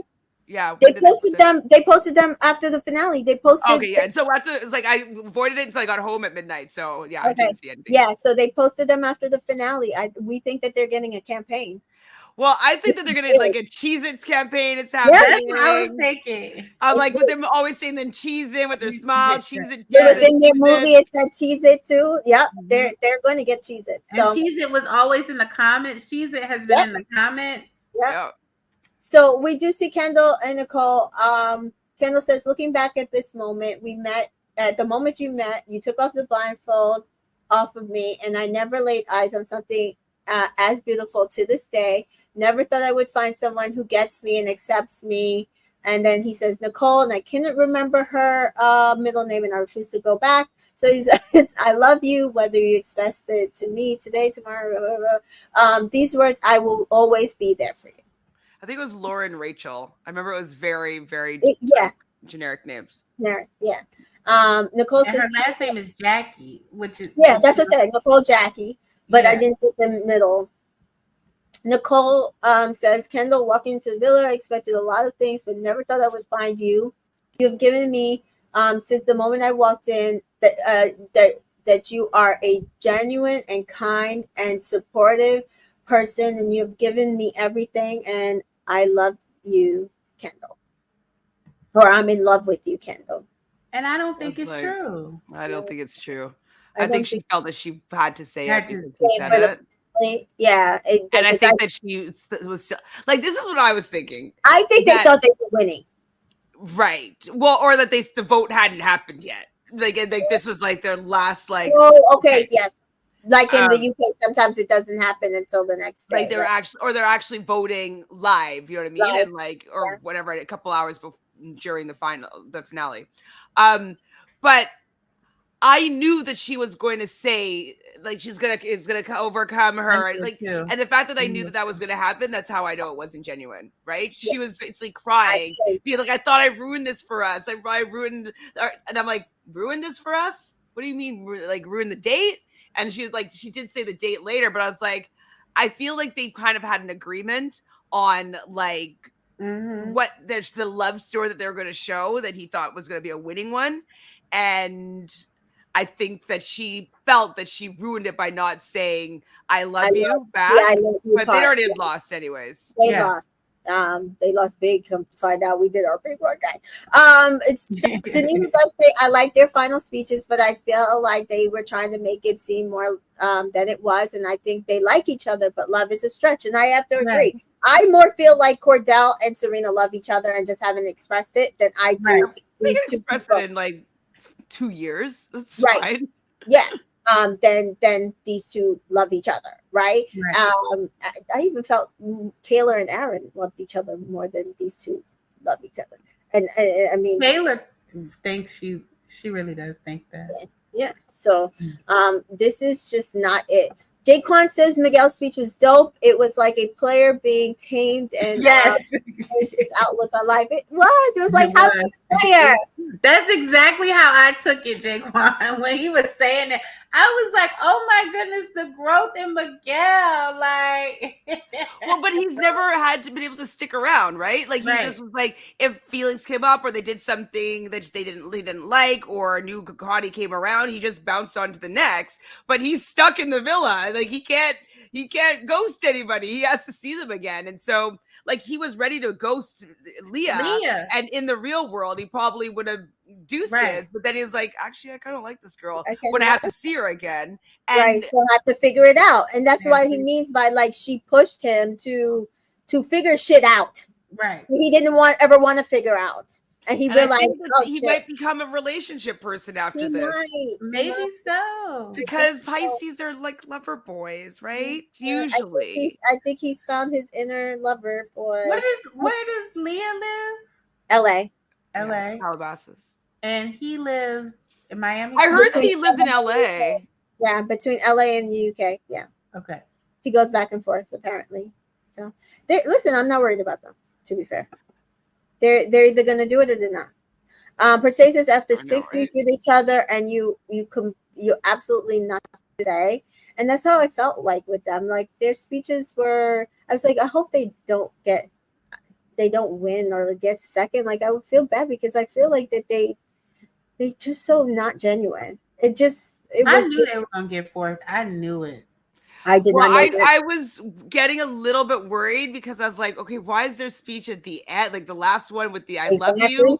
I'm like, is that to be like, oh my god, she finally says "I love you" and then they win the show? I was just getting worried with the order of things. I was like, Yeah, I wouldn't have put them in that order. And I saw a lot of people who are like, why isn't nobody voting for Kendall and Nicole? They're great. And I saw a lot of people on Facebook trying to vote for Kendall and Nicole.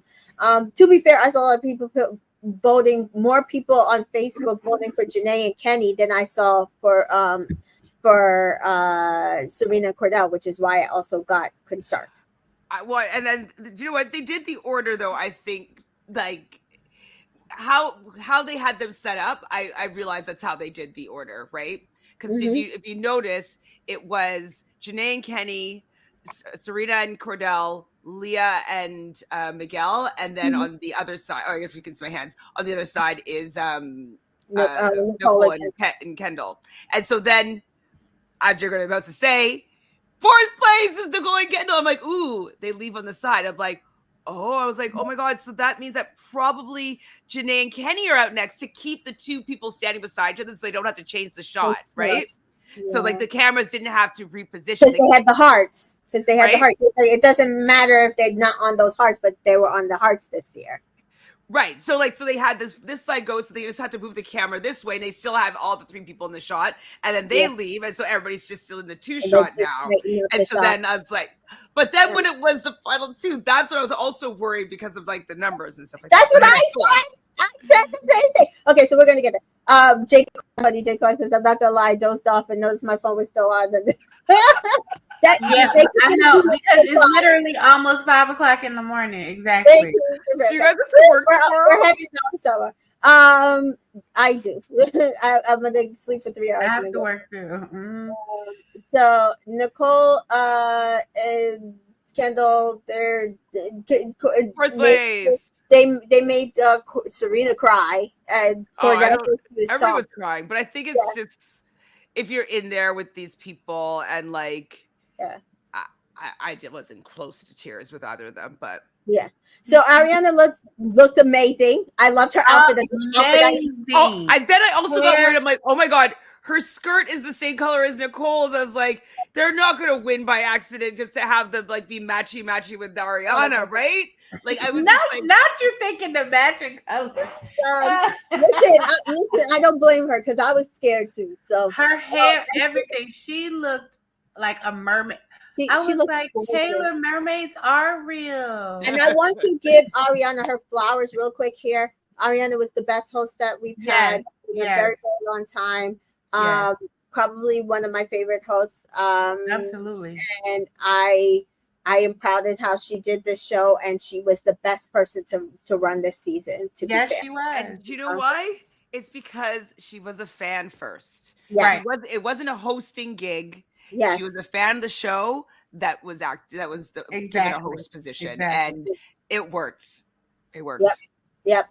And so we do see her say the restaurant terms, and then she says, "Okay, guys, we're gonna crown the winners of Love Island 2024." And Cordell's like, "Oh, I forgot about that shit." Oh, but you know who didn't? Kendall. Sorry, Kendall. Because he said, when did they say he said it? Like, oh, he was saying it to Cordell, being like, oh, "One of us are gonna win this." Like, and I was like. I know that it's a game show, and I know that like you can be thinking in the back of your mind that there's a winning thing, but none of the other three couples have ever said anything about winning the show. Never.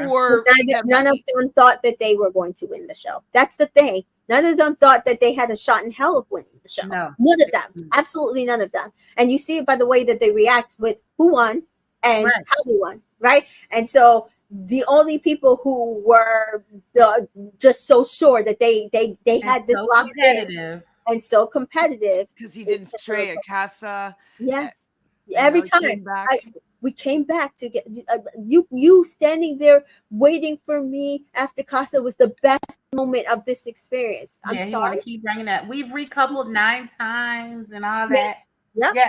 Fake and phony. I was like, I'm so glad that we did not vote for them. So they head to the fire pit. They talked about their journey, PPG forever, and then they go and stand on the red hearts. And the couple in fourth place is Nicole and Kendall. And I was like, oh my God. I was like, whatever, we've won now. We've won. It's fine. Like, it's not fine, but like, this is the first step. we did our big one. Big one. And so then the next couple out was Janae and Kenny, and I was disappointed. Yeah, I wanted them to be. I wanted them to come second. Yeah. But Miguel's speech, Leah's speech, I was okay as long as she was second. I was like, she just can't win the show. I'm sorry. Right. Yeah. No, why was Leah like PPG? We on top. Yes, PPG on top. I would love that part. Some people said that Nicole and Kendall looked salty when they did not get. Oh yeah, they did. They were trying to hide it, but you could tell. Yeah. Well, I think it's because Nicole was never part of that trio, right? And even with the OG girls, her bestie out of them was Kaylor, who had just left. Like, she wasn't really in that clique. I think that they were all still very nice to her and stuff like that. But she also didn't really want Janae to stay. She wanted Andrea to be there instead. And so I think that she just was never really in that group as she well. kept trying to put herself in other groups. Because Kaylor was best friends with Liv, not with her, but she wanted to attach herself to them. They didn't try to attach her to them. She tried to do that. And it's like, you're doing that, but Liv really wanted you to go home. Truth be told. Like, the other ones wanted Andrea to go home, but Liv wanted you to go home because Janae was never going home by anybody. So never a choice. Never a chance that she was going home. So next up, and by this time, guys, tears are streaming down my eyes. I'm like, oh my God, please, it has to be them. She cannot have won the show. I don't know what we're going to do. I had to pause it and go to the bathroom because my nerves had gotten so bad that I had to go to the bathroom. That happens to me. My body, when I get nervous, my body does that. And I had to literally pause it and go to the bathroom because I was so on edge. And then they did that commercial break. I was like, yes.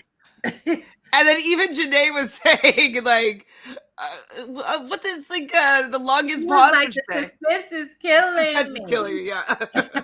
And so the winners of Love Island 2024 is Serena and Cordell. Ariana was so happy. She was crying because she wanted them to win. She wanted them to win. She believed in them. She was crying. She knew like they deserved it. Fallon says, smiling ear to ear. Listen. I couldn't even express to you how happy I was. I'm like, oh my God, I can't believe it. We did it. We did it. I was so afraid. Listen, our show got a little bit usurped this year. Between the Ariana Maddox of it all and the newer viewers from around the world, really, I was concerned that we would not be able to control the vote. I was concerned. We've been doing really good with getting our POC people to the end of this show and winning. We've been doing a good job of representation. I think though also is because we all know that it's a harder journey. It is what it is. It's a harder journey. So I am going to be supporting as much as I can that if they have like a twinkle of a story, think of a relationship, of a love story, like I want it to be in the end and represented. Yeah, exactly. So I was concerned that would be phased out as as the audience group. Right. And then we got all POC final, right? Never would have expected that. Never happened in any across any Love Islands having this, other than like I think South Africa maybe. But yes, we had a full POC final, but I still was concerned because I like Leah, but I didn't think that she had the journey that I would deserve for me this season. Right. What I'm saying. Right. I like Leah, and I know people is like, oh, she went through it. She did. And I'm not taking away from Leah's story. Leah's story is valid, and that's why I've always said she should be in the final. I've always said she should be in the final. I just felt like she shouldn't win because I don't feel her journey was the hardest journey. Right. And I don't feel like she's at the same stage that either her or either Kenny or Serena and Kendall or Cordell. Like, I just don't think that she's at that place with Miguel as they are in those relationships. And so I did not want her to win over those two just for that fact, but I do think that she's in a decent relationship. I do think that they're going to try it outside the villa. Absolutely. maybe on another season she would have deserved to win, but on this one, I Yeah, 1,000,000% think that Right. the correct winners won. Yeah. So we do get Miguel and Leah are the runners up, but Cordell picks up Serena. They kiss. Fireworks go off. They kiss more. Janae runs over like she can't even contain She can't herself. contain herself. She has to go hug them. She goes and hugs her boo, and she's like, "Oh." They all then split up into two groups, girls and guys, and they all hug each other. And Serena's like, "No way." Cordell says, "This doesn't change a damn on how I feel." And they do their handshake. Yeah, Why the fuck are we just finding out they have a I handshake? didn't know they had this. I was like, I love that part. I want to kick the producer's ass between the Maybe they wanted to save it for the finale. Well, Yeah. they did. It was cute. It I was loved very it. cute. And especially in the matching dresses. I mean, okay. And everybody or maybe they weren't sure. Well, they only wanted one handshake in, like, because that was like the whole story with Kaylor and Aaron and Daniela, and so like maybe they just didn't want to bring another handshake into the mix. Yeah. But I like seeing it here, being like, Me too. yes, I know, it's so cool. you know how much I love a handshake. Yeah. And they had Well, so not much that wiggle movement. one that Aaron did with Kendall. Like, what was it like? Oh, I don't know what it was. yeah, this one had a lot of movement in it too. Like, I love Yeah. that. So Ari is really emotional. She's like, "This wasn't a really emotional moment." And Cordell is like, "Is this real? Pinch me." So Serena pinches me. And Ari says, "How are you feeling?" Cordell says, "Electric." Serena's like, "I am thrown." Because again, I've been telling you guys for the last couple days, this girl has not thought that she was winning this show, let alone She already said that she thinks that America hates her, and like they only stopped like hating her like recently. She said, right. So. And Leah and Miguel are congratulated on being runner up, and Leah's like, "How?" Like she's so confused. She's like, but she's honored. And they're just happy that they are with each other. And I'm happy for her. Leah's gonna be fine, guys. Millions of followers. Yeah, she's absolutely. Good. So Serena and Cordell, it's time to test your relationship for love or money. 100K prize, winning envelope, wins the money, keep or split. So Serena gets the 0 envelope, Cordell gets the 100K. He hems and haws as a joke. And he does choose love because he does say he's going to run and split the money. Duh. And they kiss. And Cordell and Serena each get 50K. And we are getting a Love Island reunion. Yes. Oh my gosh, I'm so excited. We needed a reunion. We're going to get a reunion. I hope so many characters get to come back for this reunion, though. I would be definitely upset if they don't bring back some major characters. But I think they'll bring everybody. I just want to know, where do you think that they're going to do it? Do you think they're going to go all the way back to Fiji? I think they're going to have to do it in New York. Do it in LA or New York. I think they're going to have to do it in New York because she's going to be doing Chicago. Is she doing it for the whole August? She said she's doing it till September. Okay. So she's doing it for. She'll try to be doing it in New York. Unless it's on her off day, and she'll fly to LA, but I doubt they'll fly to Fiji. There's no way. No, Fiji will not work, especially if she's in New York. Because with Broadway, they do too many. They do 2 a days, and I know, but sometimes they have a closed thing on Mondays. Mondays. Usually, like Wednesday or Monday or Tuesday, they'll be closed. But I still don't think it'll give her time to go to Fiji. But she can maybe do LA. Yeah, that would be a lot, though. Yeah. So I think it's either LA or New York because I don't think they can get out to Fiji. Unless they do it in Fiji, unless they do a weekend and they do it in Fiji, but like flying everybody so far and it's expensive. Yeah, I don't think they'll do it in Fiji. I think they can create a villa somewhere like they have been doing for us the prior seasons and do it out here. I think it'd just be easier to get most people or do there. It in a studio.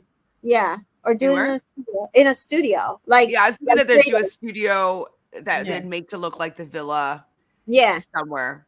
Yeah, like Traders, because Traders does it. There's in New York, and they make it look like the castle, but it's in New York. Oh, I wonder if they will do it like that. Right? Do you think that Ariana's going to be the one that's hosting it? Yeah, for sure. Probably. Because good point. They might get a different host. What if it's like Mora? No, I'd rather Ariana. I'd rather Ariana or somebody like, professional entertainment journalist who actually watches Love Island, right? Like, I would rather that, like, somebody who's going to like knows them from outside but can ask the messy questions is what I'm thinking. And like go deeper, like, and ask the follow-up. Yes, that's the only reason why I would not want Ariana, because she loves them too much. She's going to be too close to it.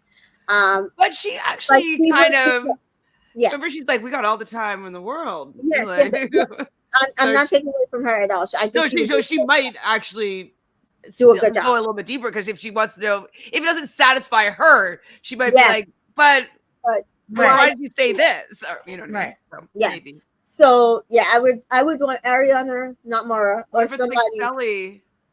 I don't know if I want Sally. I love Sally, but like, I don't want her to do that. I would listen. I love Sally, but she laughs after every sentence, and sometimes it just. I'd rather Taylor Hill. She doesn't watch Love Island, but she's a great entertainment journalist. So, maybe like somebody who will ask the questions, like, and likes reality TV. So there'll be just a twinge messy, just a twinge. So yes, and so then they do their annual pool jump, and I'm so proud of them. Like, guys, we got the ending. This is the perfect season. I'm sorry, no notes. No notes. Thank you, guys. If you have been sitting up with us for this long, Tito says, I am looking forward to the finale. Poor Kendall. Feel bad for him. I don't know. Got what he deserved, in my opinion. I think it was karma. I think it was the energy he put out into the world, personally. Instead of trying to be authentic, he was always playing the game, and the game he got played in the end. Like, and instead of focusing on his relationship, he focused on other people's relationship. Exactly. So, no, I don't feel bad for him. Perche does say that Karina said that they grew up in a neighborhood away from each other, which is very, makes sense. That's awesome. And Jaquan says, my favorite couples always been Cordell Serena, Miguel Leah on IG. I started following their fan pages. It's made me love their relationships more, how you can see and how and how they look at each other. And I agree. I do like the way that they just look each other, even Miguel and Leah. So, but Leah's at 1.2. Yeah, that's what 1.2 million. Wild. Yeah. So if you can follow me on Entertainment in Color everywhere, I'm Entertainment in Cole Media on Twitter now. I'm still trying to figure out my Twitter, but that is my backup Twitter right now. Thank you guys for joining me. I know it's been a long 3 episodes, but it was worth it. We did it, guys. I have enjoyed every moment of this season. I enjoyed every moment covering it and recapping it. It was absolutely worth it. Miss TJ, tell the people where they can find you.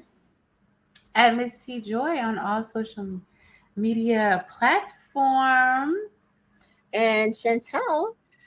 Well, on social media, I have a smorgasbord of like places to find me. So on Twitter at Shan___Fran, on Instagram at ShanFranFram, or at Reality Realness with 3 S's, or my YouTube channel, Reality Realness with 3 S's. And what are you up to? Anything you want to tell the people?